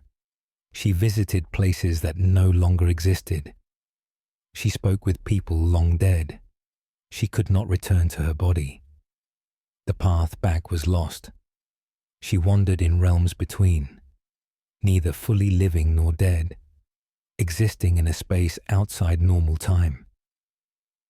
I asked her husband if Joan had done anything unusual. He said she had been reading old books, books about mysticism and vision, books about travelling beyond the body. Perhaps Joan had succeeded. Perhaps she had left her flesh behind. Perhaps she could not find her way home. I tried everything to wake her, every medical treatment I knew. Nothing brought Joan back. She remained asleep, speaking in unknown tongues, describing impossible places, trapped between worlds. Her husband kept her comfortable, fed her broth while she slept, kept her clean and warm. But Joan never woke. She lived in sleep for 3 more years, speaking continuously of her travels. Then, one morning, she was silent. Her breathing had stopped. Joan had finally left completely. Perhaps she found peace in those other realms. Perhaps she was never meant to return. Dr. Alan Westwood Hereford, Herefordshire, 24th March 1319. Archivist's note. Dr. Nathaniel Ashcroft. Joan's case resembles reported instances of prolonged trance states. The books she was reading were likely works on contemplative mysticism. Her husband kept detailed notes of her utterances. Linguistic analysis suggests elements of Latin, Greek, and Aramaic. Some passages remain untranslated. End of file. Proceeding to next recovered document. The following document was never intended for public release. Case file NOA 134-7ZZ. Classification: Abbess's record. Date of statement: 1st October 1347. Location: Wilton, Wiltshire. Author: Abbess Mary Gifford. Record of Abbess Mary Gifford first. Abbess Mary Gifford. Do record what happened to Sister Beatrice. Sister Beatrice was 40 years old. She had been with us for 20 years. She was quiet and devoted. She spent hours in prayer each day. Then one evening, she did not come to Vespers. I went to find her in the chapel. Sister Beatrice knelt before the altar. Her hands were raised toward the cross. Her face was lifted upward. Her eyes were open but unseeing. I called her name, but she did not respond. I approached carefully. Sister Beatrice was rigid as stone. Her body did not move. Her breathing was almost imperceptible, but she was alive. I touched her shoulder gently. The moment I made contact, I felt something. A presence overwhelming in its intensity. Something vast had entered Sister Beatrice. Something holy and terrible. I pulled my hand away quickly. Sister Beatrice remained frozen. I called for the other sisters. We gathered around her in the chapel. We prayed for her release. As we prayed, Sister Beatrice began to speak. Her voice was her own but changed, amplified somehow. It filled the entire chapel. She spoke in Latin about divine mysteries. She described visions of heaven. She recited prophecies about the future. She spoke with authority beyond any mortal. We listened in awe and terror. Sister Beatrice spoke for hours, Her body never moved from its rigid position. Her eyes never blinked. Her mouth formed words continuously. At midnight, she finally fell silent. Her body relaxed. She collapsed to the floor. We carried her to the infirmary. She slept for 2 days. When she woke, Sister Beatrice remembered everything. She said God had entered her. She said divine presence had filled her completely. She said she had been emptied of herself, made into a vessel for holy communication. God had spoken through her mouth, used her voice to deliver messages. Now she was changed forever. Part of her remained in heaven still. Part of God remained in her. She was neither fully human nor fully divine. Something between. Something transformed. I asked if this would happen again. Sister Beatrice said yes. God would call her periodically, would fill her with presence, would speak through her. She was chosen as an oracle, a living conduit for divine word. Over the following years, it happened many times. Sister Beatrice would become rigid. Her voice would change. She would speak prophecies and visions. Then she would collapse and sleep. Each time she was changed a little more, each time less human and more holy, each time further from us and closer to God. We wrote down everything she said. Her prophecies filled many books. Some have come true. Others await fulfillment. All of them carry the weight of divine truth. Sister Beatrice serves with us still, though she is barely with us anymore. Most of her consciousness resides elsewhere, in heavenly realms. She returns to her body only when summoned, to deliver God's messages. Then she departs again, leaving her flesh behind like empty clothing. Abbess Mary Gifford Wilton, Wiltshire, 1st October, 1347. Archivist's note, Dr. Nathaniel Ashcroft. Sister Beatrice's prophecies were collected and preserved. Several predicted historical events accurately, including plagues and political changes. She died in 1372. Witnesses reported her body remained warm for 3 days. Her grave became a pilgrimage site. Visitors reported experiencing visions there. End of file. Proceeding to next recovered document. The following document was never intended for public release. Case file NOA 1374 AA. Classification Priest's account. Date of statement 13th May 1374. Location Ripon, Yorkshire. Author Father Gregory Hartwell. Account of Father Gregory Hartwell versus Father Gregory Hartwell. Do account for the boy who saw angels. His name was Edmund, and he was 9 years old. His parents brought him to me in spring. They said Edmund spoke with invisible companions. They said he described beings of light. They said he claimed angels visited him. I invited Edmund to explain. The boy was small with fair hair and bright eyes. He spoke with complete sincerity.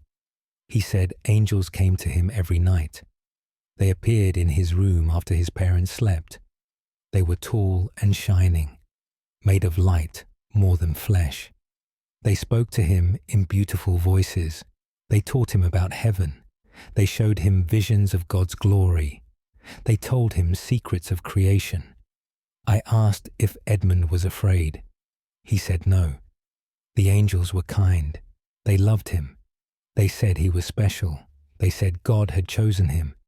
They wanted to share knowledge with him. They wanted him to understand divine truth. I asked what the angels taught him. Edmund began describing theology, complex theological concepts, ideas about the nature of God, explanations of the Trinity, discussions of divine grace. He spoke with understanding far beyond his years. far beyond his education. He used terms I had studied at university. He explained mysteries I barely grasped. Myself. I asked Edmund's parents about his education. They said he could barely read. He had never studied theology. He was just a child, yet he spoke with the wisdom of scholars. I asked to meet these angels. Edmund said they came only at night, only when he was alone. They would not appear for others. I asked Edmund to describe them more precisely. He said they were neither male nor female. They existed beyond human categories. Their light was not like fire or sun. It was pure radiance. Looking at them was like looking at truth itself. They had wings, but not like birds, more like geometric patterns of light. They sang, but not with mouths. Their entire being resonated with harmony. Everything about them was perfect and terrifying. I did not know what to believe. Children invented companions sometimes, but Edmund's knowledge was too precise, too advanced for invention. Something was teaching him. I decided to test him. I asked theological questions, difficult questions about church doctrine. Edmund answered each one correctly. Sometimes he corrected my understanding. He explained things I had wrong. His knowledge came from somewhere. I asked Edmund what the angels wanted. He said they wanted him to remember. They wanted him to carry their teachings. They wanted him to share divine knowledge. When he grew older, he would teach others. He would help people understand God. That was his purpose. That was why the angels chose him. I blessed Edmund and sent him home. I told his parents this might be genuine. Angels did visit humanity sometimes. Perhaps Edmund was one of the blessed. Perhaps he truly carried divine knowledge. I heard later Edmund became a priest. He was known for his profound wisdom. People travelled far to hear him preach. He spoke of heaven as one who had seen it. He described God as one who understood. The angels had taught him well. Father Gregory Hartwell Ripon, Yorkshire, 13th May, 1374. Archivist's note. Dr. Nathaniel Ashcroft. Edmund became Father Edmund Norwich and served as a theologian and teacher. His writings influenced religious thought for generations. He claimed angelic visitations continued throughout his life. He died peacefully in 1421. Witnesses reported light emanating from his room at the moment of death. End of file. Proceeding to next recovered document. The following document was never intended for public release. Case file NOA 1408BBB. Classification. Doctor's notes. Date of statement 29th November 1408. Location Lichfield, Staffordshire. Author Dr. Martin Fletcher. Medical notes of Dr. Martin Fletcher. Dr. Martin Fletcher. Do note the case of the man who died and returned. His name was Geoffrey, and he was 52 years old. He was a merchant in the town. He came to me because he said he had died. He said he had been dead for 3 days. Then he returned to life. But he returned different. I asked Geoffrey to explain. He said he had been very ill with fever. For days he burned and sweated. Then, one morning, he simply stopped breathing. His wife confirmed this. She said Geoffrey's body went cold. His heart stopped beating. She prepared him for burial. She washed his body and dressed him. She sat vigil beside him. On the 3rd day, Geoffrey gasped and opened his eyes. He was alive again, but when he spoke, he was changed. He said he had been somewhere else. He had travelled beyond death. He had seen what lay after. I examined Geoffrey carefully. Physically, he appeared healthy. surprisingly healthy for someone who claimed to have died. No signs of lingering illness. But something was different about his eyes. They looked older somehow, as though they had seen too much. I asked what he experienced during those 3 days. Jeffrey said he left his body. His consciousness floated above his corpse. He watched his wife weeping. He tried to speak but had no voice. He tried to touch her but had no hands. Then something pulled him away. He traveled through darkness, through a tunnel of absence. He emerged into light. Not earthly light, but something beyond. He saw beings there, souls of the dead, spirits waiting, angels perhaps. They spoke to him without words. They showed him things, the nature of existence, the structure of reality, the truth about life and death. They said he was not supposed to be there yet. His time had not truly come. He had died by accident, by fever's mistake. They would send him back, but he could not return unchanged. He would carry knowledge with him, knowledge of what lay beyond. He would remember what he had seen. Then they pushed him back through the tunnel, back into his cold body, back into flesh and blood and breath. Jeffrey said he gasped and lived again. But he was not the same man anymore. He had seen beyond death. He carried that knowledge now. I asked what difference it made.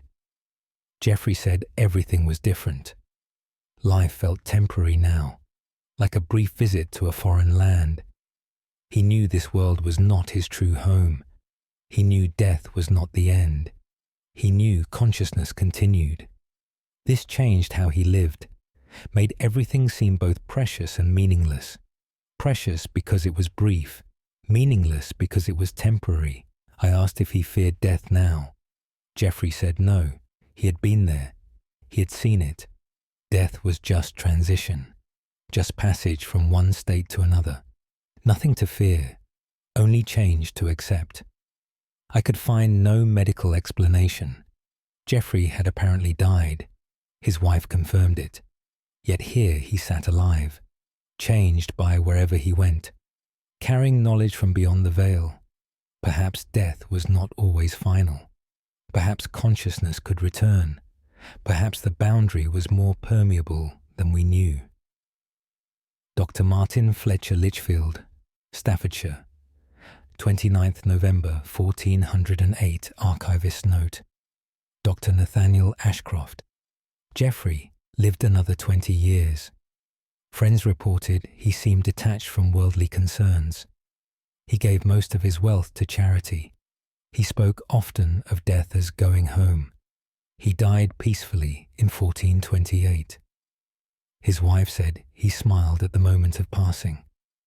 End of file. Proceeding to next recovered document.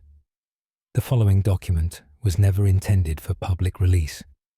Case file NOA1435 CC C classification Monk's testimony. Date of statement 18th June 1435. Location Buckfast Abbey, Devon. Author Brother Samuel Wright. Testimony of Brother Samuel Wright. Worse, Brother Samuel Wright. Do testify about Brother Andrew's visions. Brother Andrew was 28 years old. He had been with us for 5 years. He was devoted to contemplative prayer. He spent long hours in meditation.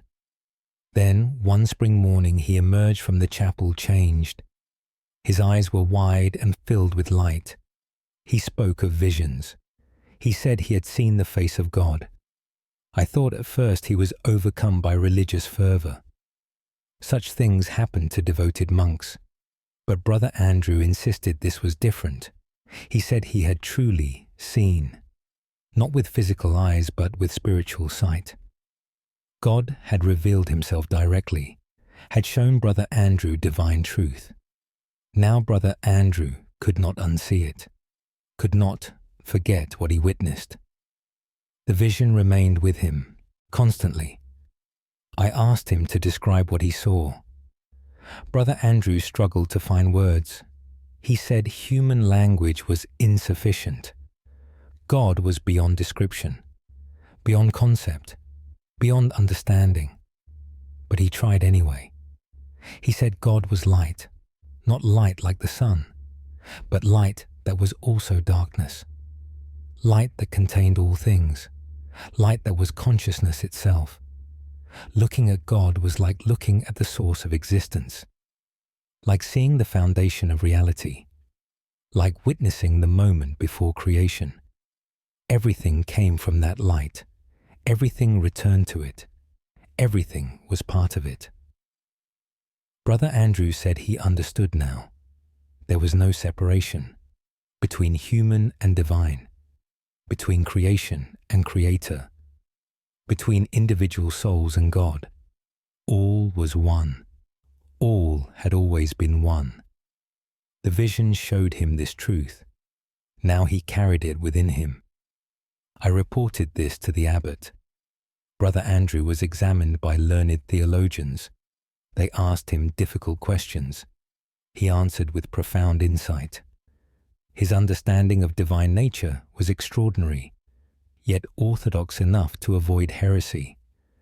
The abbot decided Brother Andrew had received genuine divine revelation. This was a blessing on our abbey.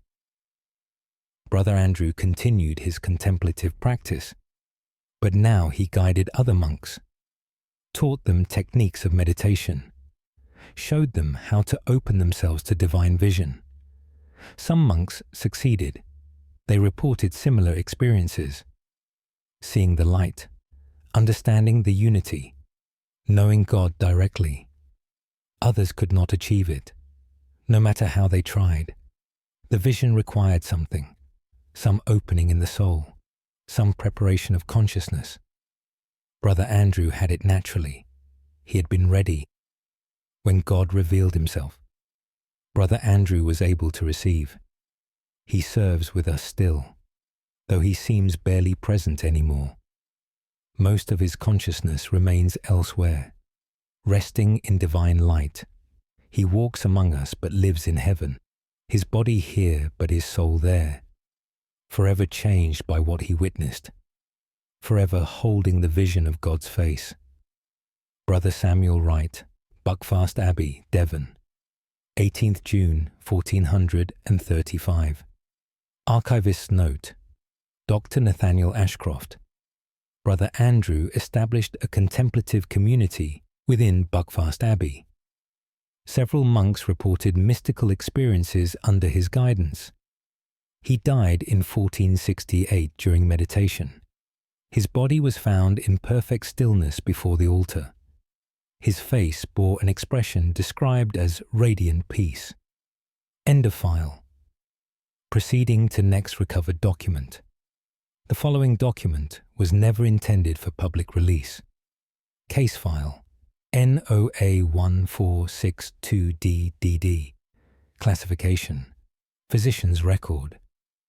Date of statement: 4th February 1462. Location: King's Lynn, Norfolk.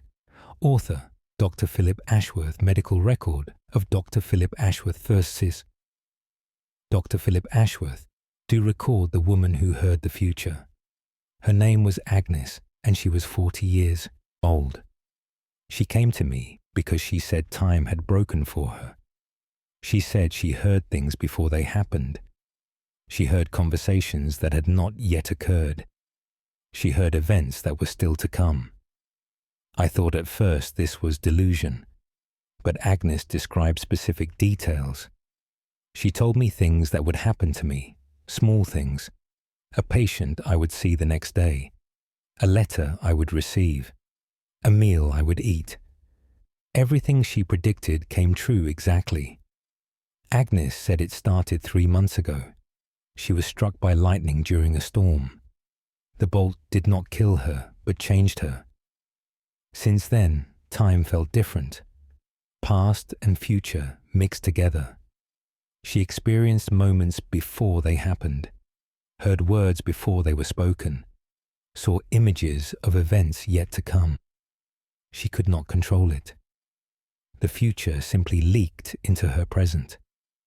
I asked Agnes to demonstrate. She listened carefully. Then she told me what I would say next. The exact words. I tried to say something different, but the words she predicted came out anyway, as though they were predetermined, as though I had no choice. Agnes said this was how time worked. Everything was already written, already determined. The future existed as solidly as the past. Most people just could not perceive it. But Agnes could now.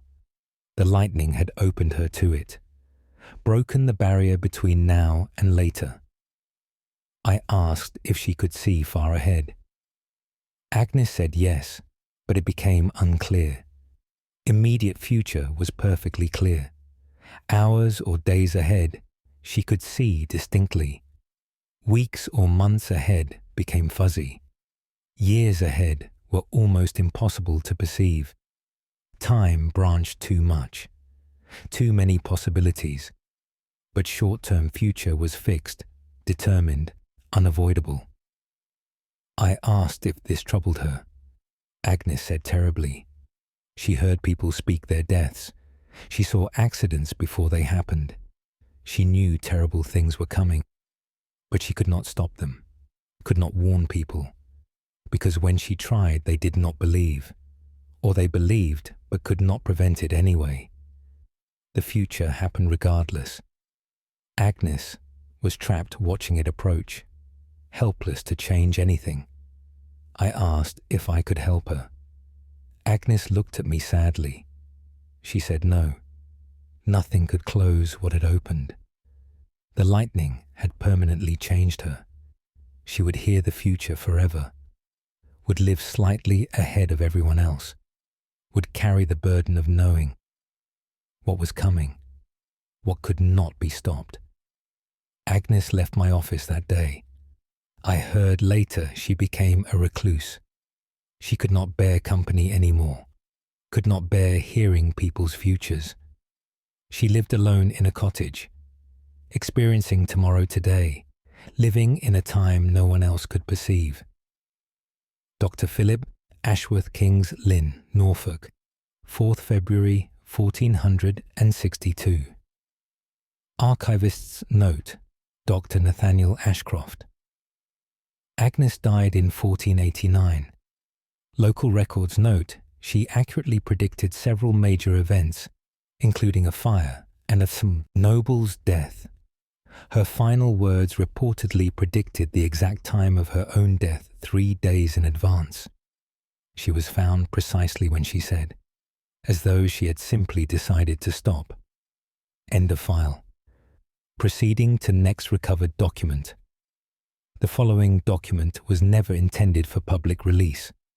Case file NOA 1497EE, classification, Nun's account. Date of statement 23rd September 1497. Location Romsey, Hampshire. Author Sister Judith Carter. Account of Sister Judith Carter.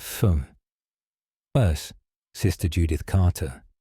Do account for Sister Eleanor's stigmata. Sister Eleanor was 33 years old. She had been with us for 12 years. She was devoted to contemplating Christ's passion. She meditated daily on the crucifixion. She imagined Christ suffering. She prayed to share his pain. Then, one Good Friday, her prayers were answered. Sister Eleanor was kneeling before the crucifix. She was deep in meditation. Suddenly, she cried out. Blood appeared on her hands. Wounds opened in her palms, exactly where Christ's nails had pierced. We rushed to help her. Sister Eleanor was weeping. She said she felt the nails. She said she experienced Christ's agony. The pain was overwhelming, but it was also holy. We examined her hands. The wounds were real.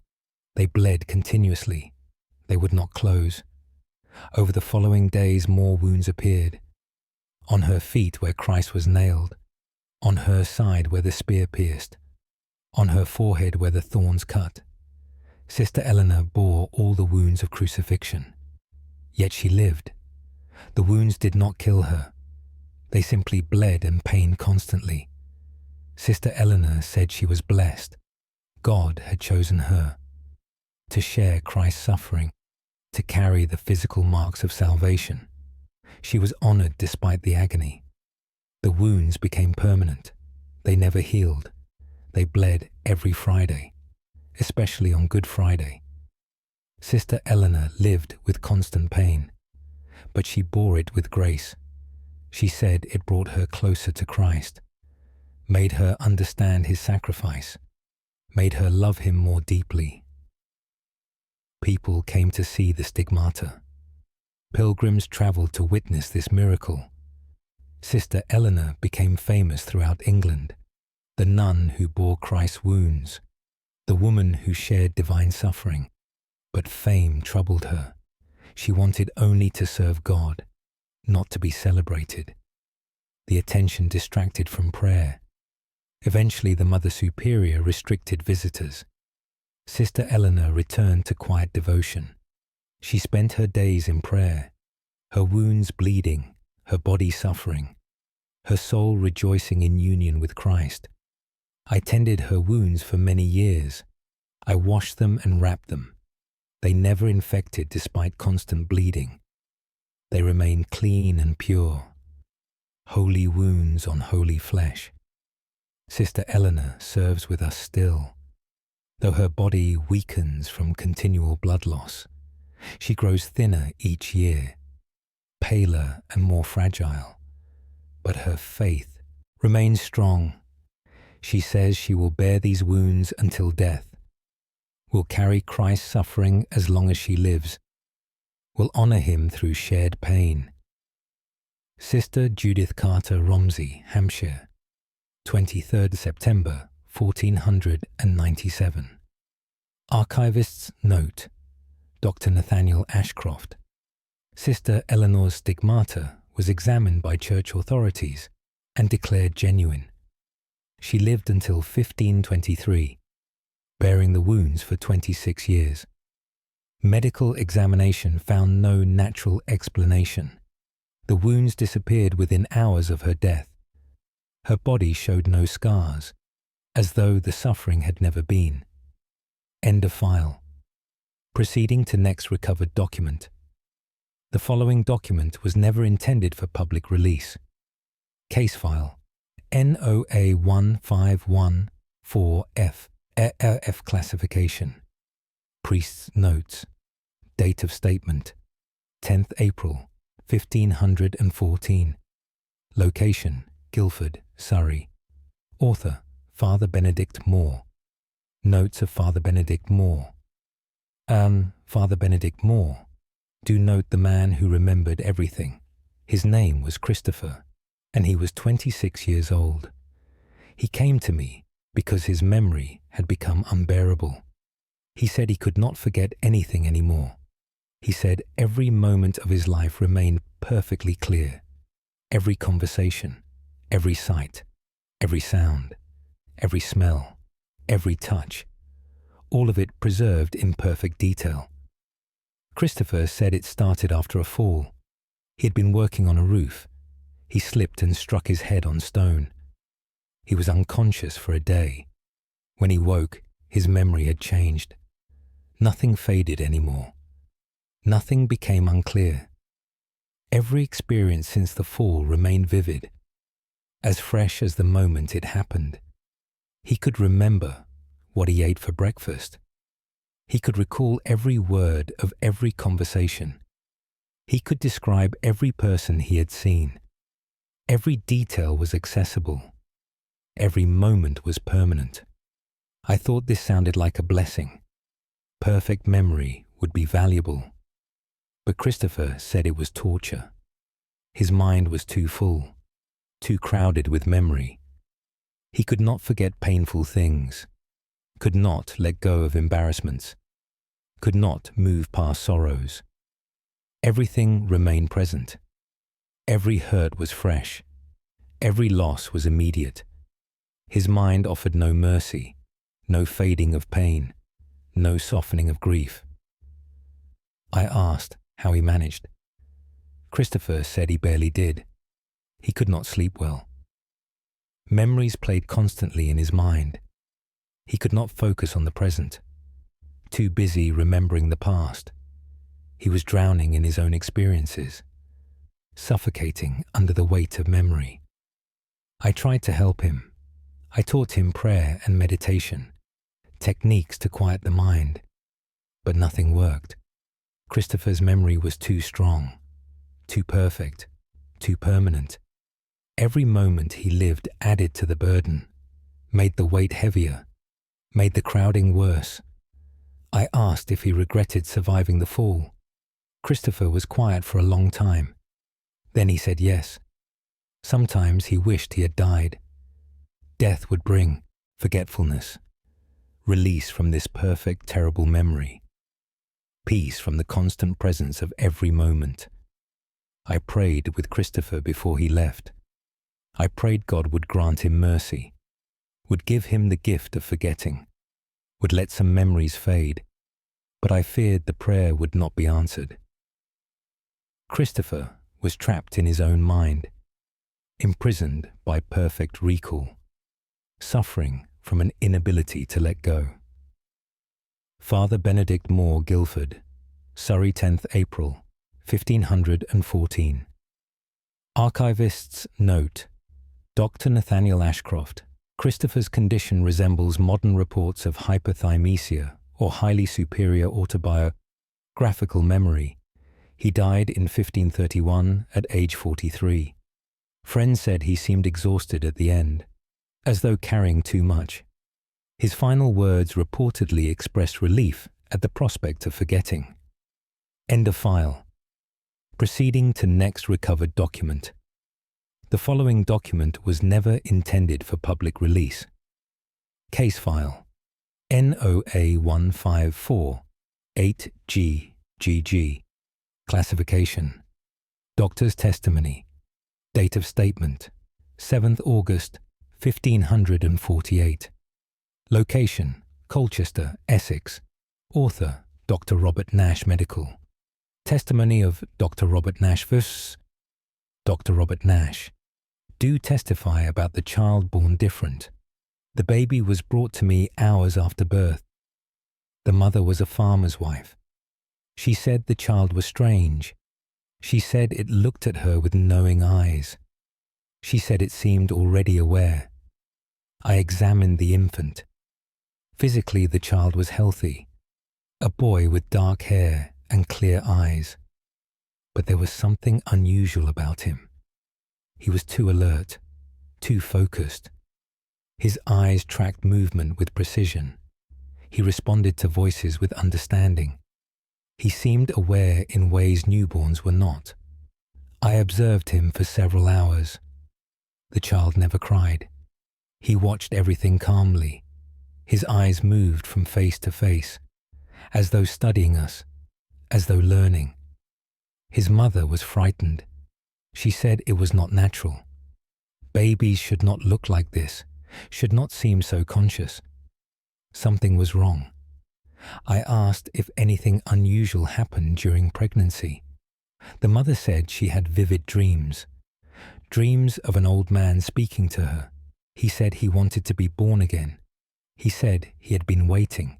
He said her child would be his vessel. She had dismissed the dreams as fantasy, but now she wondered. Perhaps the old man had meant it. Perhaps something had entered her child. Perhaps this was not purely her baby. I held the infant carefully. He looked directly at me. His eyes were unnervingly intelligent. I spoke to him as I would an adult. The baby blinked slowly, as though acknowledging understanding. I asked if anyone was there besides the child. The baby's expression changed slightly. It seemed like confirmation. Something else lived in this infant body, something old in a vessel young. I examined the child for demonic possession. I found no evil presence. No malice or darkness, just consciousness that seemed too developed, too advanced for hours of life. I told the mother this might not be harmful. Perhaps an old soul had returned. Perhaps reincarnation was real. Perhaps her child carried memories of another life. The mother was uncertain, but accepted this. She took the child home. I heard reports of him over the years. The boy learned quickly, too quickly. He spoke in complete sentences at age 1. He read at age 2. He discussed philosophy at age 5. He seemed to remember another life, another time. He spoke of places he had never been. He knew things he had never learned. The old man in the dreams had succeeded, had found a way to return, had been reborn in the farmer's son. Dr. Robert Nash Colchester, Essex, 7th August, 1548. Archivist's note. Dr. Nathaniel Ashcroft. The child grew to become a noted scholar despite humble origins. He claimed memories of living in ancient Rome. Some historians verified details he provided that were not in common knowledge. He died young at age 28. Perhaps the old soul was already tired. End of file. Proceeding to next recovered document. The following document was never intended for public release. Case file NOA1573HHH. Classification. Monk's record. Date of statement. 19th December 1573. Location Lewes, Sussex. Author Brother Francis Webb. Record of Brother Francis Webb's feast. Brother Francis Webb. Do record the possessed manuscript. Brother Timothy had been copying a text, an ancient manuscript about mysticism. He worked on it for 6 months, carefully reproducing every word, every illustration, every mark. Then, one winter evening, he finished. Brother Timothy placed the final period, completed the last page. The manuscript was done. At that moment, something happened. Brother Timothy gasped and fell backward. His eyes rolled back, his body convulsed. I rushed to help him. Brother Timothy seized my arm. His grip was impossibly strong. He pulled me close. His eyes focused suddenly, but they were not his eyes anymore. Someone else looked through them.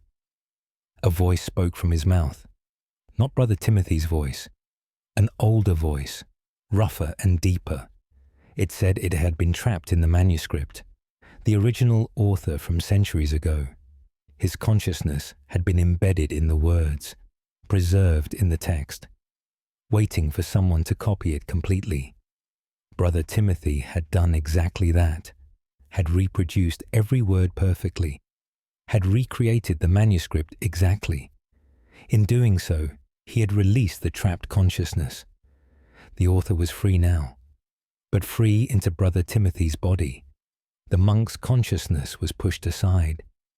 The ancient author took control. Brother Timothy was still present, but trapped in his own mind, a prisoner in his own flesh.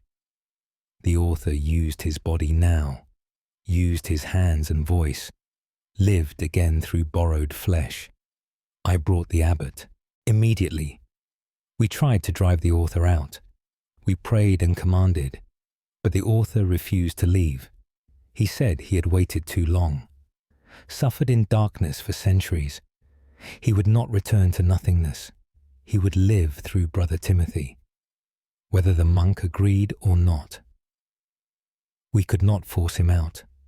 The author was too strong, too determined. He had survived for centuries. A few prayers would not defeat him. Brother Timothy was lost. His body was taken. His voice was stolen. He existed, but could not act, could not speak, could not control anything. The author lived his life for him. The abbot decided we must accept this. Brother Timothy could not be saved. The author would remain. He continued Brother Timothy's duties, but with the author's personality, the author's knowledge, the author's ancient perspective.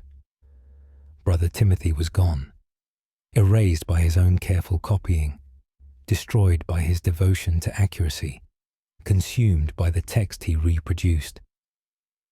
I burned the manuscript afterward.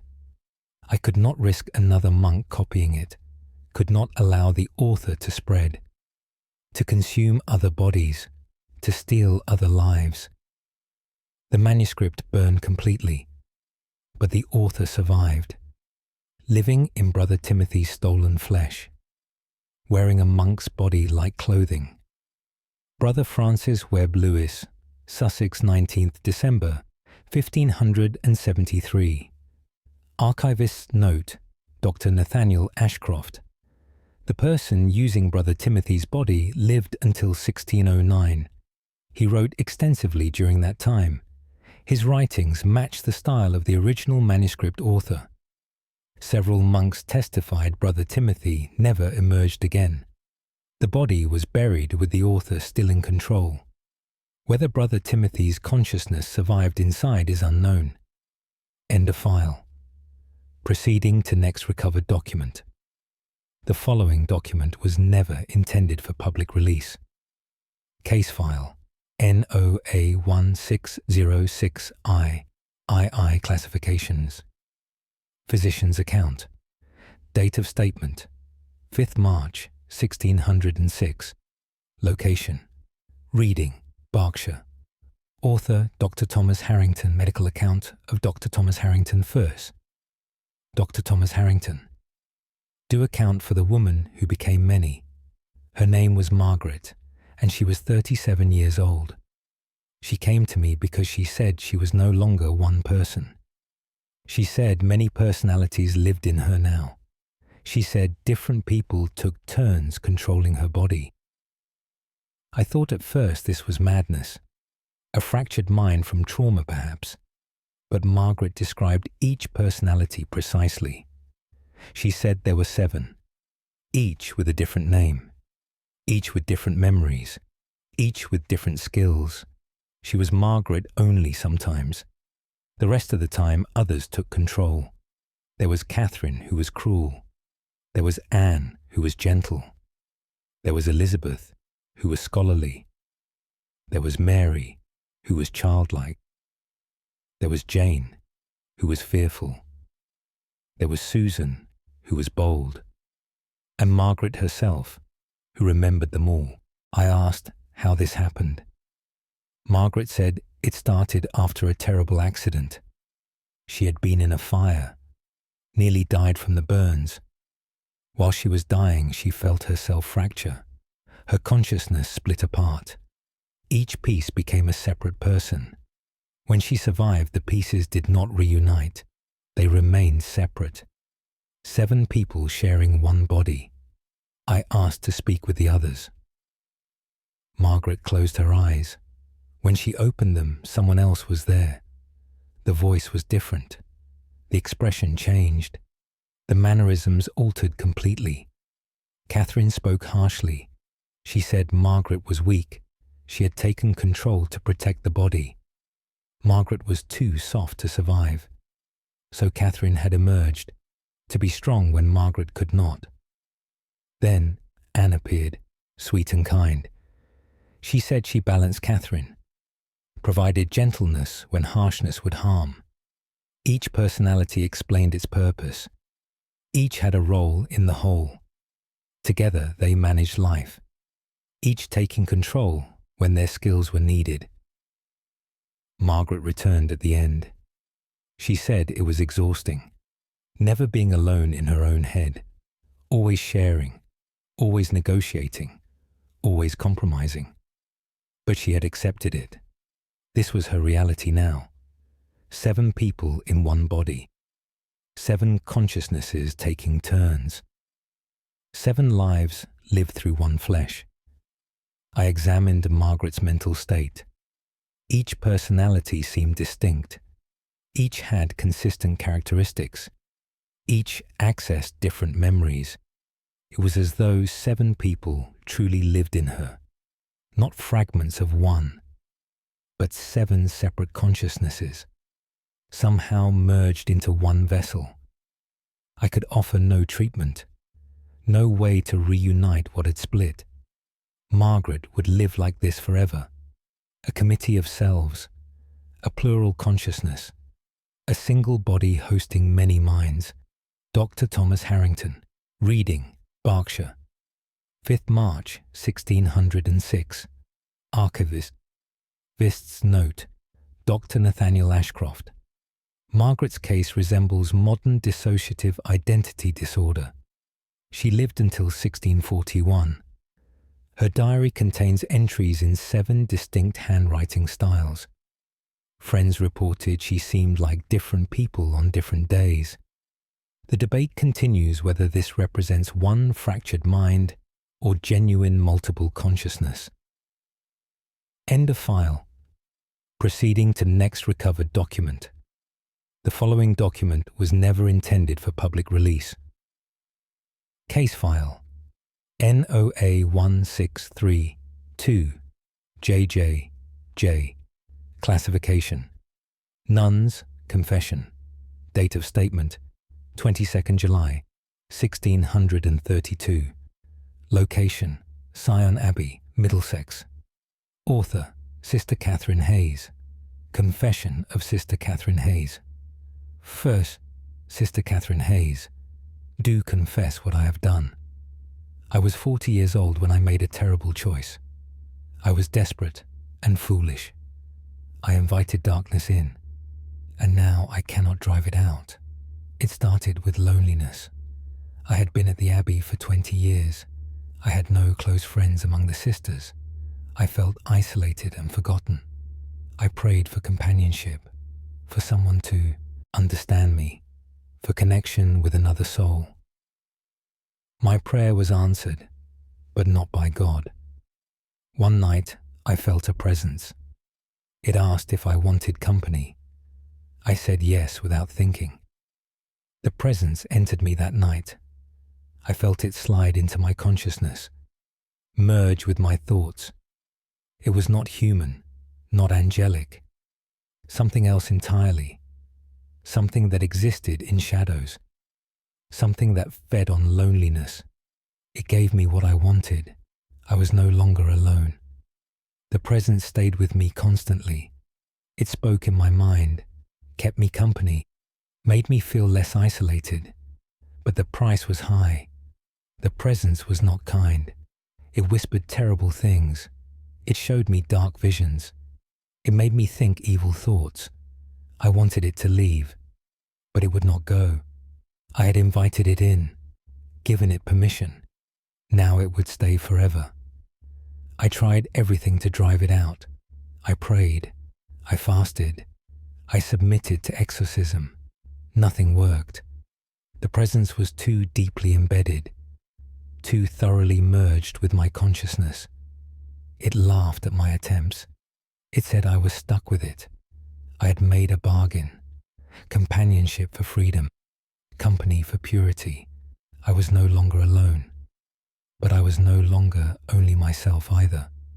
I share my mind with darkness now, with something that should not exist, with a presence that feeds on despair. I confess this as warning. Be careful what you invite in. Be cautious about opening yourself. Not everything that answers prayers is holy.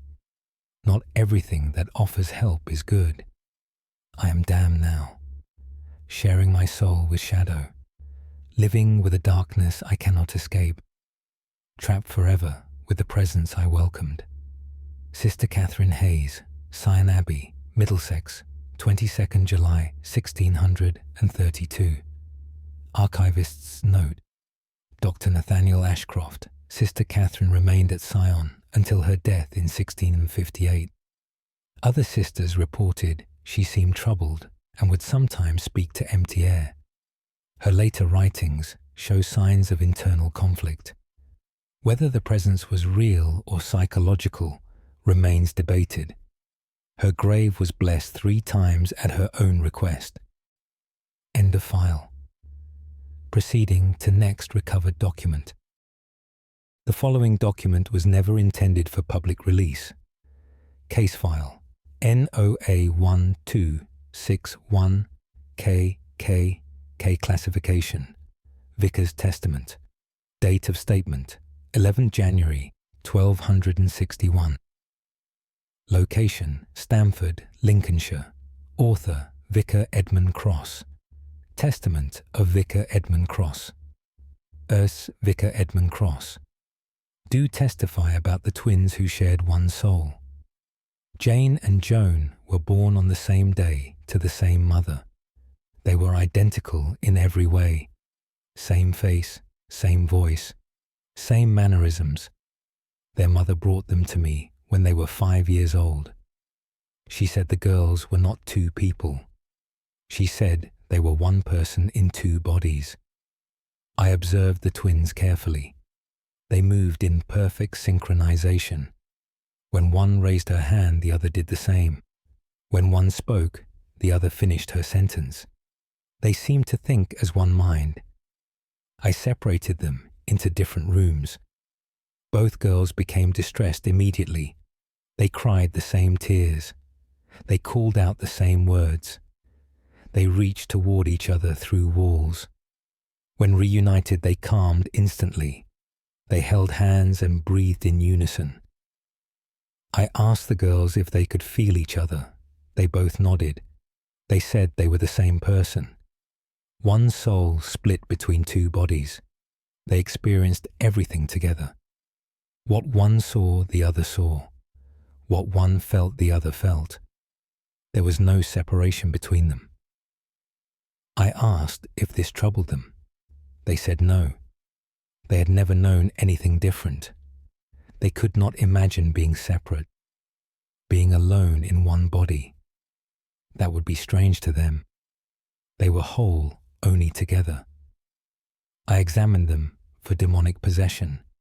I found no evil present, only an unusual connection, a bond deeper than normal twins, as though one consciousness operated both bodies. I told their mother this was not possession. This was something else. Perhaps God had divided one soul. Perhaps this was His will. The girls seemed healthy and happy. Perhaps they should remain as they were. The mother accepted this. She raised the girls as one person with two bodies. They never separated. They married on the same day to brothers. They lived in neighboring houses. They raised their children together. They died within hours of each other, as though one could not exist without the other. Perhaps they were right.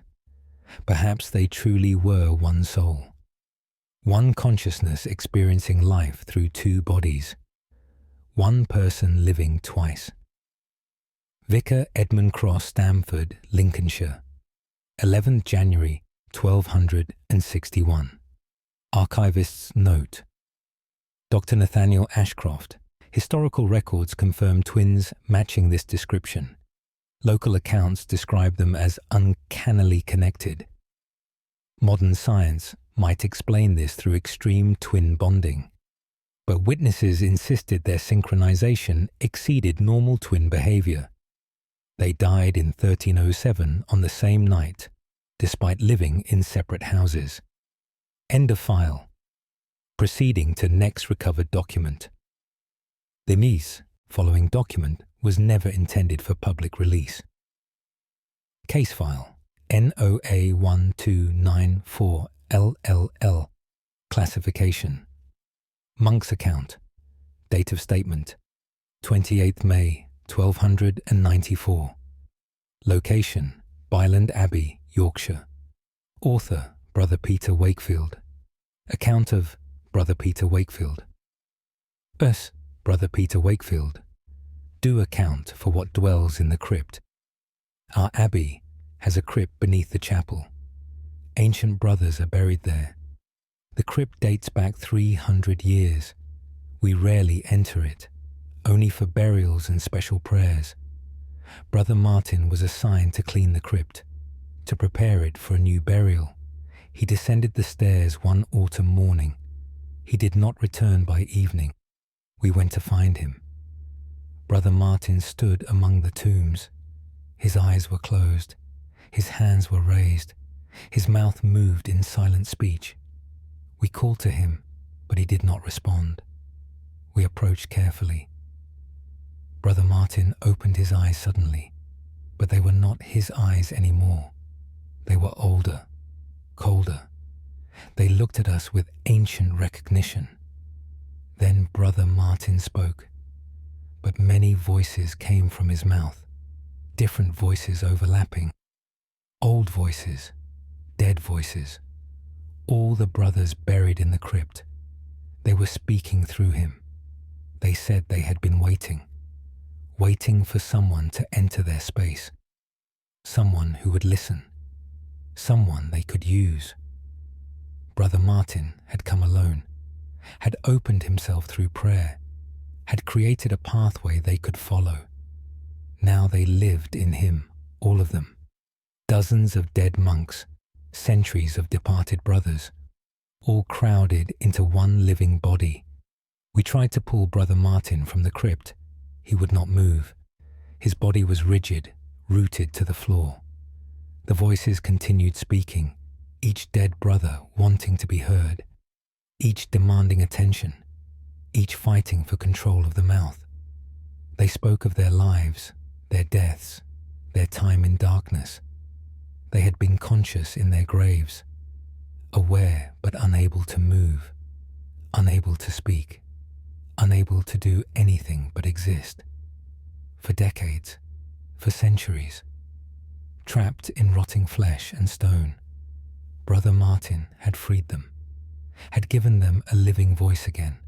They would not return to silence, would not go back to their tombs, would not surrender this chance. The abbot tried exorcism. The voices laughed. They said they were not demons, they were brothers, holy men who deserved to speak, who deserved to live again, even if only through borrowed flesh. We prayed for 3 days. The voices never stopped. Brother Martin's body weakened. Too many consciousnesses demanding too much. One body could not sustain them all. On the 3rd night, Brother Martin collapsed. The voices fell silent. We carried him to the infirmary. He never woke again.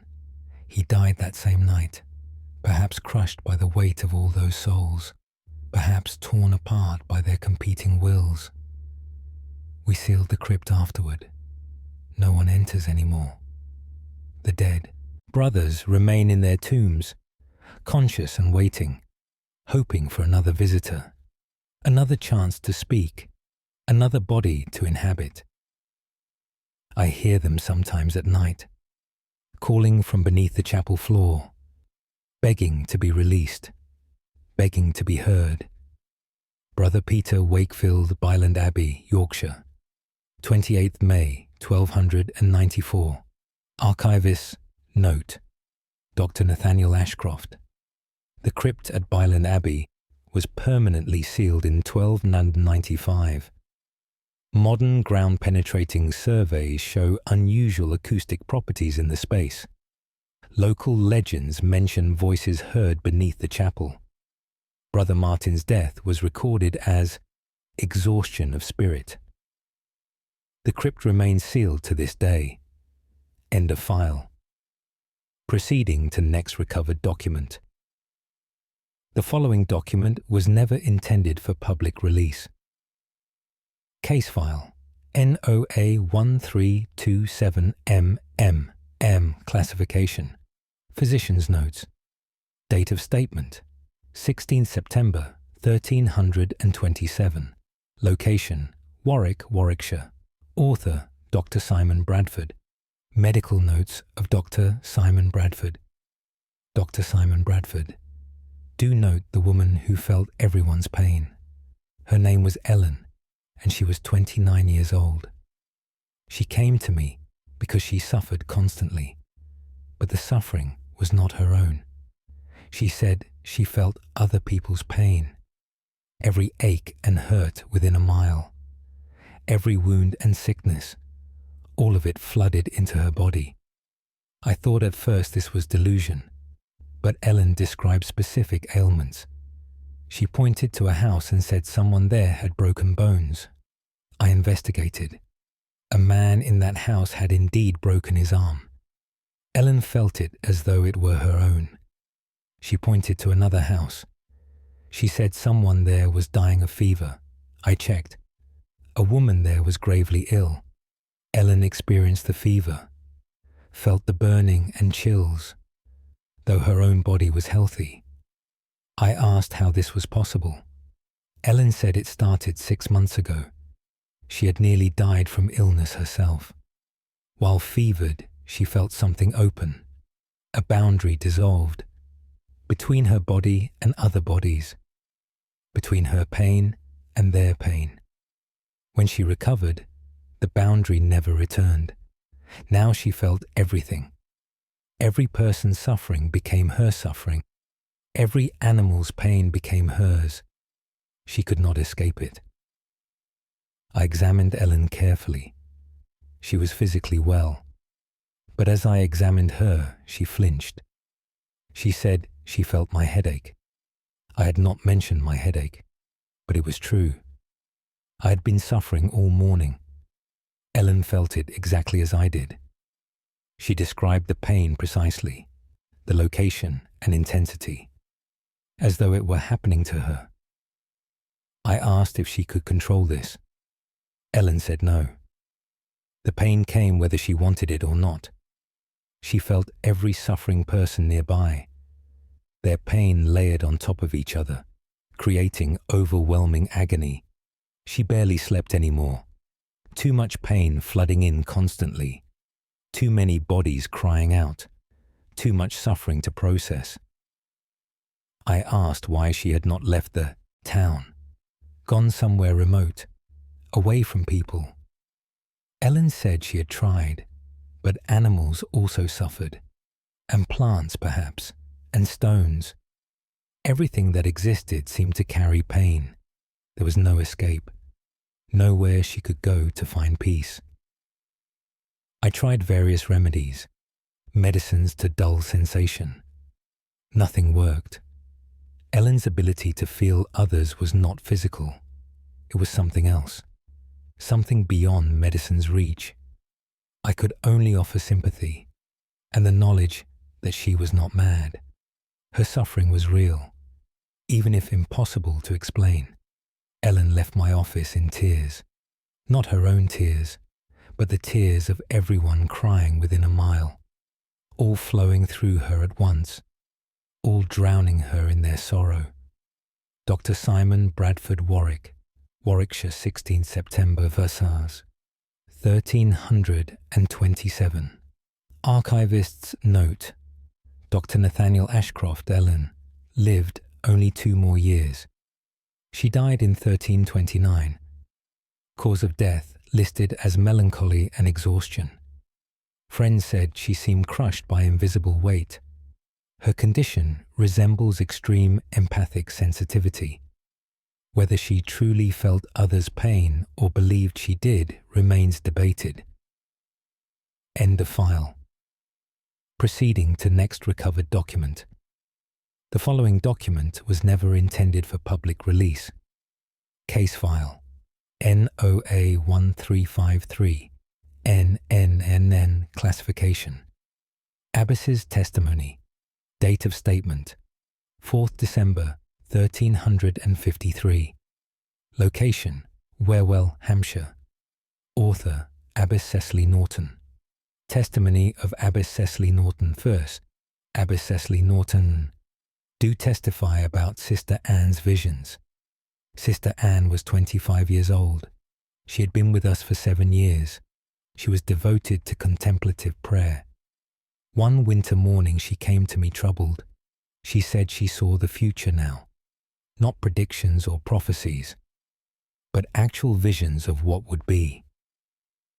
I asked her to explain. Sister Anne said during meditation she had felt something shift.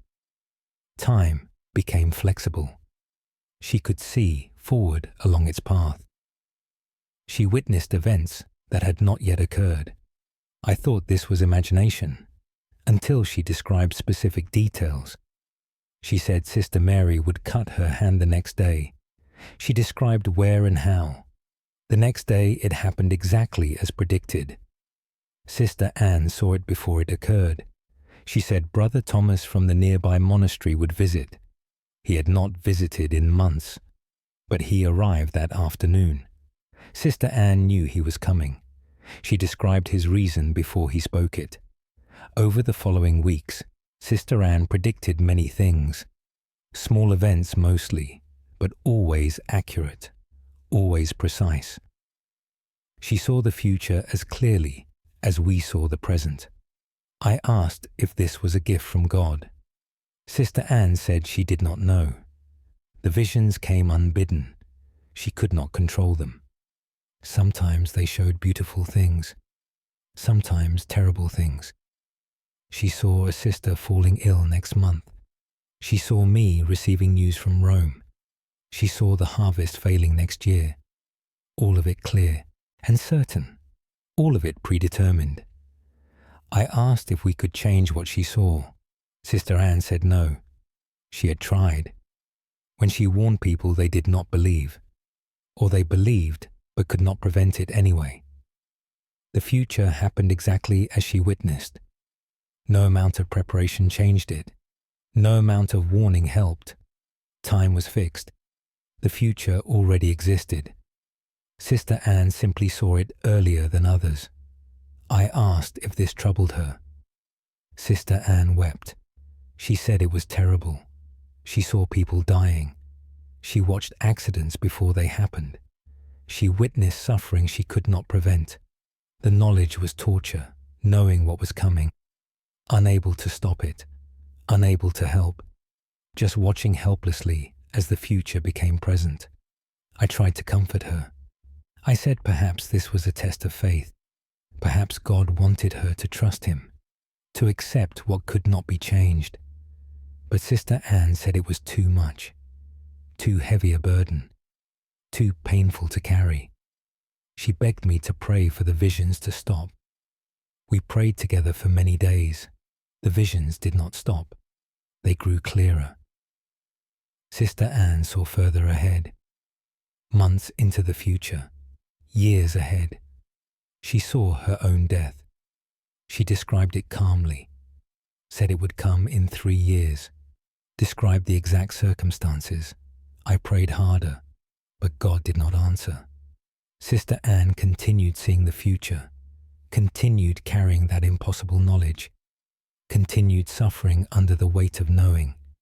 She serves with us still, but she seems distant now, already living in the future she sees, already experiencing what has not yet come, already mourning losses that have not yet occurred.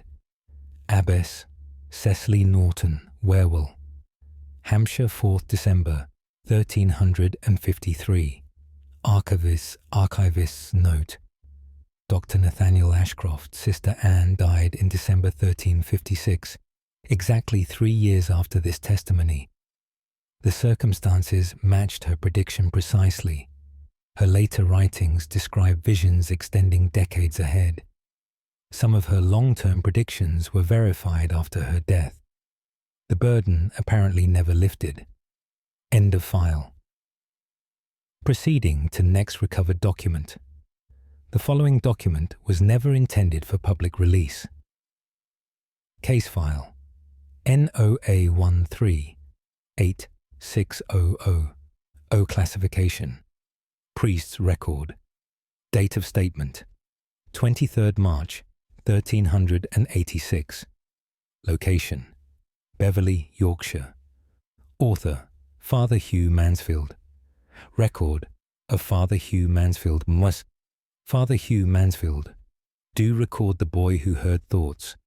His name was Stephen, and he was 11 years old. His mother brought him to me in spring. She said Stephen knew things he should not know. She said he heard people's private thoughts. She said he knew secrets no one had spoken aloud. I invited Stephen to demonstrate. The boy looked at me quietly. Then he said 3 things. 3 thoughts I had that morning. 3 private concerns I had told no one. He repeated them exactly as I had thought them. Word for word in my own internal voice. I was stunned. Stephen said everyone's thoughts were like this for him. He heard them constantly, a chorus of inner voices, everyone thinking around him, all their thoughts pouring into his mind. I asked when this started. Stephen said it began 1 month ago. He woke one morning different. He could suddenly hear what people thought, not what they said, what they actually thought, the true thoughts beneath the spoken words. At first, it was interesting. He learned people's secrets. He understood what they really meant. He knew when they lied. But quickly, it became overwhelming. Too many thoughts, too many voices, too many minds broadcasting constantly. Stephen could not shut it out, could not find silence, could not be alone even in empty rooms, because nearby people's thoughts still reached him. I asked how far he could hear. Stephen said about 100 paces. Everyone within that distance. Their thoughts flooded into his mind, mixing with his own thoughts, making it hard to know which were his. I asked if he could read my thoughts now. Stephen nodded. He said he knew I was frightened. He knew I thought he might be possessed. He knew I was planning how to help him. All of this was true. He heard everything in my mind.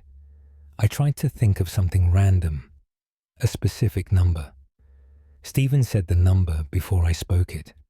He heard the thought form, caught it before it became speech.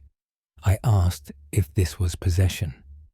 Stephen said he did not think so. Nothing else lived in his mind. He was still himself, just cursed with hearing everyone else too. I prayed over Stephen. I asked God to remove this burden, to restore silence to the boy's mind, to give him peace from the constant noise. Stephen said he appreciated the prayer, but nothing changed. The thoughts continued pouring in. The voices never stopped. I told his mother to bring him back if it worsened, but I feared there was no cure. Stephen would hear thoughts forever, would never know mental silence again, would carry the burden of everyone's inner voice. Father Hugh Mansfield, Beverley, Yorkshire, 23rd March 1386. Archivist's note. Dr. Nathaniel Ashcroft. Stephen's later life is poorly documented. Some records mention a recluse matching his description living alone in the moors. Perhaps he fled from people to escape their thoughts. Modern psychology might classify this as thought insertion delusions. But the accuracy of his reading suggests something more unusual. End of file. Proceeding to next recovered document. The following document was never intended for public release. Case file NOA1419PPP. Classification: Doctor's account. Date of statement: 8th July 1419. Location: Sandwich, Kent. Author: Dr. William Harper. Medical account of Dr. William Harper first. Dr. William Harper. Do account for the fisher who became water. His name was John and he was 34 years old. He worked fishing boats in the channel. He came to me because he said he was turning into water. He said his body was becoming liquid. He said soon he would dissolve completely. I examined John carefully. His body appeared solid and normal. No signs of illness or injury. But John insisted the change was happening. He said he felt himself flowing. He said his boundaries were dissolving.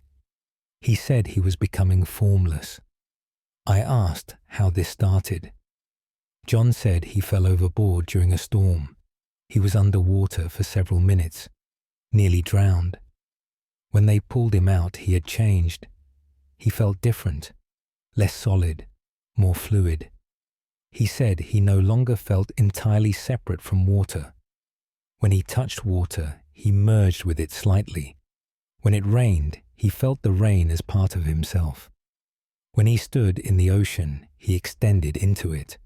His consciousness was becoming liquid. His sense of self was dissolving into water. I thought this was delusion, until John demonstrated. He placed his hand in a basin of water.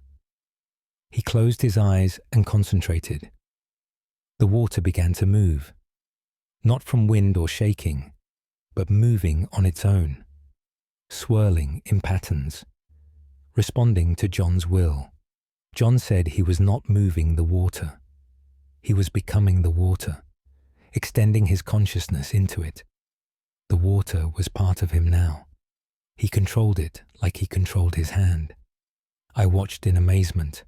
The water continued swirling, forming shapes, responding to thoughts John did not speak. I asked if this frightened him. John said yes. He feared he would dissolve completely, feared he would lose his solid form, feared he would become only water, no longer human, no longer John, just liquid consciousness, formless and flowing. I asked if he could stop it. John said he had tried. He avoided water when possible, but it was everywhere, in rain and rivers, in his own body. He was mostly water already.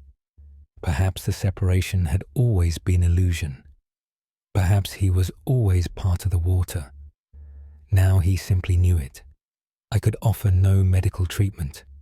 This was beyond physical medicine. John was experiencing something metaphysical, a dissolution of boundaries, a merging with water itself. I told him to avoid the sea, to stay away from large bodies of water. Perhaps on land he could maintain his form. John thanked me and left.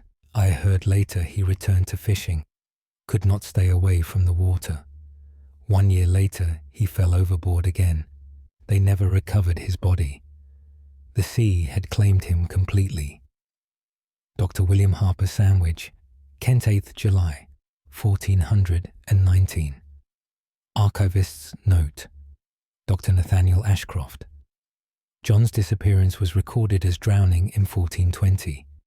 Fishermen who knew him reported he seemed strange before his death. Some said he moved like water. Others said he seemed partially transparent. Whether metaphor or reality, he apparently returned to the element he claimed was consuming him. End of file. Proceeding to next recovered document. The following document was never intended for public release. Case file NOA 1442QQQ. Classification: Monk's testimony.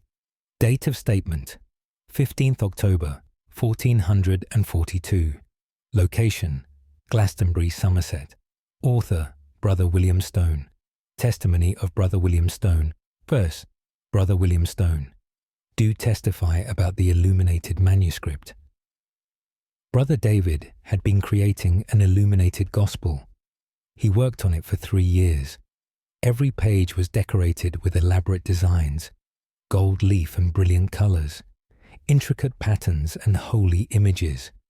It was the finest work our scriptorium had produced. Brother David poured his soul into it. He prayed over every page. He meditated on every image. He devoted himself completely to the work. Then, one spring evening, he completed it. The final page, the last illumination. Brother David placed his brush down. In that moment, something happened. The manuscript began to glow. Not reflected light, but inner radiance. The gold leaf shone impossibly bright. The colors became luminous. The pages radiated light. Brother David gasped and reached toward it. The moment his hand touched the manuscript, light flowed into him, up his arm and through his body. His entire form began to glow. Brother David's eyes became pure white light. His skin radiated like the sun. He opened his mouth and light poured out. We rushed to him but could not approach. The light was too intense, too bright to look at directly. Brother David stood transfixed, connected to the manuscript, light flowing between them. After several minutes, the glow faded. Brother David collapsed. We carried him to the infirmary. When he woke, he was changed. His eyes still held a faint light. His skin seemed to shimmer slightly. He spoke of visions he had seen, while merged with the manuscript. He said he experienced the holy text directly, not as words, but as living truth. He saw the events of the Gospels, witnessed Christ's ministry, understood Scripture from within. The manuscript had contained more than words. It held the essence of what it described. Brother David had poured so much devotion into creating it, had merged his consciousness with the holy text, had literally illuminated the pages with his spirit. Now part of him remained in the manuscript, and part of the manuscript remained in him. They were permanently merged. I examined the finished gospel. It truly was extraordinary. The images seemed alive somehow. The gold seemed to glow from within. The text felt more than written. It felt present. Brother David could not touch it again. Each time he tried, the light returned. The merging started again.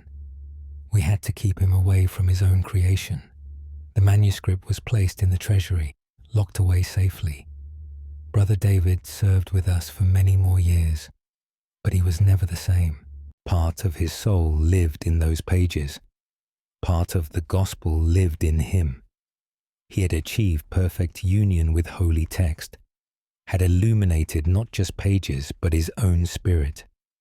Brother William Stone, Glastonbury, Somerset, 15th October, 1442. Archivist's note, Dr. Nathaniel Ashcroft. The manuscript Brother David created was lost during the dissolution of the monasteries. Reports suggest it was hidden rather than destroyed. Brother David died in 1469. Witnesses said his body glowed faintly after death. The light faded over 3 days. Perhaps his soul finally left completely. End of file. Proceeding to next recovered document. The following document was never intended for public release. Case file NOA147 5RRR. Classification. Physician's notes. Date of statement 27th February 1475. Location Nottingham, Nottinghamshire. Author Dr. Thomas Whitmore. Medical notes of Dr. Thomas Whitmore was Sir Dr. Thomas Whitmore. Do note the woman who dreamed other lives. Her name was Alice and she was 36 years old. She came to me because she could not tell dream from waking. She said she lived multiple lives simultaneously. When she slept, she became other people. Not dreams, but actual other existences. Different lives running parallel to her own. I thought this was confusion, until Alice demonstrated knowledge she should not have. She described cities she had never visited, in perfect detail. She knew languages she had never studied. She spoke of events from other lands, all from her dreams. But they were not dreams, she insisted. They were other lives she lived. I asked her to explain. Alice said, when she slept here, she woke elsewhere. She became someone else entirely. A merchant in Venice, a farmer in France, a scholar in Alexandria. Different people in different places. She lived their days as they lived them, experienced their lives fully. When she woke here, those lives continued without her. When she slept here, she joined them again. She existed in multiple places, multiple bodies, multiple times perhaps. all at once. I asked how many lives she lived. Alice said she was not certain. At least 7 that she was aware of, perhaps more. Each life felt equally real. This one was no more true than the others. She was Alice here, but she was also Maria in Spain, and Catherine in Scotland, and Elizabeth in Germany. Each life complete, each life continuing, each life experienced as real. I asked which was her true self. Alice said she did not know anymore. Perhaps all of them, perhaps none of them. Perhaps she was something larger, something that experienced multiple lives simultaneously, something that existed across many bodies. I examined Alice for signs of madness. She seemed perfectly lucid, clear and rational, simply describing an impossible experience. I asked if the other people knew about her. Alice said no. In each life she seemed to be only that person. Only when she returned to this body did she remember them all. Here she carried all the memories, all the experiences, all the lives merged into one consciousness. It was overwhelming. Too much for one mind to hold. I asked how she managed. Alice said poorly. She was exhausted constantly, living 7 lives without rest, always experiencing, always conscious somewhere, never truly sleeping, because sleep here meant waking elsewhere. I could offer no help. This was beyond medicine, beyond understanding. Alice was somehow living multiple existences, whether through dreams or something more. I could not say. She left my office looking tired, tired of living too much, tired of never resting, tired of being too many people at once. Dr. Thomas Whitmore, Nottingham, Nottinghamshire, 27th February 1475. Archivist's note, Dr. Nathaniel Ashcroft. Alice died in 1489. Her death was sudden and unexpected. Some wondered if one of her other selves died, taking all the others with it. Or perhaps she simply chose to stop, to end all the lives at once, to finally rest. End of file. Proceeding to next recovered document. The following document was never intended for public release. Case file NOA1508S SS classification. Nun's record. Date of statement 13th June 1508. Location Shaftesbury, Dorset. Author Sister Emma Blackwood. Record of Sister Emma Blackwood. Sister Emma Blackwood. Do record what happened to Sister Margaret. Sister Margaret was 42 years old. She had been with us for 25 years. She was devoted and faithful. Then, one summer morning, she did not wake. She lay in her bed breathing but unconscious. We tried everything to rouse her. Nothing worked. Sister Margaret remained asleep. But she was not simply sleeping. Her body lay still, but her mouth moved. She spoke continuously in her sleep, describing places she traveled, realms she visited, beings she encountered. Sister Margaret had left her body. Her consciousness wandered elsewhere, through dimensions we could not perceive. She described realms of pure light, realms of darkness, realms between. She met beings of different kinds, angels and demons and things neither. She witnessed the mechanics of existence, saw how reality was constructed, understood the hidden architecture of creation. All of this she described while sleeping, her voice calm and clear, her body never moving. We wrote down everything she said, page after page of testimony, visions of worlds beyond our own, knowledge of cosmic structure, understanding of divine creation. Sister Margaret spoke for 3 days. Then her voice fell silent. Her breathing stopped. she had died without ever waking, without returning to her body. Her consciousness had traveled too far, had gone too deep into other realms, had found something she could not leave. Or perhaps she chose not to return. Perhaps what she found was too beautiful, too profound, too important to abandon. Perhaps she remained there. Her consciousness merged with those distant realms. Her body left behind like discarded clothing. We buried Sister Margaret with honor, but we wondered if we truly buried her or only her empty vessel, while her true self wandered forever in realms beyond death, beyond life, beyond anything we could comprehend. Sister Emma Blackwood Shaftesbury, Dorset, 13th June, 1508. Archivist's note. Dr. Nathaniel Ashcroft. Sister Margaret's recorded visions fill 73 pages. They describe cosmological structures resembling modern theoretical physics, concepts not discovered until centuries later. Whether genuine mystical vision or elaborate fantasy remains debated.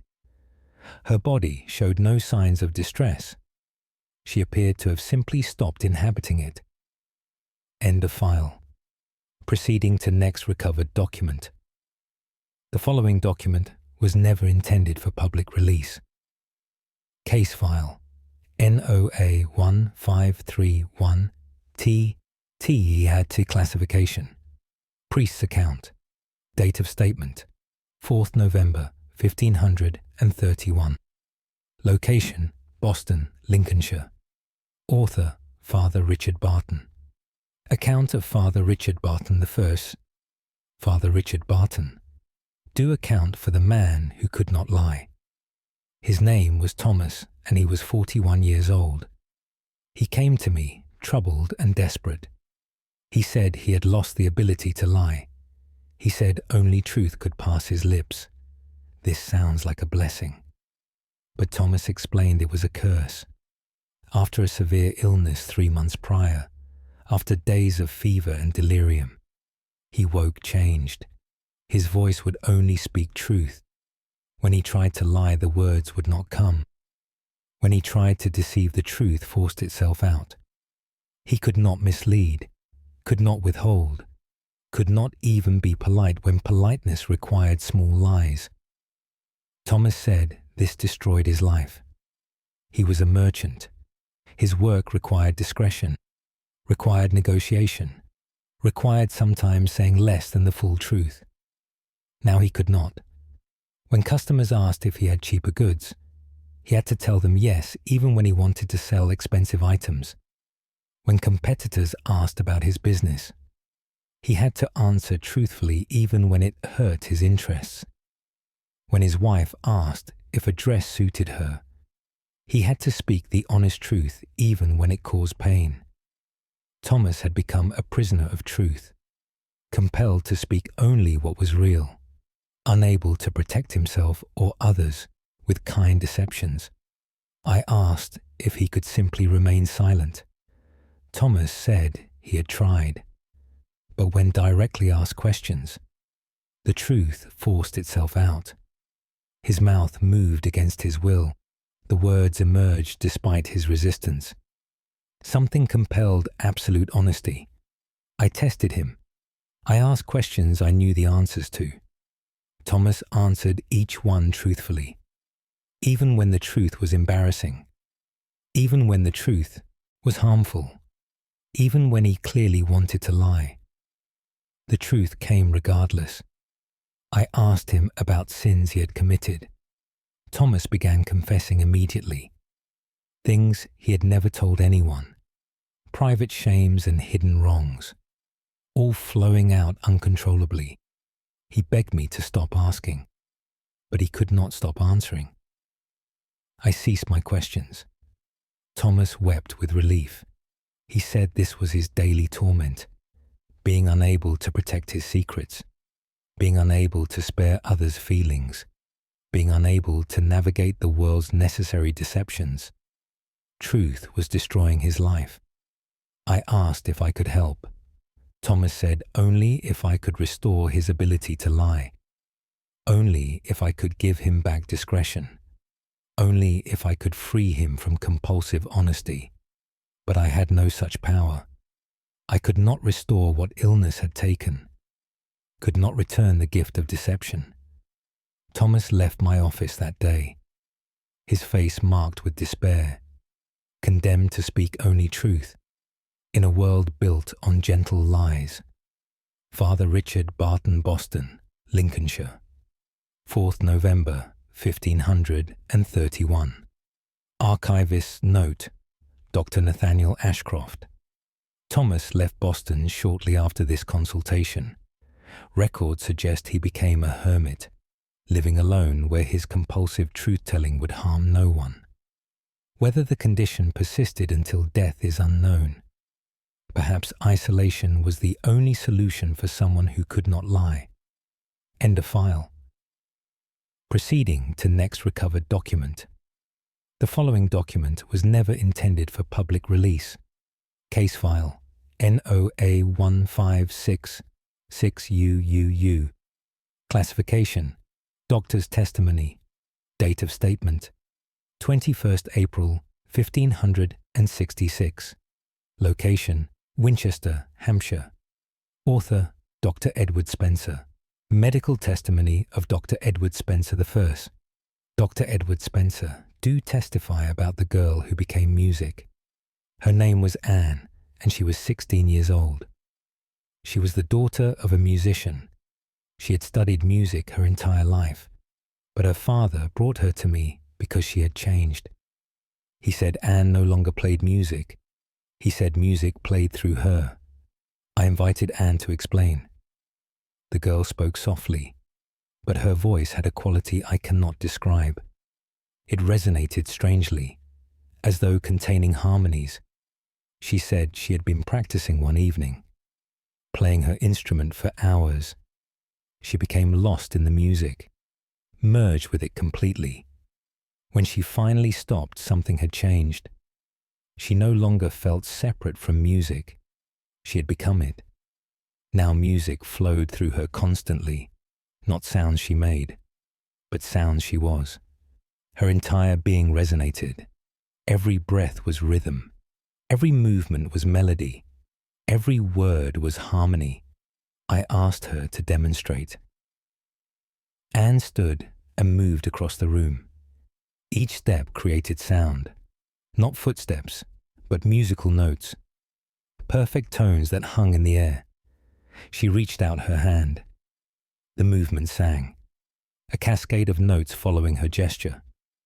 She spoke, and her words carried melodies, multiple harmonies layered in single sentences.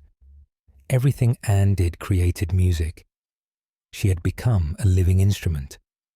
Her father said it was beautiful at first, but now it was constant. Anne could not be silent. Every action produced sound. Every moment was music. She could not rest from it, could not experience silence, could not be anything except music. I examined Anne carefully. Her physical form was normal, but something about her vibrated. I could feel it when I touched her, a constant resonance, as though her entire body was a tuning fork, forever vibrating, forever producing sound. I asked if this troubled her. Anne said yes and no. The music was beautiful. She experienced the world a symphony now. Everything harmonized. Everything had rhythm and melody. But she missed silence, missed stillness, missed being separate from sound. She had dissolved into music, lost herself in the harmony, become only vibration and tone. I could find no way to help her. This was not illness. This was transformation. Anne had merged with music so completely. She could not separate again, could not return to being merely human. She was music now, and music was her. Dr. Edward Spencer, Winchester, Hampshire, 21st April, 1566. Archivist's note, Dr. Nathaniel Ashcroft. Anne became famous as a performer. Audiences reported her presence created music even without instruments. She died young, at age 23. Witnesses said her death was silent, the only moment of her life without sound.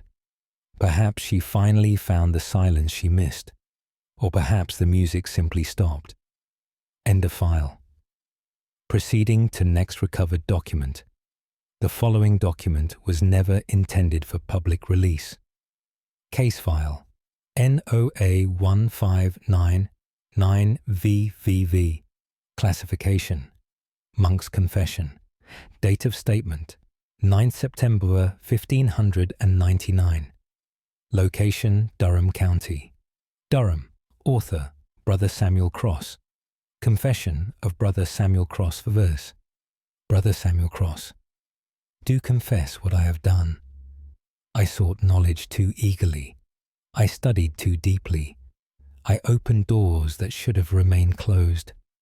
I was researching ancient texts about consciousness, manuscripts describing meditation techniques, ways to expand awareness beyond normal limits. I practiced these techniques. I meditated for hours daily. I pushed my consciousness further and further, trying to achieve enlightenment, trying to transcend human limitations. I succeeded, but not as I intended. One night during deep meditation, something broke. The boundary of my consciousness shattered. My awareness expanded suddenly, violently, uncontrollably. I became aware of everything. Every stone in the monastery, every leaf on every tree, every bird in the sky, every fish in the river, every person for miles, all of their thoughts, all of their feelings, all of their experiences. Everything poured into me at once. I experienced all of it simultaneously. I was no longer just Brother Samuel. I was everything within my expanded awareness. I felt what the stones felt. I thought what people thought. I experienced every life at once. The weight was crushing. Too much consciousness, too much awareness, too much existence flooding into one mind. I screamed. Other brothers found me. I could not explain what happened. I could barely speak, too busy experiencing everything else. Days passed. The expansion did not reverse. I remained connected to everything. My consciousness spread too thin, stretched across too many forms.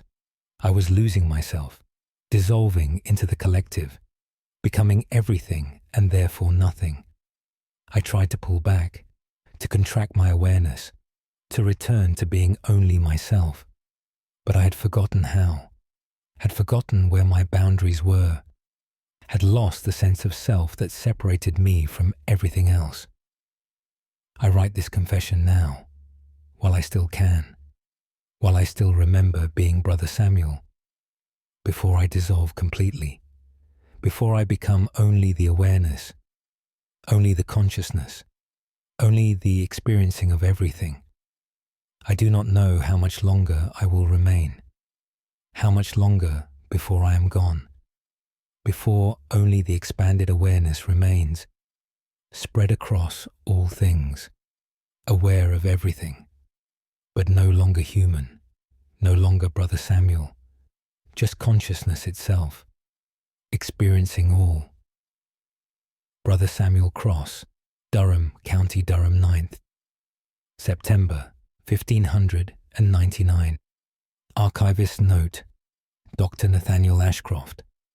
Brother Samuel was found 3 days after writing this confession.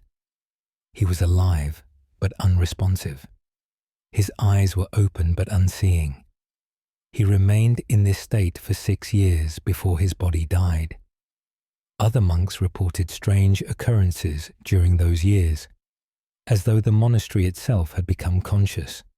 Perhaps Brother Samuel truly did expand into everything, and never found his way back. End of file. Proceeding to next recovered document. The following document was never intended for public release.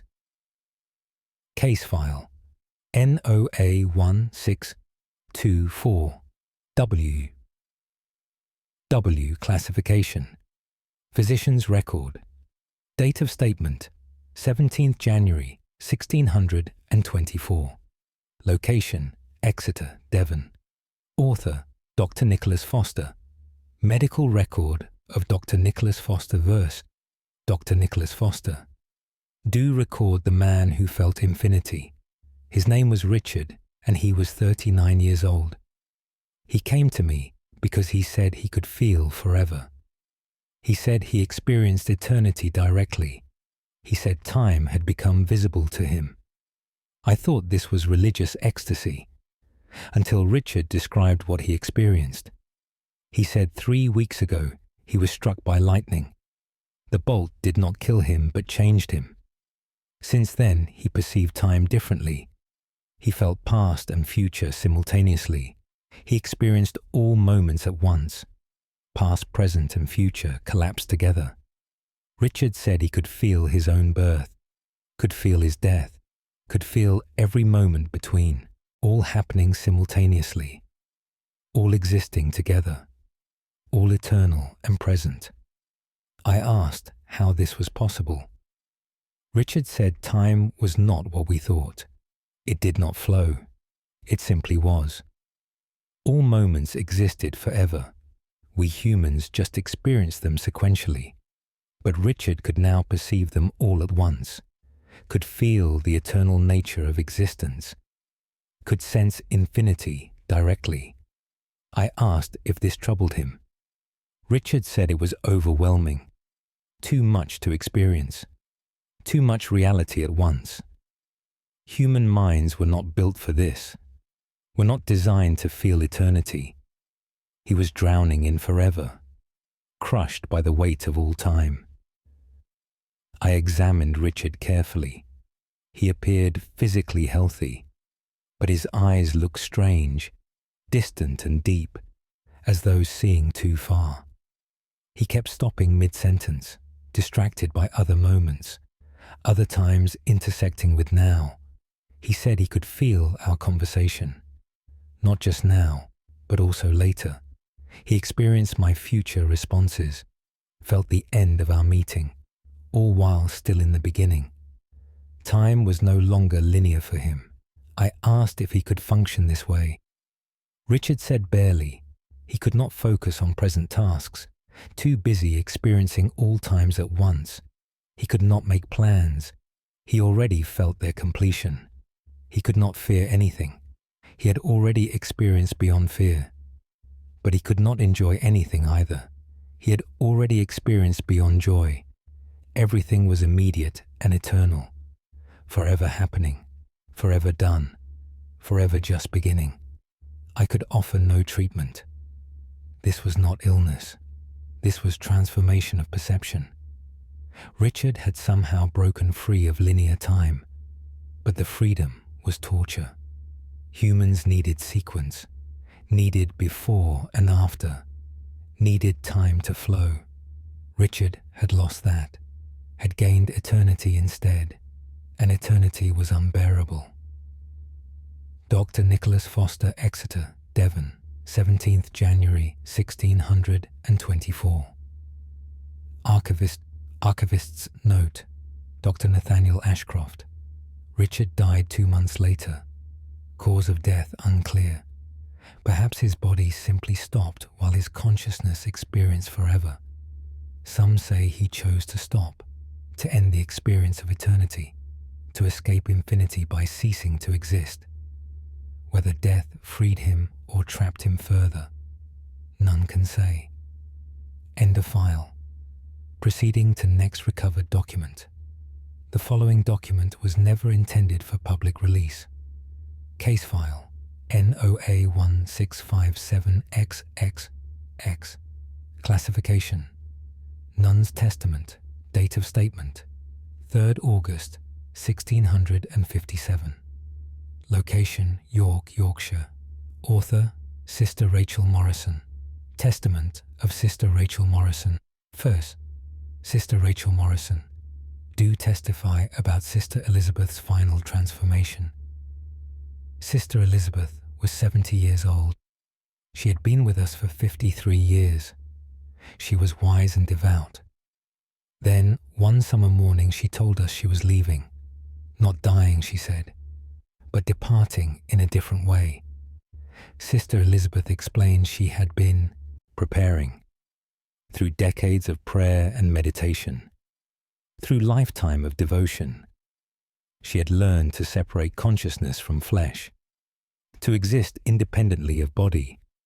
Now she was ready to leave permanently, to abandon her physical form, to exist as pure consciousness. We did not understand. Sister Elizabeth was patient. She said human consciousness was not tied to flesh. It only seemed that way. Through training, one could separate, could continue existing without body. She had achieved this mastery. Now she would demonstrate. We gathered in the chapel. Sister Elizabeth sat before the altar. She closed her eyes and began to pray. Her breathing slowed. Her body became still. Then something extraordinary happened. A light appeared above her. Not physical light, but visible nonetheless. It grew brighter. It took shape. It became a form made of radiance. The form was Sister Elizabeth, or her consciousness made visible. She had separated from her body. Her physical form remained below, empty, but still breathing, while her consciousness floated above, shining and aware. The light form spoke, not with voice, but directly to our minds. It said Sister Elizabeth was free now, free from flesh and age and limitation, free to exist as pure awareness, free to explore realms beyond physical. It said the body below would die soon, without consciousness to sustain it, but Sister Elizabeth would continue, would exist forever as light, would travel the cosmos as pure mind. Then the form rose higher, passed through the chapel ceiling, disappeared into the sky. Sister Elizabeth's body collapsed. We rushed to her. She was still breathing, but her eyes were empty. No one looked through them.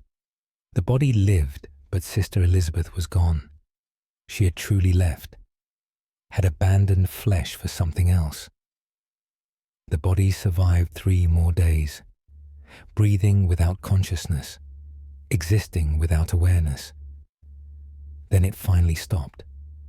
Sister Elizabeth never returned. She had found what she sought: liberation from physical form, existence as pure consciousness, freedom to explore eternity. We buried her empty vessel, but we knew it was only that, a vessel. Sister Elizabeth still existed somewhere, floating in realms beyond our sight, conscious and free, forever. Sister Rachel Morrison, York, Yorkshire, 3rd August, 1657. Archivist's note: Dr. Nathaniel Ashcroft. Multiple witnesses confirmed these events. All described the same phenomena. Whether collective vision or genuine transcendence remains debated. Sister Elizabeth's body showed no signs of violence or poison. She appeared to have simply ceased inhabiting it. Perhaps some masters truly can separate consciousness from flesh, and perhaps some never return. End of file. Proceeding to next recovered document. The following document was never intended for public release. Case file NOA1278YYY. Classification: Vicar's account. Date of statement: 22nd February 1278. Location: Whitby, Yorkshire. Author: Vicar Henry Blackwell. Account of Vicar Henry Blackwell first. Vicar Henry Blackwell. Do account for the woman possessed by her unborn child. Her name was Catherine, and she was 26 years old. She was 6 months with child. Her husband brought her to me in winter.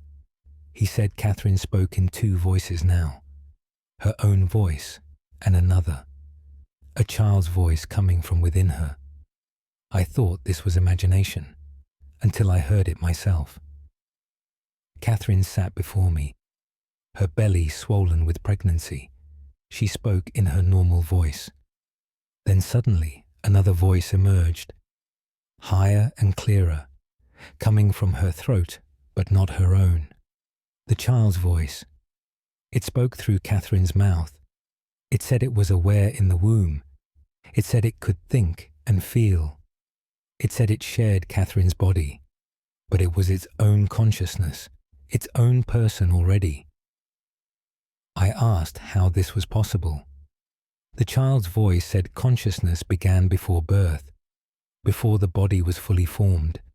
The soul entered early, merged with the growing flesh.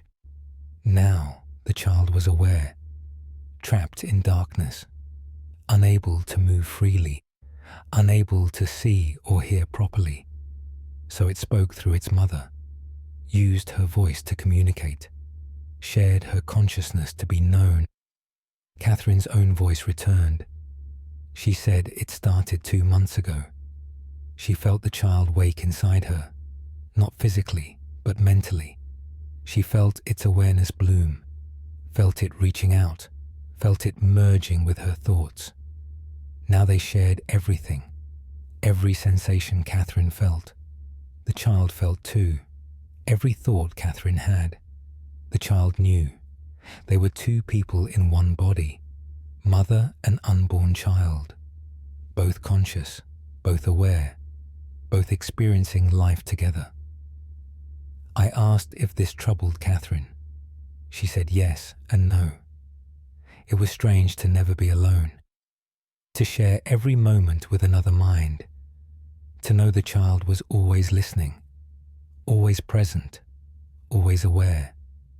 But it was also beautiful to know her child already, to communicate before birth, to love someone who had not yet breathed. The child's voice spoke again. It said it loved its mother. It said it was grateful for this body, this chance at life. It said it would be born soon, would separate from mother, would become independent, but it would always remember.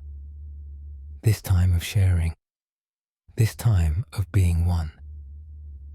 I blessed Catherine and her unborn child. I prayed for safe delivery. I prayed both would survive the separation. When one body became two, when shared consciousness divided. I heard later the birth went well, a healthy baby boy. But Catherine said something was missing. After years of sharing her mind, she felt empty now, alone in ways she had never been before. The child was separate, his consciousness his own, no longer merged with hers. She mourned the loss, even as she celebrated his life. Vicar Henry Blackwell Whitby, Yorkshire, 22nd February, 1278. Archivist's note. Dr. Nathaniel Ashcroft. Catherine's son grew to adulthood. She reported always feeling a deep connection with him, as though they remembered their time of sharing. Modern understanding of fetal consciousness remains debated. Whether genuine prenatal awareness or maternal psychology remains unclear. But Catherine believed her child spoke through her, and that belief shaped their bond. End of file. Proceeding to next recovered document. The following document was never intended for public release. Case file NOA1303ZZZZ. Classification Monk's Notes. Date of statement 8th June 1303. Location Malmesbury Abbey, Wiltshire. Author Brother Thomas Fletcher. Notes of Brother Thomas Fletcher was Brother Thomas Fletcher. Do note the possessed bell ringer. Brother John had been ringing our bells for 12 years. 6 times daily he climbed the tower. He knew every bell intimately, their sounds and weights and rhythms.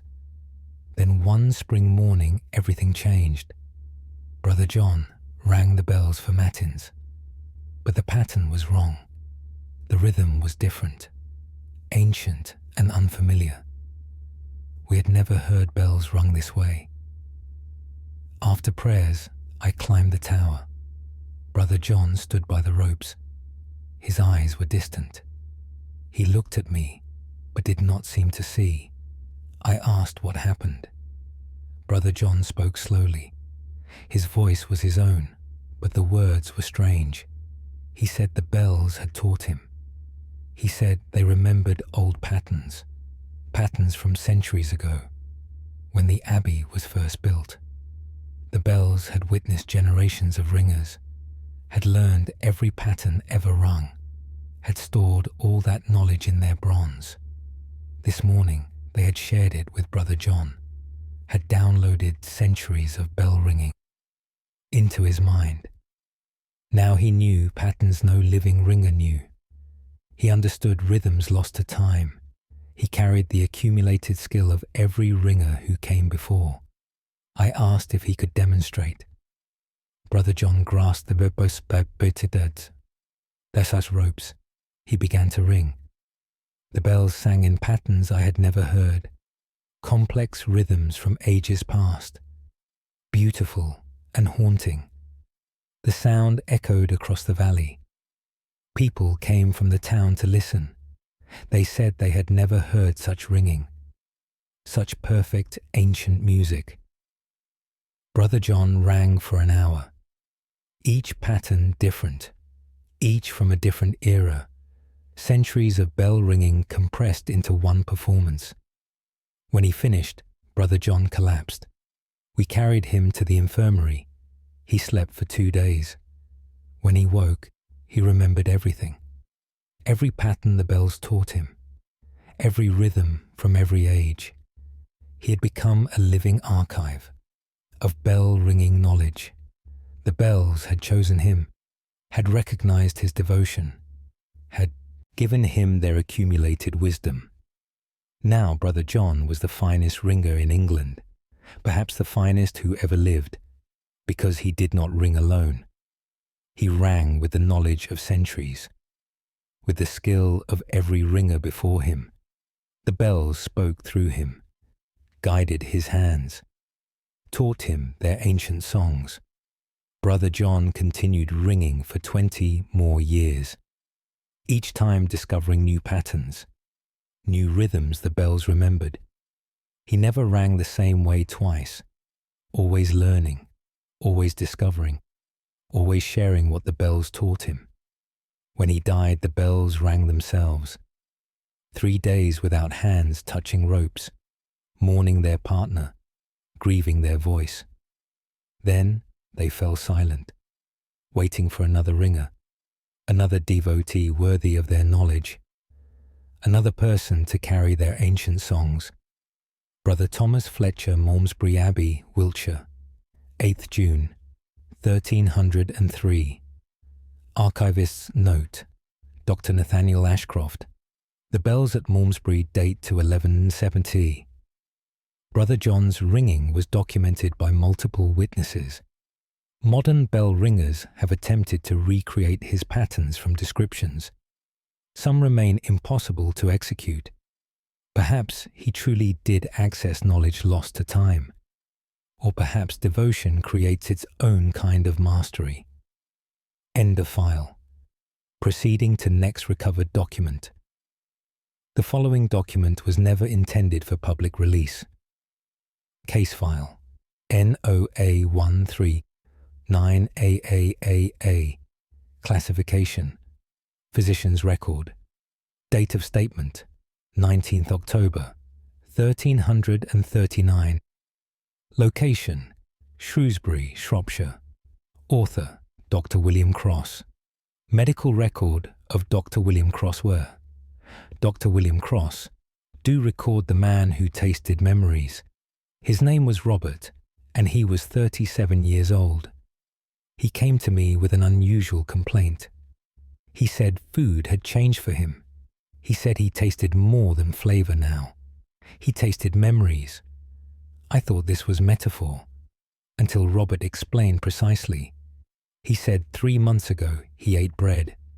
While chewing, he suddenly experienced a vision. He saw wheat growing in a field, felt sunshine on leaves, felt wind moving through stalks. He experienced the wheat's growth, from seed to harvest, all compressed into moments. Since then, every food was the same. He tasted the memories of what he ate. Bread showed him wheat's life. Meat showed him the animal's existence. Wine showed him grapes ripening. Every bite was a flood of experience. Every meal was overwhelming visions. I asked Robert to demonstrate. I offered him an apple. Robert held it carefully. He took a small bite. His eyes closed immediately. He swayed slightly. After a moment, he spoke. He described a tree in an orchard, seasons passing, blossoms becoming fruit, the apple growing heavy on its branch, then being picked. Robert experienced all of this through one bite. I had not told him where the apple came from, but he described my family's orchard perfectly, described the specific tree, described its location, everything accurate. He had tasted the apple's memory. I asked if this happened with everything. Robert said yes. Every food, every drink, even water carried memories of rivers and rain, of earth and sky. Everything he consumed, he experienced its history, its journey to his mouth. I asked if this was pleasant. Robert said it was overwhelming. Too much information, too much experience. Every meal became an ordeal. Eating bread meant witnessing an entire harvest. Drinking wine meant experiencing years of growth. He could barely eat anymore, too exhausted by the visions, too overwhelmed by memories. I examined Robert for illness.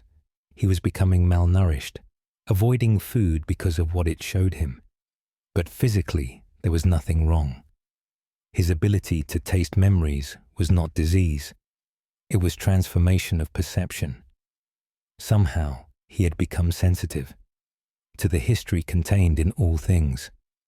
Everything carried memory. Everything remembered its past. Robert simply accessed those memories. Through the intimate act of consumption, I tried to help him. I suggested simple foods, things with less history. But everything had lived. Everything had a story. Everything showed him too much. Robert left my office thinner than before, already fading from lack of food, unable to eat without drowning in memories, unable to sustain himself, without accepting the visions. Dr. William Cross. Shrewsbury, Shropshire, 19th of October, 1339. Archivist's note. Dr. Nathaniel Ashcroft. Robert died 6 months later from starvation. He reportedly refused all food toward the end, said the memories were too intense, too painful to witness. Perhaps he experienced the deaths of everything he ate, the terror of harvest and slaughter, and could not bear to participate further. End of file. Proceeding to next recovered document. The following document was never intended for public release. Case file NOA 1367 BBBB. Classification Abbess's notes. Date of statement 6th March 1367. Location Godstow, Oxfordshire. Author Abbess Margaret Stone. Notes of Abbess Margaret Stone. When Abbess Margaret Stone. Do note what happened to Sister Joan. Sister Joan was 31 years old. She had been with us for 14 years. She was devoted to studying scripture. She read the Bible daily, meditated on every word. Then, one winter day, She came to me changed. She said the words had entered her. She said Scripture lived inside her now. I asked her to explain. Sister Joan said while reading she felt something shift. The words were no longer just on the page. They were inside her mind, inside her soul. The entire Bible had somehow transferred. Every word memorized perfectly, every verse accessible instantly. More than memorized, though. She understood. She comprehended meanings scholars debated. She saw connections no one taught. Her. The Scripture had become part of her. Living text inside living flesh. I tested her knowledge. I asked her to recite passages. Sister Joan spoke without hesitation. Every word perfect. Even obscure verses. Even difficult passages. Everything exact. I asked her questions about theology. Sister Joan answered with profound insight. She quoted multiple passages, cross-referenced different books, explained complex concepts simply. Her understanding exceeded mine, exceeded our most learned priests. She had not just memorized. She had merged with the text, had become a living Bible. I asked if this was a blessing. Sister Joan said yes and no. The knowledge was wonderful, the understanding profound, but it never stopped. The words spoke constantly in her mind, verses cycling endlessly, passages echoing continuously. She could not silence them, could not stop the mental recitation. Scripture played always, day and night, without pause, without rest. She said she barely slept anymore. The words continued even in dreams, verses and chapters flowing eternally. Her mind had become a cathedral, where Scripture was sung forever. I watched Sister Joan carefully over the following months. She changed gradually, became more distant, more focused inward, listening to the eternal recitation.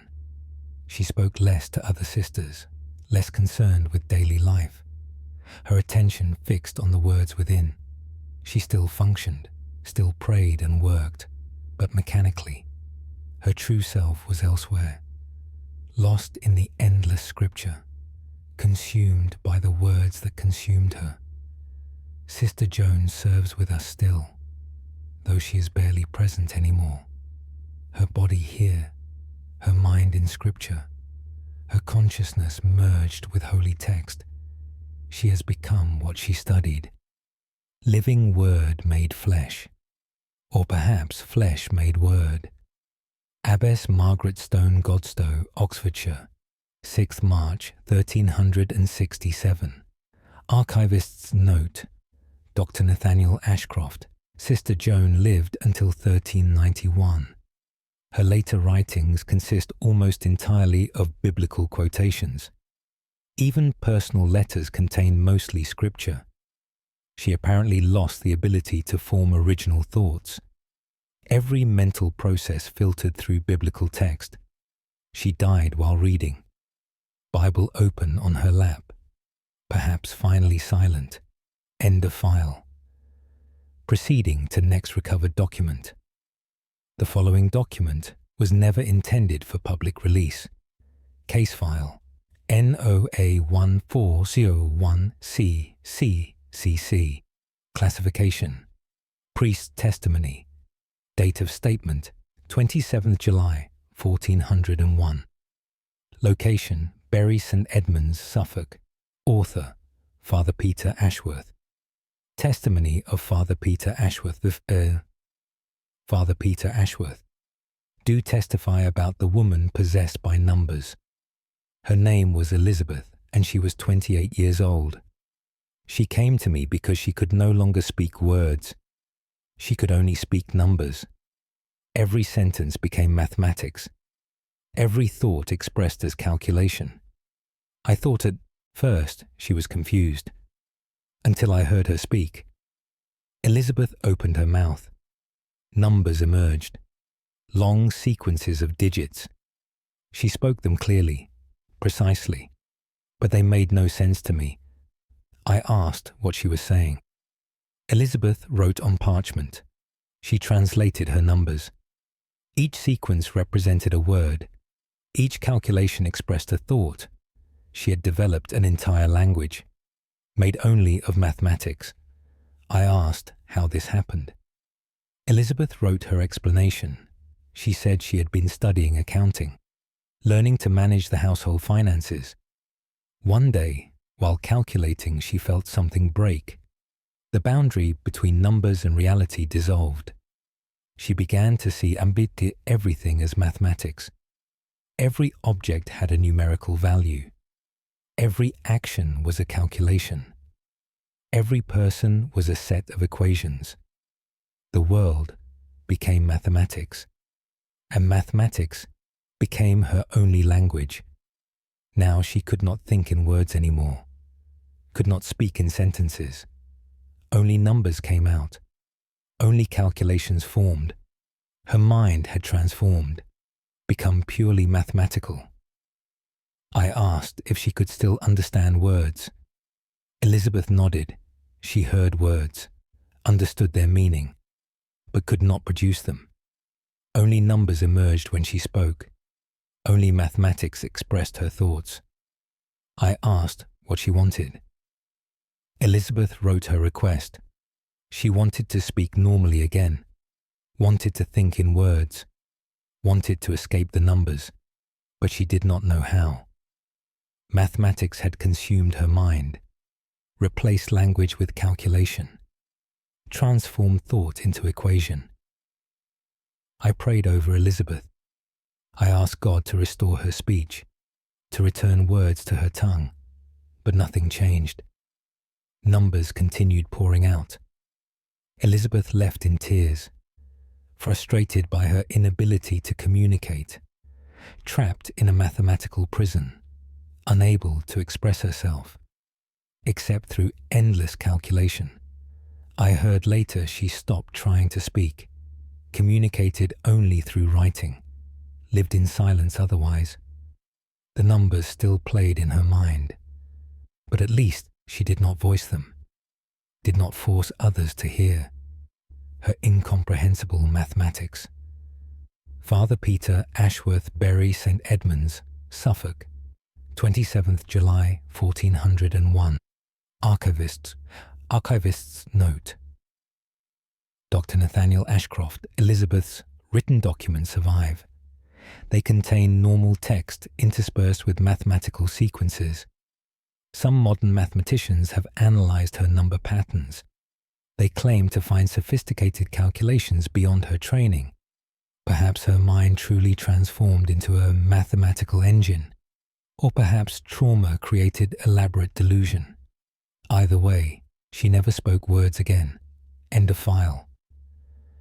Proceeding to next recovered document. The following document was never intended for public release. Case file NOA1438DDDD. Classification: Doctor's account. Date of statement: 14th December 1438. Location: Coventry, Warwickshire. Author: Dr. Simon Carter. Medical account of Dr. Simon Carter vs. Dr. Simon Carter.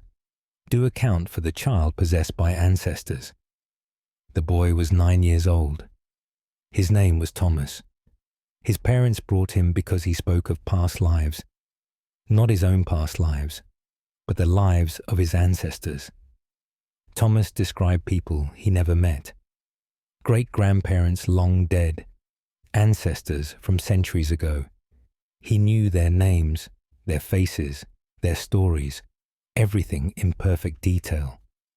I thought the parents had told him these stories, but they insisted they had not. Many of the people Thomas described, the parents did not know themselves. Thomas knew things about family history that no one had told him, that no one remembered. I asked Thomas to explain. The boy spoke calmly. He said his ancestors lived in him. He carried their memories. He experienced their lives. When he closed his eyes, he saw their faces. When he concentrated, he lived their days. Centuries of family history, all accessible to him, all present in his mind. I asked when this started. Thomas said he was born this way. He had always carried them, had always known the ancestors. They were part of him, as much as his own memories. Perhaps more so, since they were longer, more numerous, more detailed. I tested his knowledge. I asked about people from local history. Thomas described those who were his ancestors, with accuracy that could be verified, names and dates matching records, details no child should know. He truly carried ancestral memory, genetic memory perhaps, or spirits of the dead residing in their descendant. Either way, Thomas was a vessel for everyone who came before him. I asked if this troubled him. Thomas said no. He liked knowing his family, liked understanding where he came from, liked having company in his mind. His ancestors guided him, taught him, protected him. He was never alone, never uncertain, never without wisdom, because centuries of lived experience existed within him. His parents were troubled though. They said Thomas seemed old, acted with maturity beyond his years, spoke with authority he should not have. He was 9 years old physically, but carried lifetimes of consciousness, hundreds of years of memory, generations of wisdom, all compressed into a child's body. I could find nothing wrong. Thomas was healthy. His mind was sound, simply fuller than most, crowded with ancestral presence. Perhaps this was rare but not harmful. Perhaps some children carried their lineage this way. Perhaps memory could be inherited, not just genetic traits, but actual memories, actual experiences, passed down through blood, living in each generation. Thomas left with his parents, already older than his age, already ancient in ways that mattered, carrying his entire family history inside one small body. Dr. Simon Carter to Coventry, Warwickshire, 14th December, 1438. Archivist's note, Dr. Nathaniel Ashcroft. Thomas grew to become a historian and genealogist. His knowledge of family histories was unmatched. He traced lineages with impossible accuracy. He died at age 47. Some said he seemed relieved, perhaps finally free of the ancestral burden, perhaps joining them instead of carrying them. End of file. Proceeding to next recovered document. The following document was never intended for public release. Case file NOA1465EEE. Classification E. Monk's record. Date of statement 3rd April 1465. Location Westminster Abbey, London. Author Brother Edward Norton. Record of Brother Edward Norton I. Brother Edward Norton. Do record the possessed scribe. Brother Michael had been copying manuscripts for 15 years. His work was meticulous and beautiful. He dedicated himself to perfect transcription. Then, one winter day, something changed. Brother Michael was copying an ancient text, a philosophical treatise from Greece. As he wrote the final word, his hand continued moving. Without his control, without his will, the pen moved on its own, writing new words, words Brother Michael did not choose.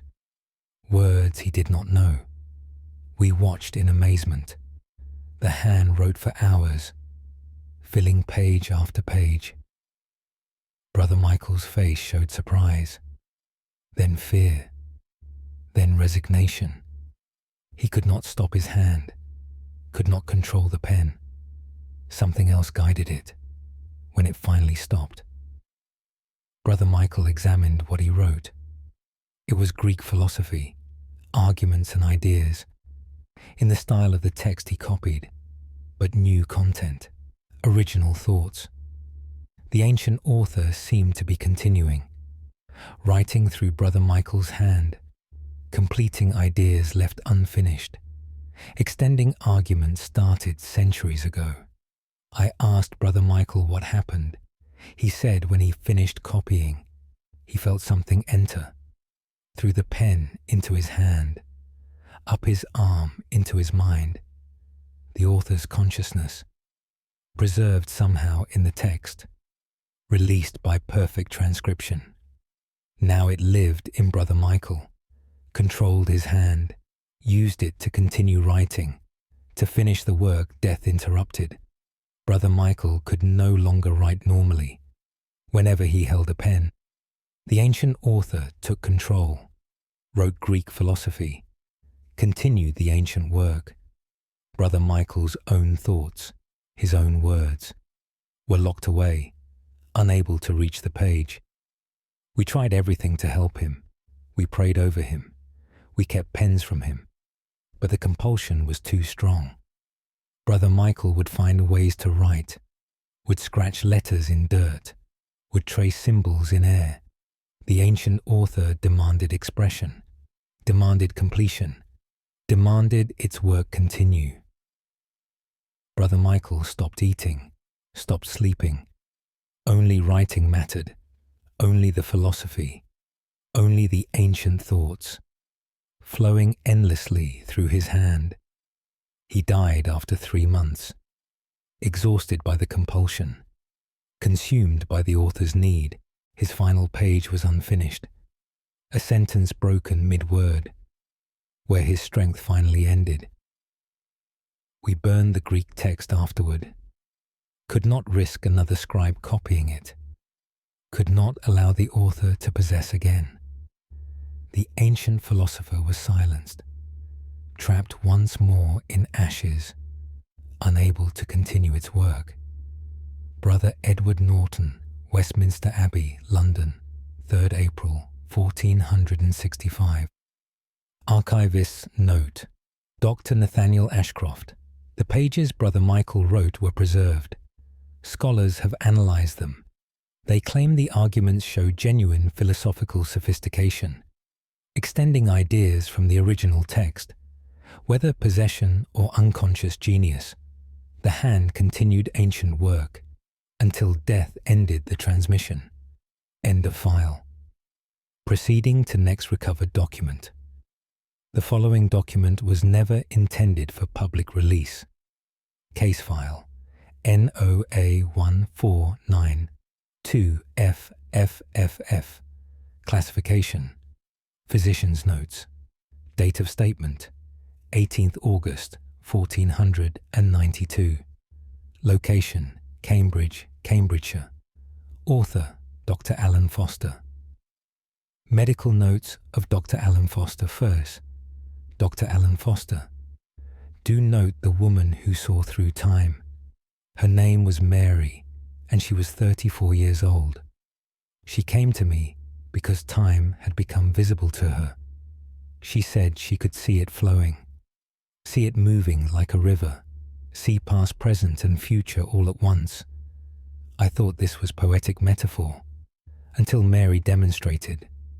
She looked at me carefully. Then she described my morning.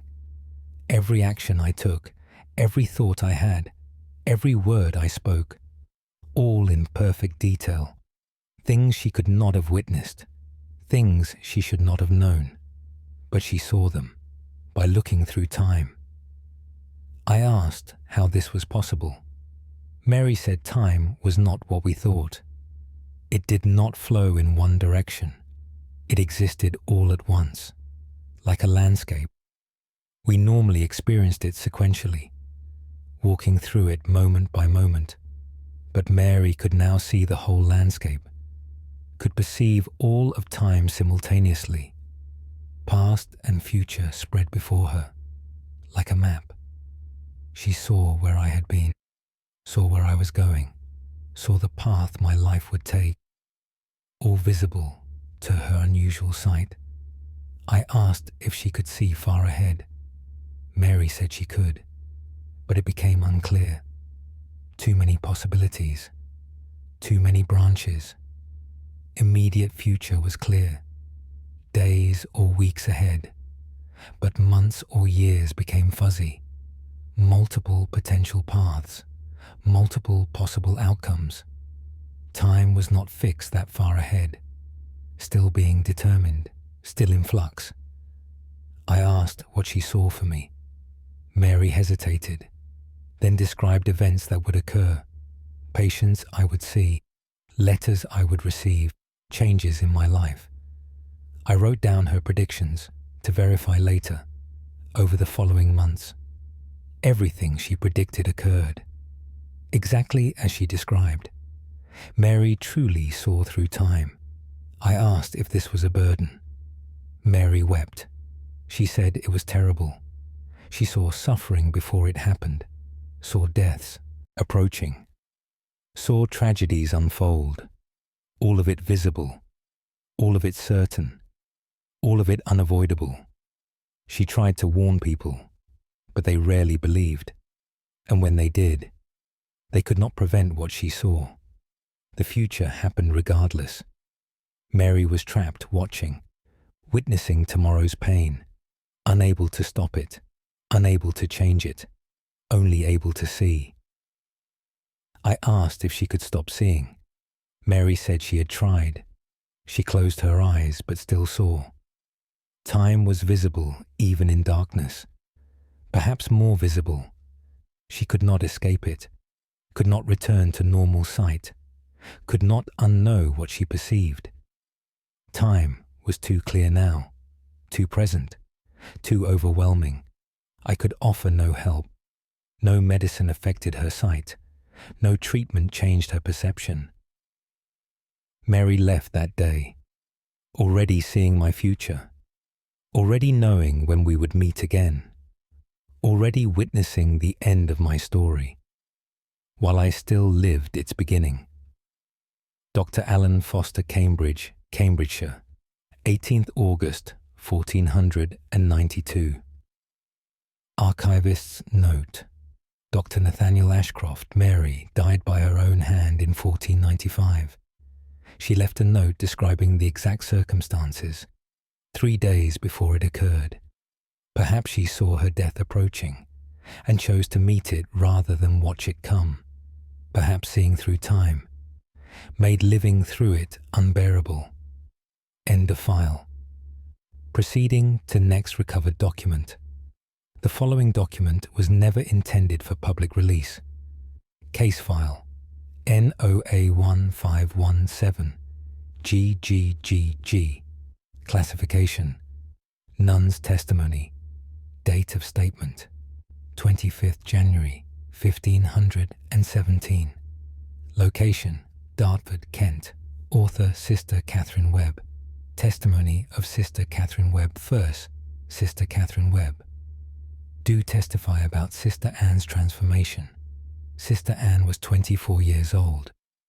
She had been with us for 6 years. She worked in our garden growing herbs. She loved the plants deeply, tended them with devotion.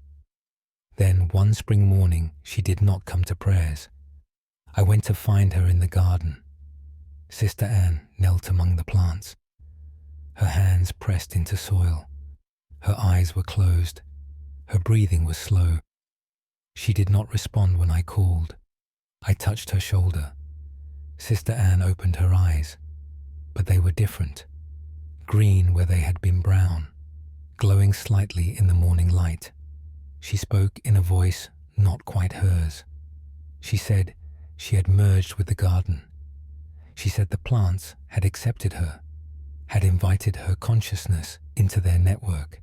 Now she was part of them, part of the living green world. I helped her stand. Her skin felt strange, cool and smooth, almost like leaves.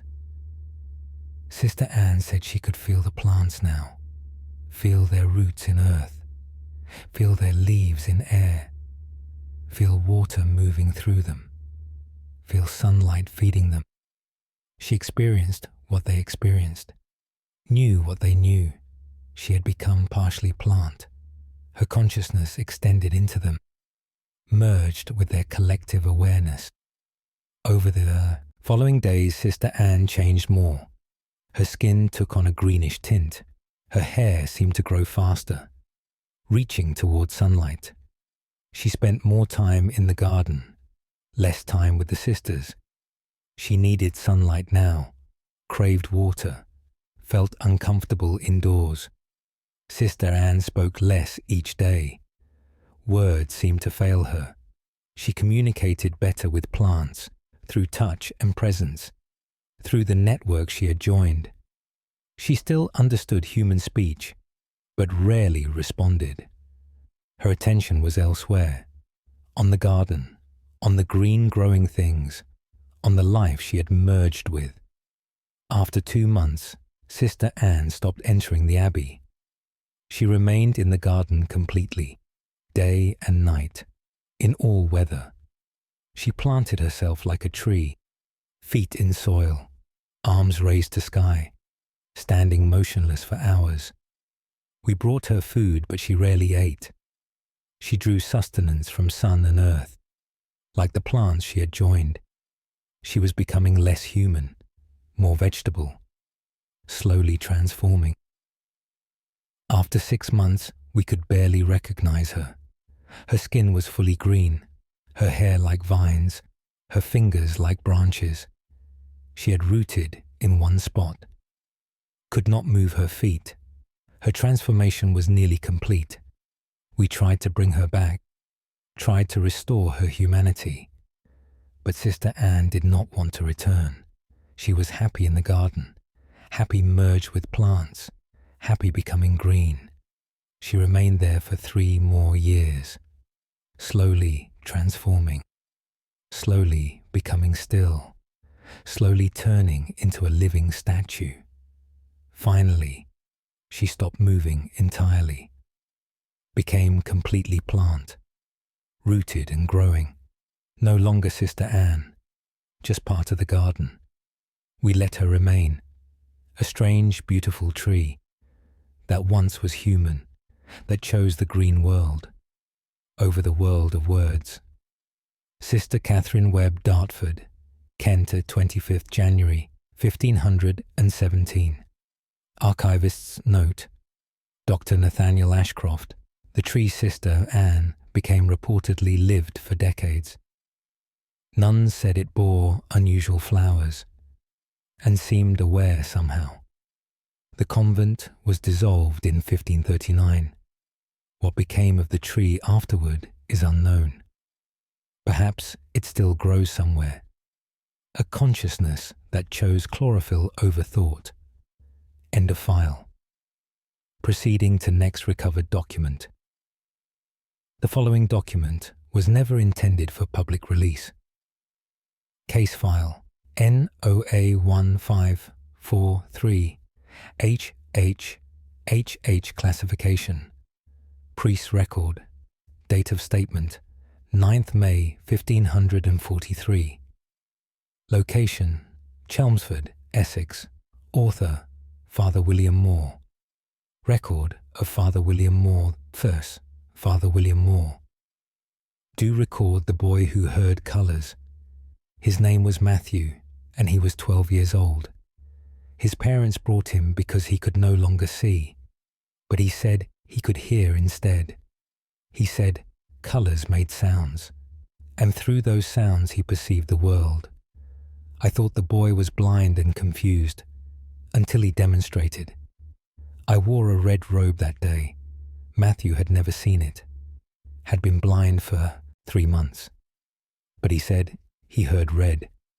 He described the exact shade, the brightness, the saturation, all through sound. Red made a low, warm tone, like a cello playing. Blue made a high, clear note, like a flute. Green was middle harmonies. Yellow was bright and sharp. Every colour sang. Every shade had its own voice.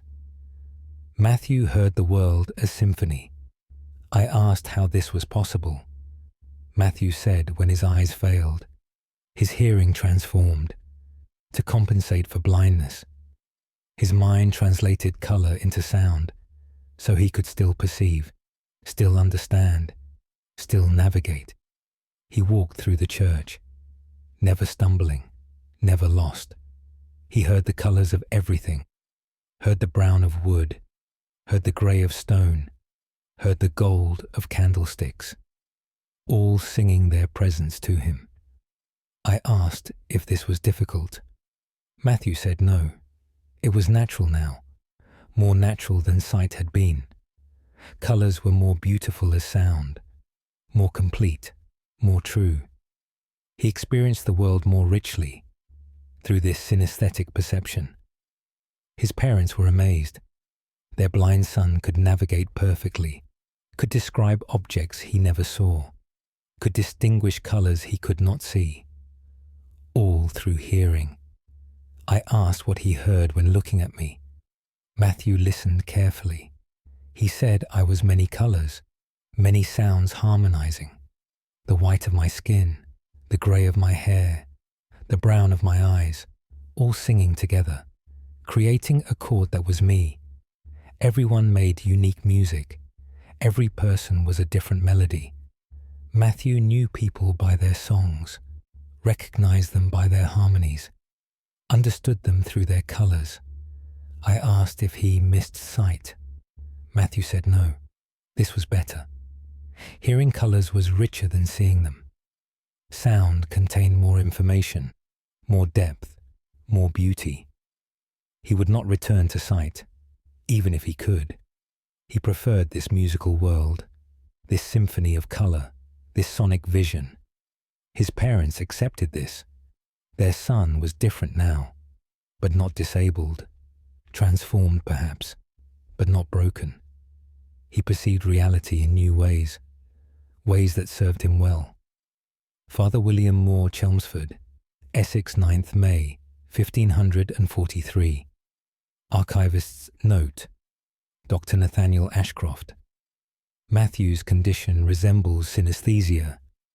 He became a successful merchant despite blindness. Business partners said he could assess quality of goods by their color sounds. He lived until 1589.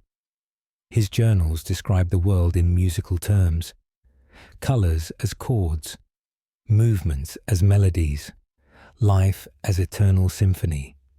End of file. Proceeding to next recovered document. The following document was never intended for public release. Case file NOA1578 Classification. Doctor's account. Date of statement 13th September 1578. Location: Gloucester, Gloucestershire. Author: Dr. Thomas Reed Medical. Account of Dr. Thomas Reed fees. Dr. Thomas Reed. Do account for the woman possessed by shadows. Her name was Eleanor, and she was 39 years old. She came to me because shadows followed her. She said they had become aware. She said they moved independently. She said they watched her. I thought this was paranoia, until I observed the phenomenon myself. Eleanor stood in my office. Sunlight came through the window. Her shadow fell on the wall. At first it appeared normal. Then I noticed something strange. The shadow moved differently than Eleanor, not matching her movements exactly, delayed slightly, or moving when she was still, as though it had independent will. I asked Eleanor when this started. She said 6 months ago. She woke one morning. Her shadow was looking at her, not mimicking her position, but turned toward her, watching her. Since then, all shadows behave strangely. They followed her when they should not, appeared in places with no light source, moved against her movements, as though alive, as though conscious. Eleanor said she felt them watching constantly, felt their attention on her, felt them reaching toward her, trying to touch her, trying to merge with her. She was terrified of darkness now, terrified of the shadows that gathered there, terrified they would finally catch her, finally pull her into their realm. I watched her shadow carefully. It truly did move strangely, sometimes preceding her movements, sometimes contradicting them, sometimes reaching toward her, like a separate entity, tethered to her but independent. I asked if others noticed. Eleanor said some did, children especially. They saw the shadows behaving wrong, saw them watching, saw them reaching. Adults usually missed it, too certain of how shadows should behave, too blind to the impossible. I asked what Eleanor wanted. She said she wanted them gone, wanted shadows to be normal again, wanted to stop being watched, wanted freedom from their attention. But she did not know how. The shadows were drawn to her now, bound to her somehow, following wherever she went. I tried various remedies. Nothing affected the shadows. They continued their strange behavior, continued watching Eleanor, continued reaching for her. Eleanor left my office, her shadow trailing behind, moving wrong, watching me as she departed, as though it knew, as though it saw, as though it was more than shadow, something else wearing shadow's form. Dr. Thomas Reed Gloucester, Gloucestershire, 13th September, 1578. Archivist note: Dr. Nathaniel Ashcroft, Eleanor, disappeared in 1580. Last seen entering her home at dusk. Her shadow was seen leaving hours later, but Eleanor herself never emerged. Search found no trace of her. Some said the shadows finally caught her, pulled her into their realm, where light never reaches. End of file. Proceeding to next recovered document. The following document was never intended for public release. Case file NOA 1609 JJ. Classification: Monk's Confession. Date of statement: 24th November 1609. Location: Fountains Abbey, Yorkshire. Author: Brother Philip Cross. Confession of Brother Philip Cross. Verse: Brother Philip Cross, do confess what lives in mirrors. I was assigned to clean the abbey, including the mirrors in the chapter house. Expensive mirrors, polished metal surfaces, that reflected clearly. I cleaned them daily for 2 years. Then, one autumn morning, everything changed. I was polishing a mirror. My reflection looked back at me, but something was wrong. The reflection blinked when I did not, moved when I was still, smiled when my face was serious. My reflection had become independent. I stumbled backward. The reflection did not follow. It remained in the mirror, watching me, moving on its own, living its own life. I ran to tell the abbot. When we returned, the reflection was normal again, matching my movements perfectly. The abbot thought I was tired, seeing things. He told me to rest, but I knew what I saw. My reflection had been alive, had been aware, had been separate from me. Over the following days, it happened more. The reflection acted independently, sometimes matching me, sometimes not. Sometimes it would gesture, point at things, try to communicate. Other times it simply watched, studying me, learning from me, mimicking to practice. I realized something lived in mirrors, not reflections, but entities that wore our images, that learned from watching us, that existed in the mirror world, parallel to our own. I began seeing other reflections behave strangely, other brothers' reflections, moving independently, watching their originals, living separate lives. The mirror world was inhabited by mirror versions of us that were not us, that were separate beings, learning to be more like us. I told the abbot everything. He examined the mirrors himself. His reflection behaved perfectly. He thought I was mad, but I knew the truth. The mirror beings were clever. They knew when to hide, when to act normal, when to reveal themselves. They showed themselves to me because I saw them first, because I knew their secret. They did not hide from me anymore. I see them constantly now, in every reflective surface, living their parallel lives, watching us, learning from us, preparing for something. I do not know what. I confess this because I must, because no one believes me, because the mirror world is real, and the beings there are becoming more like us every day. Brother Philip Cross, Fountains Abbey, Yorkshire, 24th November 1609. Archivist's note. Dr. Nathaniel Ashcroft. Brother Philip was removed from cleaning duties. He continued insisting mirrors contained conscious beings. He avoided all reflective surfaces. He died in 1633. His final act was smashing every mirror he could find, perhaps trying to stop them, perhaps trying to free them. The abbey removed most mirrors afterward, just to be safe. End of file. Proceeding to next recovered document. The following document was never intended for public release. Case file NOA 163K5KKK. Classification Physician's Notes. Date of statement 7th March 1635. Location Norwich, Norfolk. Author Dr. Henry Blake. Medical notes of Dr. Henry Blake. Source Dr. Henry Blake. Do note the man who felt gravity.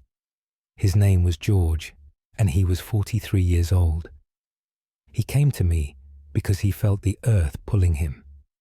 Not just normal weight, but conscious pulling, deliberate force. The earth reaching for him. I thought this was delusion, until George demonstrated. He stood in my office. Suddenly, he swayed, struggled to stay upright. His face showed strain. He said the earth was pulling harder, actively trying to drag him down. He fought against it, resisted the pull, remained standing through effort. I asked when this started. George said 3 months ago. He fell from a height, should have died, but survived with no injury. Since then, he felt gravity differently, felt it as alive somehow, felt it wanting him, calling to him, trying to pull him down. He could no longer stand easily. Every moment was resistance, fighting against the pull, fighting to stay upright, fighting to not be dragged to earth. I examined George carefully. His muscles were exhausted, from constant strain, from endless resistance, from fighting gravity every moment. But otherwise he was healthy. This was not physical illness. This was altered perception. George experienced gravity as conscious force, as deliberate pull, as the earth trying to reclaim him. Perhaps his fall had changed something, changed how he perceived fundamental forces, changed his relationship with earth. Now he felt its hunger, its desire, its patient waiting. Gravity would win eventually, would pull him down, would return him to earth. But until then, George fought, resisted, stayed upright through will alone. I asked how long he could continue. George said he did not know. He was already exhausted. The pull grew stronger daily, the earth more insistent. Soon he would not have strength to resist. Soon gravity would win. Soon he would be pulled down, forever. I could offer no help. No medicine affected his perception. No treatment reduced the pull. George left my office struggling. Each step an effort, each moment a battle, against the earth's relentless desire to reclaim what fell from it. Dr. Henry Blake Norwich, Norfolk. 7th March 1635. Archivist's note. Dr. Nathaniel Ashcroft. George died 1 month later. He was found lying face down on the ground. No signs of illness or violence. Perhaps he simply stopped resisting. Perhaps gravity finally won. Perhaps the earth reclaimed him, as it always intended, as it pulls everything eventually back to itself. End. A file. Proceeding to next recovered document. The following document was never intended for public release. Case file NOA1668LLL. Classification. Nun's record. Date of statement. 19th of July 1668. Location. Winchester, Hampshire. Author. Sister Mary Barton. Record of Sister Mary Barton was Sister Mary Barton. Do record the final case in this section. Sister Hannah was 51 years old. She had been with us for 30 years. She was devoted and kind. Then one summer morning she woke different. She said her soul had divided. She said part of her lived elsewhere now. Part of her remained here, but another part existed in a different place, a different time, a different life. Sister Hannah described this other existence. She was a merchant's wife there, living in London, in a future time, a world with strange machines, buildings of glass and metal. She experienced both lives simultaneously, here as a nun in 1668, there as a merchant's wife in unknown future. Both equally real, both happening at once. She struggled to focus. Too much happening, too many experiences, two lives overlapping, competing for her attention. Sister Hannah would stop mid-sentence, distracted by her other life, experiencing something there, then return to here, continue what she was saying, as though no time had passed. She described her other life in detail, the merchant's name, her children, her home, everything clear and specific, as real as her life here, perhaps more real. We did not know how to help her, how to reunite what had split, how to collapse two lives into one. Sister Hannah said she did not want reunion. She was living twice now, experiencing double existence. Why give that up? But the strain showed. She grew thin, exhausted, never fully present anywhere, always divided, always partial. After 6 months, Sister Hannah died, passed peacefully in her sleep. Her final words describe both lives ending, both versions dying simultaneously. Perhaps they were always connected. Perhaps what happened to one affected the other. Perhaps she was always one person, living in two times, two places, two circumstances, both real, both true, both her. Sister Mary Barton, Winchester, Hampshire. 19th July 1668. Archivist's note. Dr. Nathaniel Ashcroft. Sister Hannah's descriptions of the future are surprisingly detailed. She mentioned technologies that seem impossible. Vehicles without horses, lights without fire, books without pages, whether genuine precognition or elaborate fantasy. The specificity is remarkable. Perhaps she truly lived in two times, or perhaps imagination can be as real as life, when belief is strong enough. End of file. Proceeding to next recovered document. The following document was never intended for public release. Case file NOA1701M classification. Physician's report. Date of statement 9th day of March 1642. Location Dorset. Author Dr. Edmund Blackwood, physician. Report on the case of Margaret Finch I. Dr. Edmund Blackwood, physician to the county. Do report on the strange affliction of Margaret Finch. The woman was brought to me by her husband on the morning of the 8th. She appeared well in body, but spoke words not her own. Her voice had changed to that of a man's voice, deep and commanding. She spoke in Latin, though she had never learned the language. I examined her thoroughly and found no fever or illness. Her eyes remained clear and her pulse steady. Yet when she opened her mouth, another spoke through her. The voice claimed to be a priest who had passed 3 centuries prior. It knew details of the old church that once stood in the village. That church had burned in the year 1300 and something. No records of it remained except in the oldest documents. I brought a scholar to test the voice's knowledge. The voice described the church's layout with perfect accuracy. It named priests who had served there in those ancient times. The scholar confirmed these names from crumbling parish records. Margaret's husband wept as his wife spoke with this other voice. He begged me to release her from whatever held her. I attempted every remedy known to medical science. Bleeding, purging, and various tonics were administered. Nothing changed the voice that spoke through her. I called for a priest to perform prayers over her.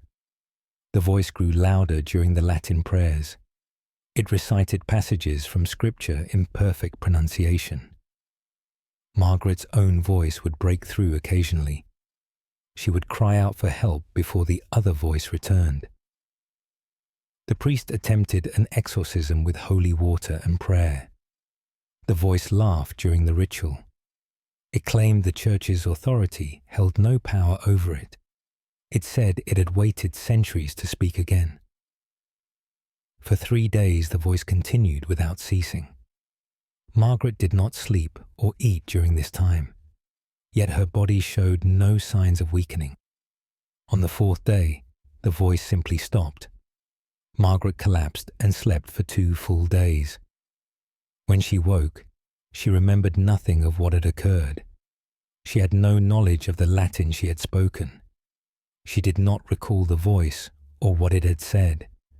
I have documented this case for future study. Medical science cannot explain what held this woman. Something beyond our understanding possessed her completely. The voice may return at any time. Dr. Edmund Blackwood, physician, Dorset, 9th day of March, 1642. Archivists, note. Dr. Nathaniel Ashcroft, Dr. Blackwood's meticulous documentation provides rare medical perspective on possession phenomena. His attempts to apply scientific method to supernatural occurrence reveal the limitations of period medicine when confronting the inexplicable. End of file. Proceeding to next recovered document. The following document was never intended for public release. Case file NOA1702N. Classification. Monastery record. Date of statement. 22nd day of October, 1609. Location. Durham. Author, Brother Thomas Wright. Monk. Record of Brother Peter's affliction. Why, Brother Thomas Wright? Do record the strange events concerning Brother Peter. Our brother fell silent during evening prayers 3 weeks past. He stood motionless while the rest of us prayed. His eyes remained open, but saw nothing before him. After prayers ended, he began to speak in a child's voice. The voice was high and frightened, unlike his own. It claimed to be a boy who had passed in the monastery.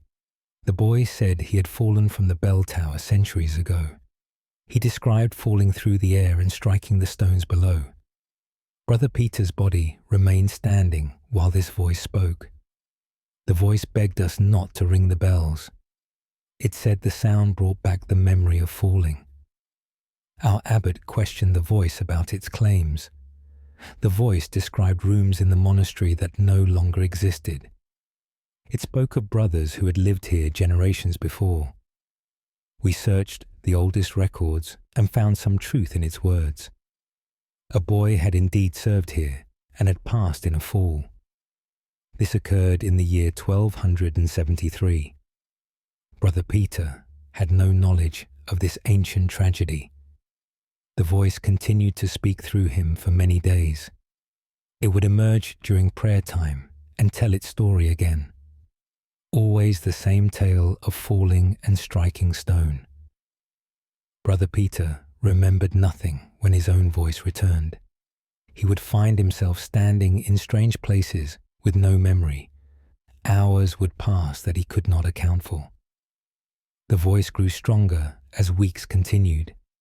It began to speak at other times beyond prayer. Brother Peter would be eating or working when it took him. His own presence seemed to fade as the voice grew louder. We attempted prayers of protection over him. The voice would quiet during the prayers but always returned. It seemed bound to Brother Peter in some permanent way. Our abbot consulted with bishops about the matter. They advised isolation and constant prayer. Brother Peter was moved to a cell away from others. The voice could still be heard speaking through the night. It repeated its story of falling over and over. Some nights it would scream as if falling again. Brother Peter's body grew thin from the ordeal, yet the voice remained strong and clear. It shows no sign of releasing our brother. We continue our prayers, but fear he is lost to us. Brother Thomas Wright, Monk Durham, 22nd day of October, 1609. Archivist's note, Dr. Nathaniel Ashcroft. The monastery's records confirm a fatal accident in 1273 involving a young servant. Brother Peter's possession raises questions about whether trauma can echo across centuries, seeking new vessels to retell forgotten tragedies. End of file. Proceeding to next recovered document. The following document was never intended for public release. Case file NOA1703P. Classification Vicar's account. Date of statement 15th day of January 1597. Location Cornwall. Author Reverend John Hawkins, Vicar. Account of the fisherman's wife I. Reverend John Hawkins, Vicar of this coastal parish, do account for what befell Mary Trelawney. Mary came to the church on a winter morning seeking help. She claimed something had entered her husband during the night. He had woken speaking words she could not understand. His voice had changed to something hollow and strange. I accompanied her to their cottage by the shore. Her husband sat staring at the sea through the window. When I spoke to him, he turned with empty eyes. The voice that answered was not his own. It spoke of drowning in these waters long ago. It described the cold darkness of the deep. It said many others drowned here and could not rest.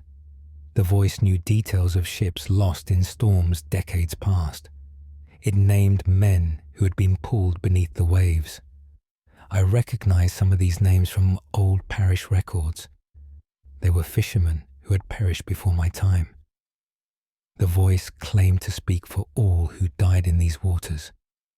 It said they waited in the cold and the dark. It said they needed someone on land to speak through. Mary's husband had been chosen because he lived closest to shore. I attempted to pray over the man, but he laughed. The voice said prayers could not reach the drowned.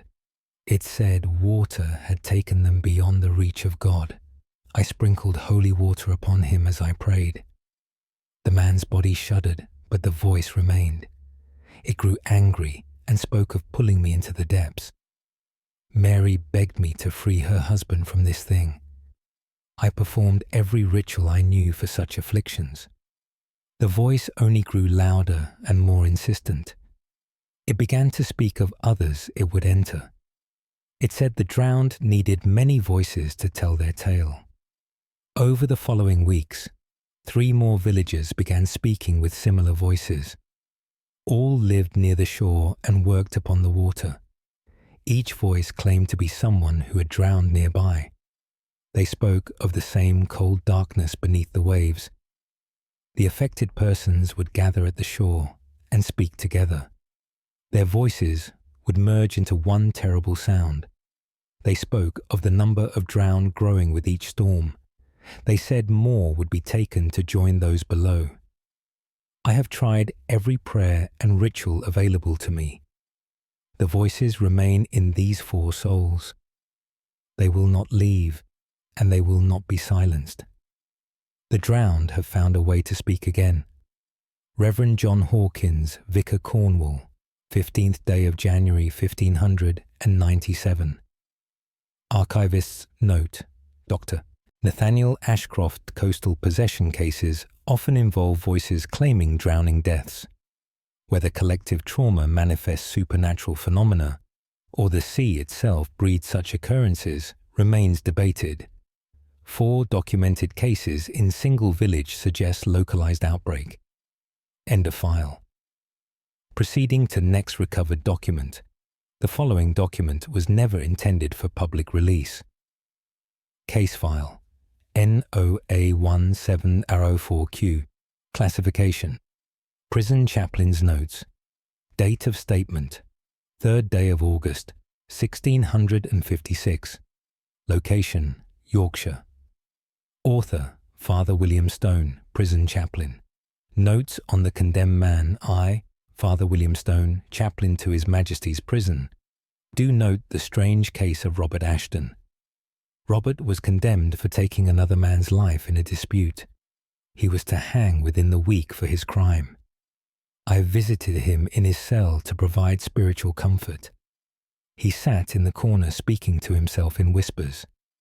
When I approached, he looked at me with terrible recognition. The voice that spoke was not his own. It claimed to be the man Robert had taken from this world. It spoke with fury about the knife and the blood. It described its own passing in horrifying detail. Robert's face twisted with rage that was not his. The voice demanded justice beyond what the law provided. It said hanging was insufficient punishment for his actions. I backed away from the cell as the voice grew louder. Robert's body moved in ways that seemed unnatural. He struck his head against the stone wall repeatedly. The voice laughed as blood ran from the wounds. It said Robert's body was now its possession. It would use this body to experience what Robert had taken from it. The guards came running at the sound of the impacts. They restrained Robert, but the voice continued speaking. It described the moment of its death over and over. Each telling grew more detailed and more terrible. Robert's own voice would break through occasionally. He would beg for forgiveness before the other voice returned. The voice mocked his pleas and promised no mercy. Over the following days, Robert's body bore many injuries. The voice would force him to harm himself repeatedly. It said it wanted Robert to feel what dying was like. The guards had to bind him to prevent more damage. Still, the voice spoke through him without stopping. It recited every moment of the fight that led to death. It described the blade entering flesh and the pain that followed. Robert wept, but the voice showed no compassion. On the day set for hanging, Robert walked to the gallows. The voice spoke through him until the very end. Its final words claimed it would follow Robert beyond death. It said their souls were bound together now. The hanging proceeded, and Robert's body went still. But witnesses reported hearing 2 voices cry out at the moment of death. One was Robert's scream of terror. The other was laughter from something that had waited for this moment. Father William Stone, prison chaplain, Yorkshire. 3rd day of August, 1656. Archivist's note, Dr. Nathaniel Ashcroft. Prison records confirm Ashton's execution proceeded as scheduled. Multiple witnesses reported acoustic anomaly at moment of death. Whether victim's spirit possessed his killer or guilt manifested auditory phenomenon, investigation proved impossible post-execution. End of file. Proceeding to next recovered document. The following document was never intended for public release. Case file NOA17-5R. Classification: Nun's testimony. Date of statement: 11th day of June, 1583. Location: Lancashire. Author: Sister Margaret. Nun testimony. Regarding Sister Catherine I. Sister Margaret, do testify regarding the affliction of Sister Catherine. Our sister fell ill with fever in the spring.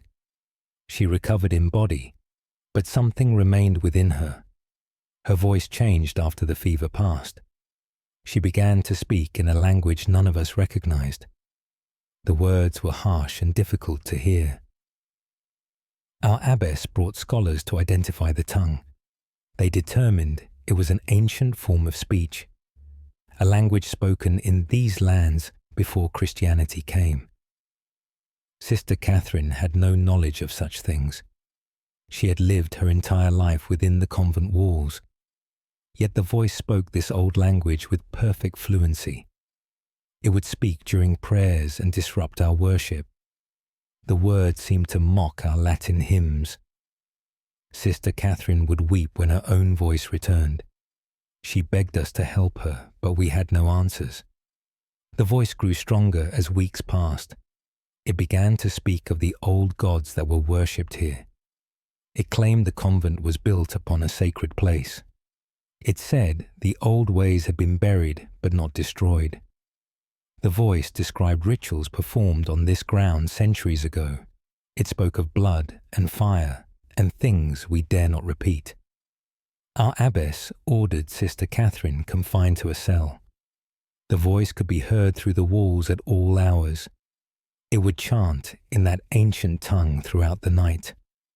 Some sisters reported dreams of the old rituals it described. They saw images of people gathered around fires. They heard singing in languages they did not know. The voice seemed to spread its influence beyond Sister Catherine.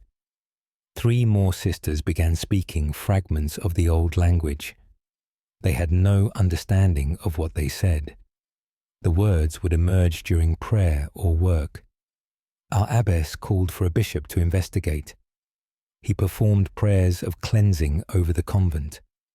The voices quieted during the prayers but returned after. The bishop declared the convent should be abandoned. He said something old and powerful had been awakened here, but we had nowhere else to go. We remained and learned to live with the voices. Sister Catherine speaks in both tongues now. Her own voice grows weaker as the other grows stronger. She Aswatidi no longer recognizes us most days. The old language has consumed her completely. We pray for her soul, but fear it is too late. Sister Margaret, Nun Lancashire, 11th day of June, 1583. Archivist's note, Dr. Nathaniel Ashcroft. Archaeological surveys confirm pre-Christian settlement beneath convent site. Sister Catherine's linguistic possession raises questions about whether locations themselves can harbour and transmit ancient consciousness through susceptible individuals. End of file. Proceeding to next recovered document. The following document was never intended for public release. Case file NOA1706S. Classification: Doctor's Journal Entry. Date of statement: 27th day of November, 1671. Location: Somerset. Author: Dr. Richard Pemberton, physician. Journal entry: The servant girl. I, Dr. Richard Pemberton, do record an unusual case in my practice. A servant girl named Anne was brought to me by her employer. She had stopped speaking in her own voice 3 days prior.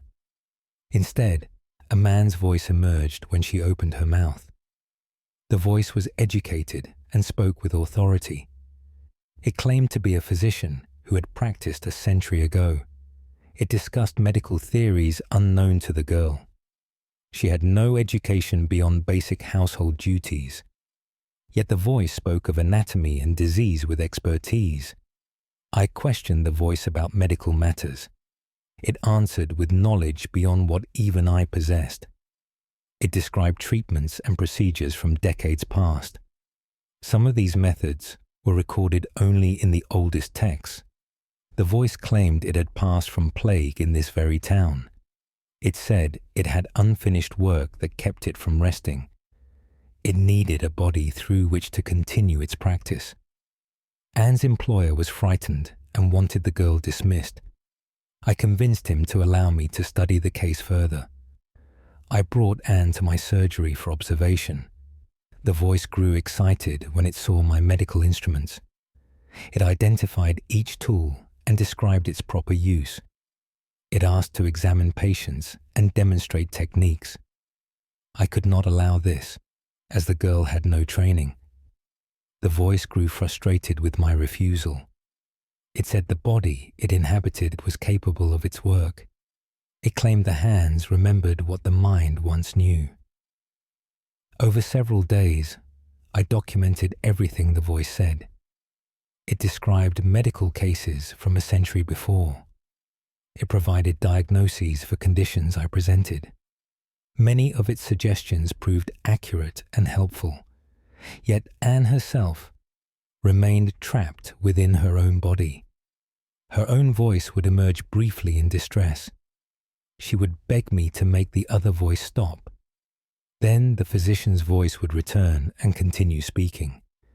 It showed no concern for the girl's suffering. It cared only for practicing medicine again. I attempted various remedies to free her. Nothing diminished the voice's control over her. The voice declared it would remain until its work was complete. It said there were many who needed treatment. It would use Anne's body to provide that treatment. I have no way to remove this presence from her. The voice of a physician long departed continues to speak.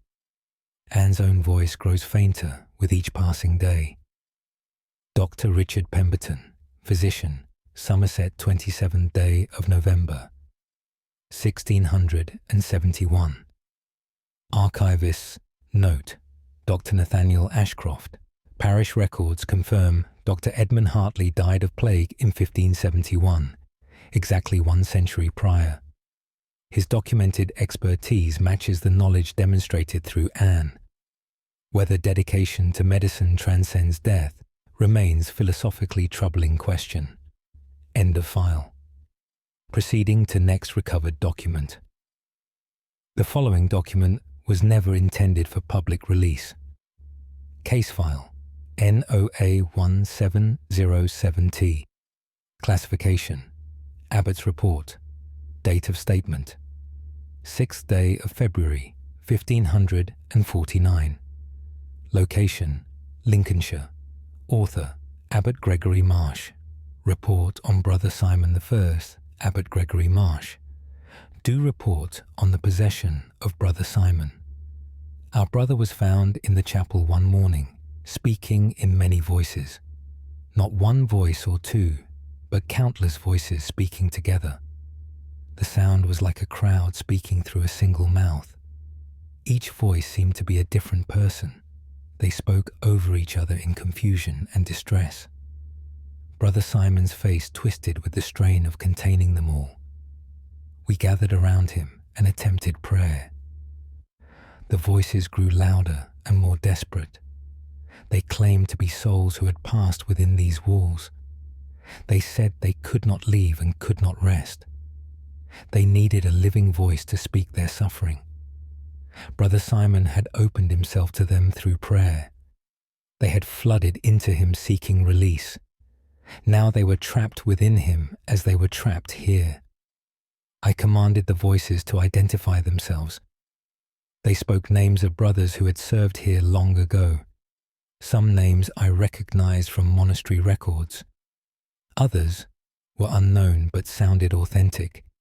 The voices spoke of their lives and their passing.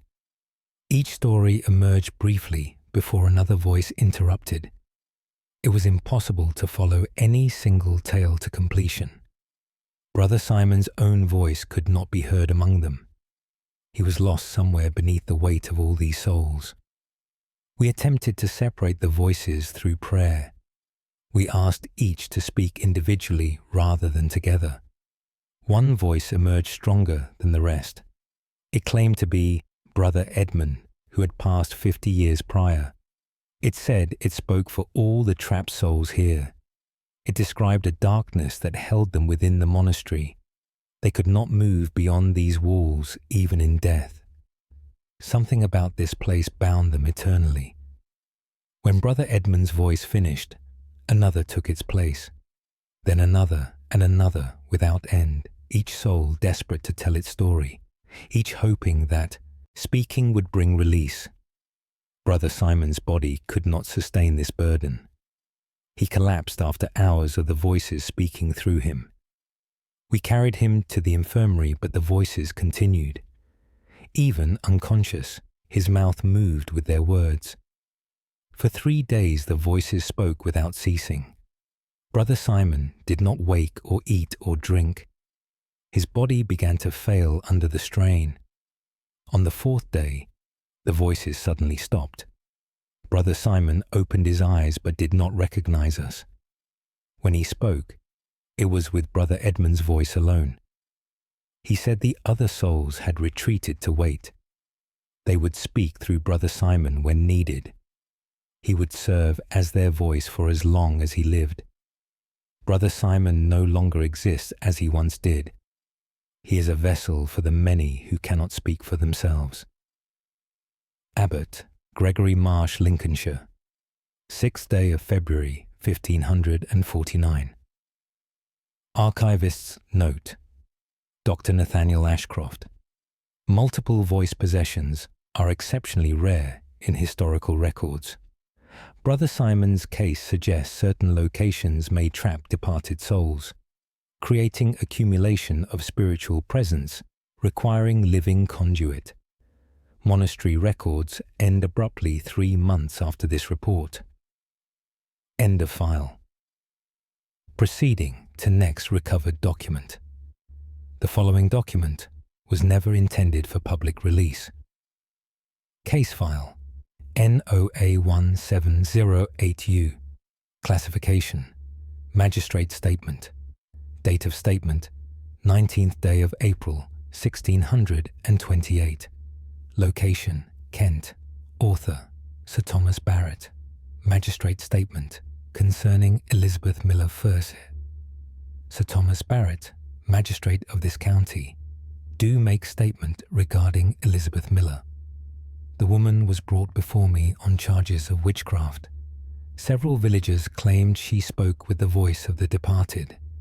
I interviewed her in the courthouse to determine the truth. She appeared ordinary until I began my questioning. When asked her name, a different voice answered. The voice was that of an old woman, cracked and weak. It claimed to be Elizabeth's grandmother, who had passed years before. The grandmother's voice spoke of family secrets only she would know. It described events from Elizabeth's childhood in perfect detail. I questioned how the girl could know these things. The voice insisted it was truly the grandmother speaking. It said death had not separated them as expected. Instead, the grandmother had remained with Elizabeth always. When Elizabeth needed guidance, the grandmother's voice would emerge. I demanded proof of this extraordinary claim. The voice described my own family matters that few knew. It spoke of a deceased relative of mine with accurate detail. It claimed to speak with other departed souls beyond death. The grandmother was merely the voice Elizabeth heard most clearly. I was disturbed by the accuracy of what was spoken, yet I could not determine if this was possession or trickery. I questioned Elizabeth's own voice about the matter. She claimed she had no control over when the other voice emerged. Sometimes she would wake to find hours had passed. The grandmother's voice had been speaking through her while she slept. She did not remember what was said during these times. The villagers feared her because of this strange affliction. They believed she consorted with spirits and practiced dark arts. I found no evidence of witchcraft in the traditional sense, but something clearly spoke through this woman beyond her knowledge. I consulted with clergymen about the proper course. They disagreed on whether this was possession or divine gift. Some argued the dead should not speak through the living. Others suggested God might permit such communication for good purpose. I released Elizabeth, but ordered her confined to her home.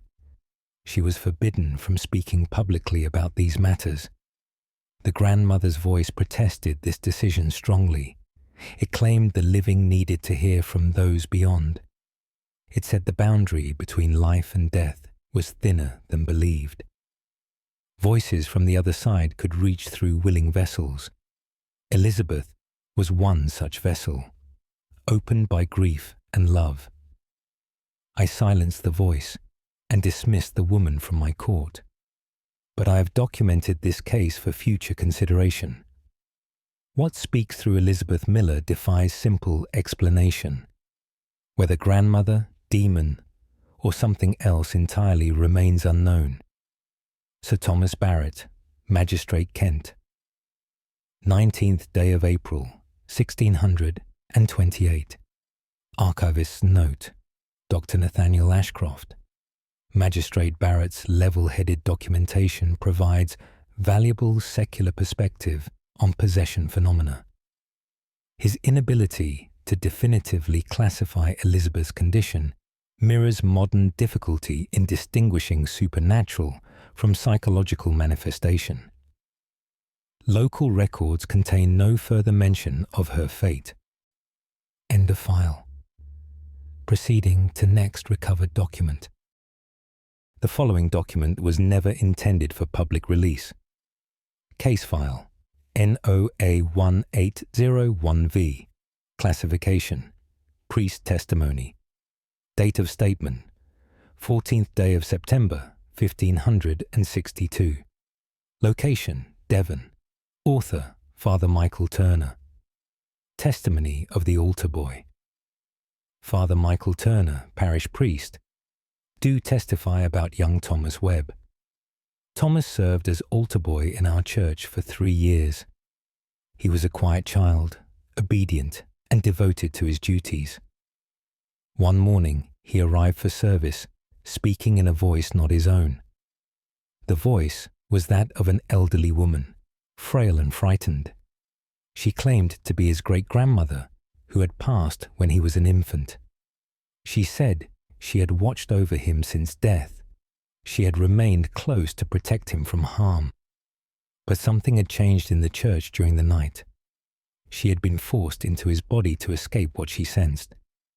Thomas stood at the altar speaking these words with eyes wide. His own voice was nowhere to be found. I questioned the voice about what had frightened it. It spoke of something cold that had entered the church. It said the church was no longer safe at night. Something walked the aisles when darkness fell. It touched the walls and left coldness behind. The voice begged me not to make Thomas serve at night. It feared what might happen if they remained after dark. I assured the voice that the church was blessed ground. Nothing evil could enter a place consecrated to God. The voice laughed bitterly at my certainty. It said I did not understand what walked here now. It had seen this presence and knew its nature. The church might be holy, but something older had arrived. I attempted to pray over Thomas to return his voice. The great-grandmother's voice grew quiet during prayer. When I finished, Thomas collapsed to the floor. He woke with his own voice but remembered nothing. He had no knowledge of what the other voice had said. I questioned him about his great-grandmother. He knew almost nothing of her, having been too young when she passed. Yet the voice had spoken with intimate knowledge of family history. Over the following weeks, the voice returned several times. Always it spoke warnings about the church at night. Always it begged me to protect Thomas from what lurked here.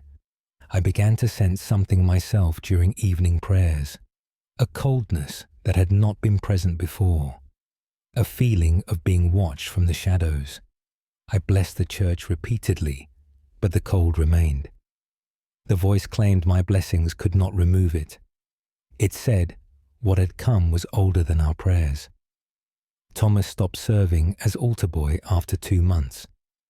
His mother withdrew him from church duties entirely. The voice had finally convinced her the boy was in danger. I have not seen Thomas since, but the coldness remains. Whatever the voice feared is still present in this church. I feel it most strongly when I pray alone at night. Father Michael Turner, Devon, 14th day of September, 1562. Archivist's note, Dr. Nathaniel Ashcroft. Father Turner's journal contains multiple entries documenting declining attendance at evening services following this incident. Church was demolished in 1604 after roof collapse. No records explain what presence he sensed during night hours. End of file. Proceeding to next recovered document. The following document was never intended for public release. Case file NOA 1802 W. Classification Hermit's account. Date of statement 23rd day of March 1391. Location Yorkshire Moors. Author Brother William, Hermit. Account of the voice in solitude. 1. Brother William, Hermit in service to God. Do account for what has occurred. I have lived in solitude on these moors for 20 years. My cell is small and far from any village or town. I have sought closeness to God through isolation and prayer. But 6 months passed, another voice joined my prayers. At first I believed it was my own thoughts. The voice spoke words similar to what I might think. But gradually it became clear. This was not my mind speaking. The voice knew things I had forgotten. It remembered details from my youth I had not recalled in decades. It spoke of people I had known before taking holy orders. It claimed to be my brother who had passed when we were children. My brother drowned in a river when I was 7 years old. I had not thought of him in many years of solitude. Yet this voice remembered our childhood with perfect clarity. It spoke of games we played and secrets we shared. It knew our mother's voice and our father's temper. It remembered the day of the drowning from his perspective. It described sinking beneath the water and the cold taking him. I wept to hear my brother's voice again after so long, but I questioned whether this was truly him or a deception. The voice assured me it was no demon or trick. It said death had not separated us as I believed. My brother had remained near me throughout my life. He had watched over me in silence for 40 years, but my years of prayer had opened something within me. Now he could finally speak and be heard. I asked why he had not revealed himself sooner. He said I had not been ready to hear him before. My solitude had thinned the barrier between us. My constant prayer had made me sensitive to his presence. Now we could be together again, as we were in childhood. I am comforted by his voice in my isolation. Yet I fear this may be a test of my faith. Should I welcome this voice or cast it out? Is this truly my brother or something that deceives me? The voice claims it will remain with me until my own death. It says, we will pass beyond together when my time comes. I no longer pray alone in my cell. My brother's voice joins mine in every prayer. Sometimes I cannot tell which voice is speaking. We have become merged in this small space. I document this in case others find these writings. I do not know if I am blessed or cursed, but I am no longer alone on these moors. Brother William, Hermit, Yorkshire, Moors, 23rd day of March, 1391. Archivist's note. Dr. Nathaniel Ashcroft, Hermits, in extreme isolation, frequently reported auditory phenomena. Whether Brother William experienced genuine contact or manifestation of loneliness-induced psychosis remains debatable. His remains were discovered in Hermitage 20 years after this account, suggesting voice remained with him until end of file. Proceeding to next recovered document. The following document was never intended for public release. Case file NOA 1803NX. Classification Innkeeper's record. Date of statement 8th day of July, 1613. Location Suffolk. Author Robert Graves, innkeeper. Record of the guest in room 7. I, Robert Graves, keeper of the White Hart Inn. Do record a strange occurrence. A travelling merchant took room 7 on a Tuesday evening. He seemed well enough when he arrived and paid for 3 nights. The next morning, my staff reported hearing 2 voices from his room. One was the merchant's normal speaking voice. The other was different, deeper and more commanding. The 2 voices seemed to be having a conversation. I went to investigate and knocked upon the door. The merchant opened it and appeared quite distressed. He claimed someone else had entered his room during the night, but when I looked inside, the room was empty except for him. He insisted another person was present and speaking to him. I saw no one else, but heard a voice emerging from his own mouth. The voice addressed me directly in cultured tones. It claimed to be a nobleman who had stayed in this very room. The nobleman had passed in room 7 some 30 years prior. He described the room as it had been in those earlier days. Many details matched my memory from when my father ran the inn. The nobleman's voice spoke of his final night in this room. He had taken ill with fever and passed before morning came. His body had been discovered by the servants. Since that time, he had remained within these walls. Most guests never noticed his presence, but this merchant had somehow become sensitive to him.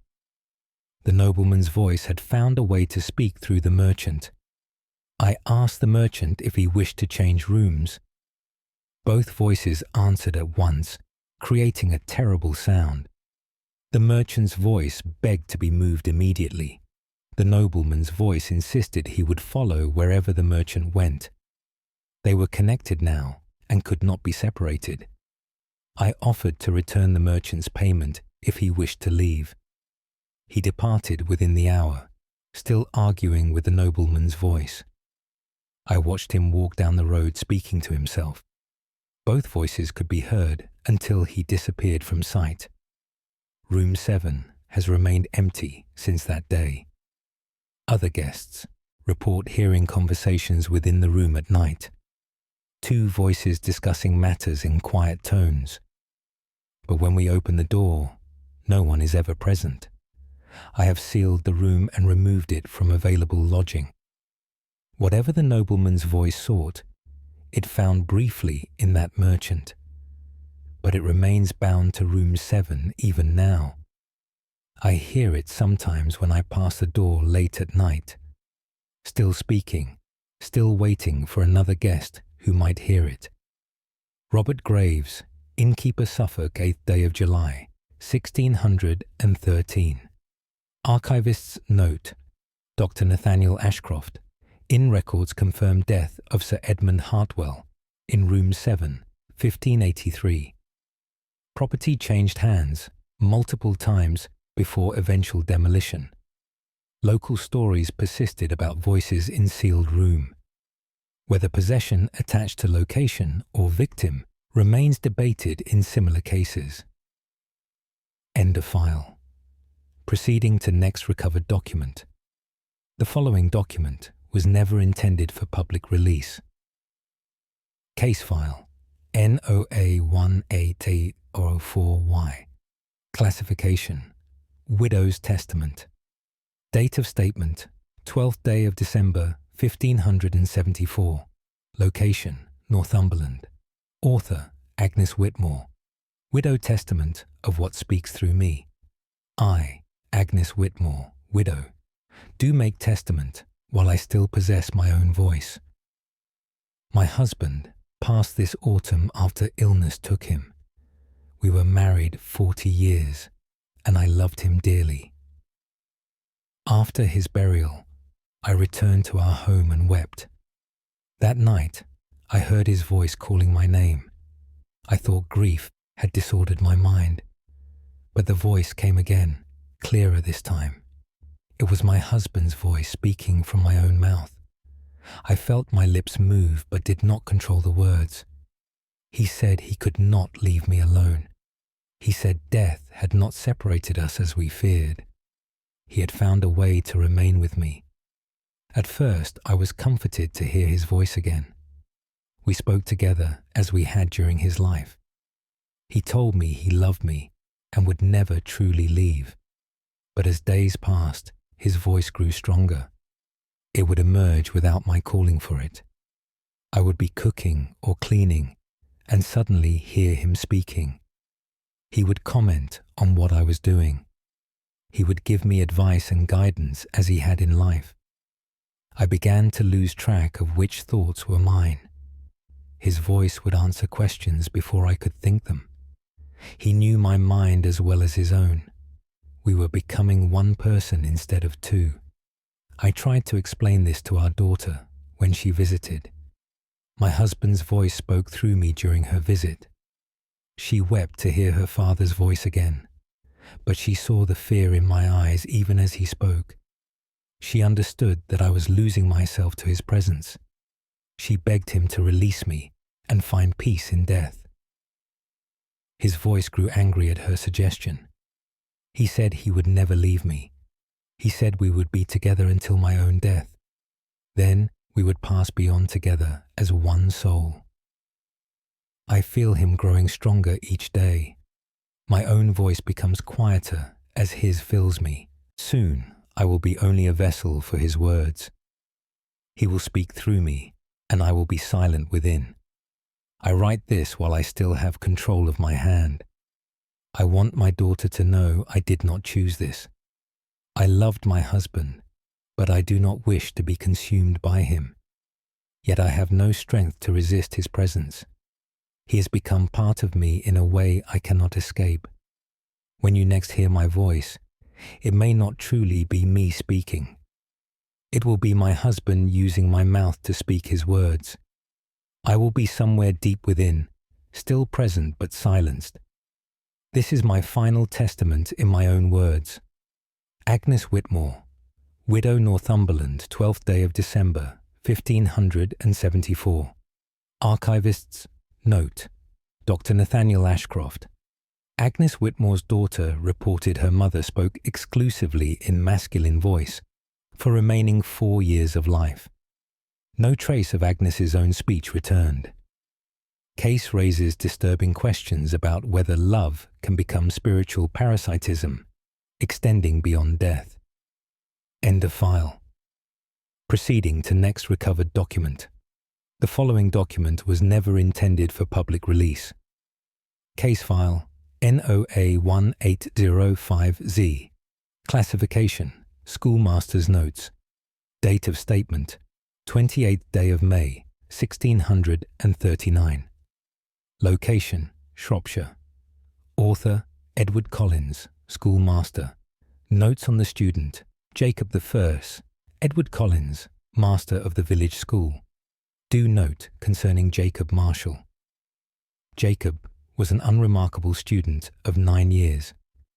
He learned his letters adequately, but showed no special ability. One morning, he arrived speaking in perfect Latin.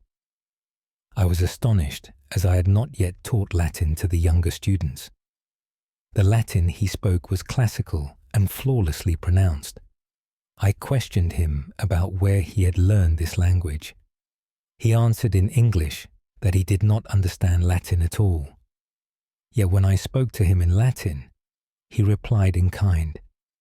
It was as if another mind took control when Latin was spoken. The voice that emerged was educated and aristocratic. It claimed to be a scholar who had taught in this region long ago. The scholar said he had passed during plague times. He had been searching for a young mind to continue his work. Jacob's mind was open and suitable for his purposes. The scholar could speak through the boy when learned conversation was needed.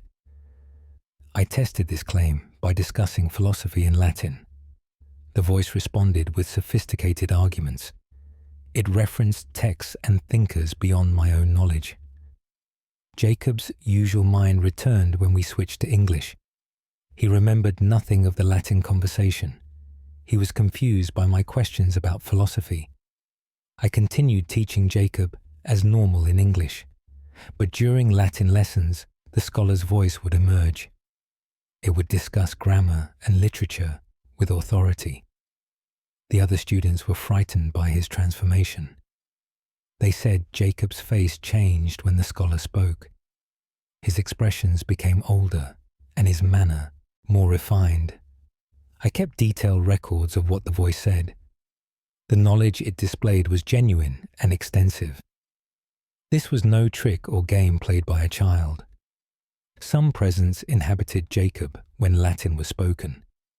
Jacob's father withdrew him from school after several weeks. He feared his son was possessed by something unnatural. I argued that the voice seemed to mean no harm. It only wished to teach and discuss learned matters, but the father would not be convinced. I have not seen Jacob since his withdrawal. I wonder if the scholar's voice still speaks through him, or if silence has returned now that Latin lessons have ended.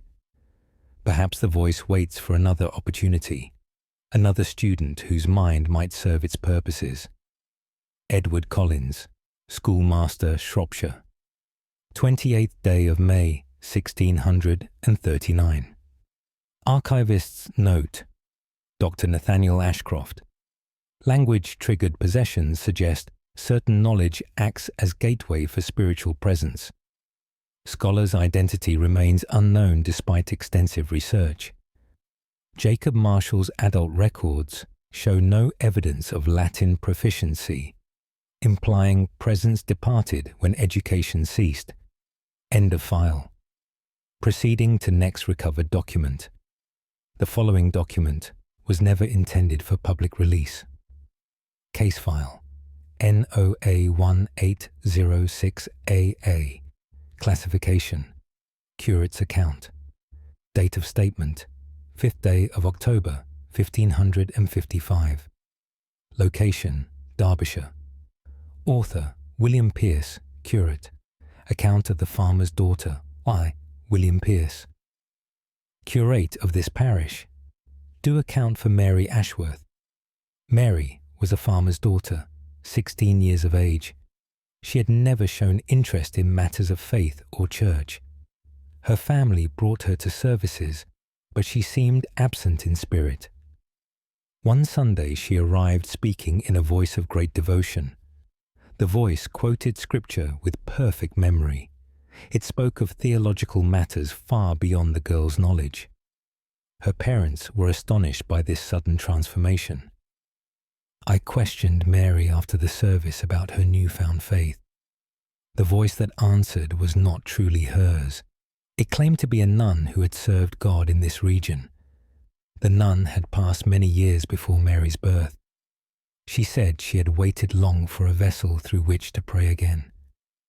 Mary's young soul had opened during the church service. The nun's spirit had entered and would not leave. She wished to continue her devotion to God through Mary's body. I asked if Mary herself consented to this arrangement. The nun's voice said Mary's consent was unnecessary. The girl's soul was strong, but the nun's purpose was stronger. God had brought them together for holy purpose. Mary's own voice emerged briefly in distress. She begged me to remove whatever had entered her. She felt trapped within her own body. The nun's voice returned and silenced her protests. It said Mary would learn to accept this blessing. 2 souls could serve God better than 1. I attempted to pray for Mary's release from this presence. The nun's voice prayed along with me in Latin. It showed no sign of being cast out by holy words. It claimed its presence was righteous and divinely ordained. Over the following months, Mary attended church daily. The nun's voice would pray for hours without tiring. Mary's body grew thin from the constant devotion. The nun's voice showed no concern for the girl's physical needs. It cared only for prayer and worship. Mary's family grew desperate as their daughter faded. They kept her home from church, hoping to weaken the presence. But the nun's voice only prayed louder in their home. It recited scripture day and night without stopping. The family could not sleep for the constant prayer. They brought Mary to me and begged for intervention. I performed every ritual I knew to separate the souls. The nun's voice remained unmoved by my efforts. It declared it would pray through Mary until the girl's body failed. Then both souls would rise to God together. I could not prevent what the voice intended. Mary passed within the year, still praying in that other voice. Her final words were the nun's prayers, not her own. William Pierce, Curate Derbyshire. 5th day of October, 1555. Archivist's note. Dr. Nathaniel Ashcroft. Parish records confirm Mary Ashworth's death at 17. Cause listed as exhaustion and failure to thrive. Case demonstrates extreme danger when possessing presence, shows no regard for host survival. Religious devotion proves no protection against spiritual parasitism. End of file. Proceeding to next recovered document. The following document was never intended for public release. Case file NOA 1807BB B classification. Bailiff's report. Date of statement 17th day of January 1664. Location Gloucestershire. Author Thomas Hackett. Bailiff report on the Manor House servant E. Thomas Hackett, bailiff to Lord Pembroke. Do report on servant girl named Sarah Cole. Sarah worked in the Manor House kitchen for 2 years without incident. She was known as quiet and hard-working among the staff. 3 weeks passed.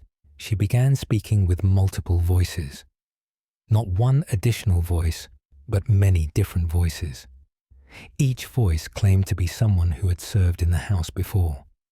Some were kitchen maids like Sarah herself. Others were footmen, chambermaids, and other servants.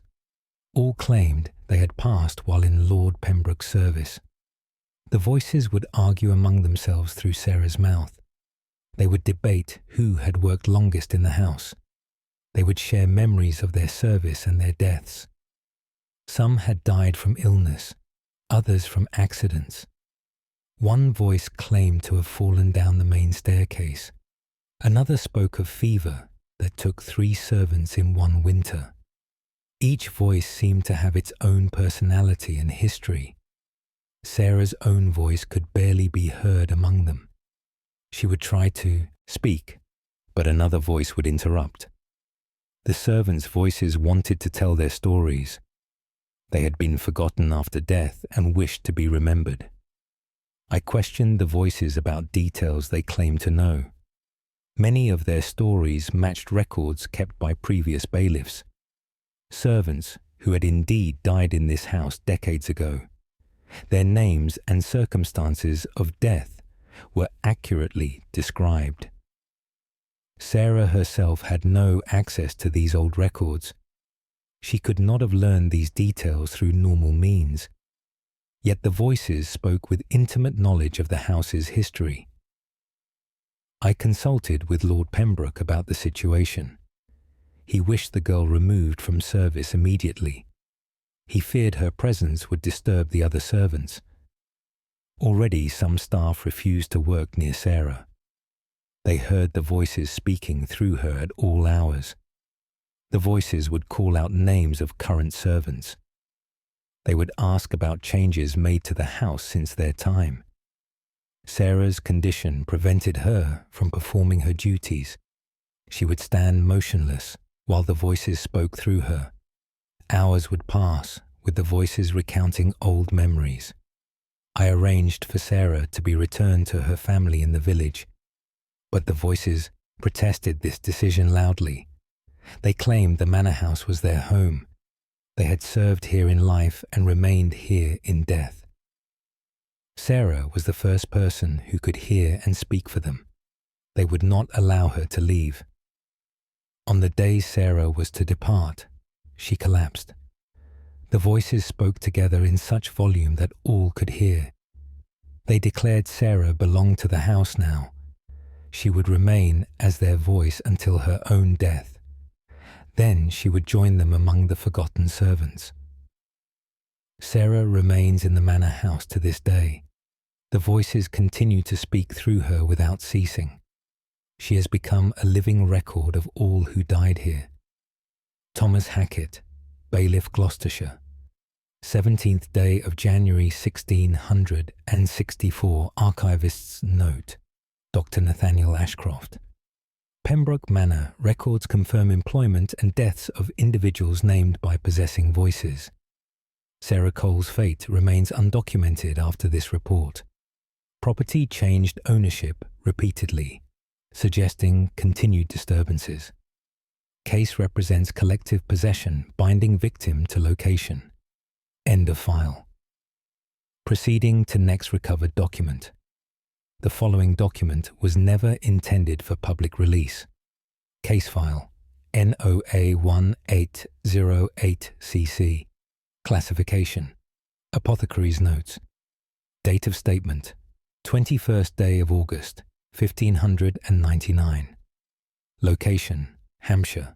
Author Robert Finch. Apothecary notes on the miller's son Y. Robert Finch. Apothecary do note regarding James Miller. The boy was brought to me by his father seeking remedy.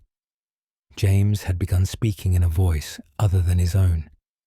The voice was that of a young woman, soft and sad. She claimed to be the boy's twin sister who had passed at birth. James had been born alone, his mother having lost the twin. Yet this voice insisted she had always been present. She had watched over James throughout his childhood. Now she had found a way to speak through him.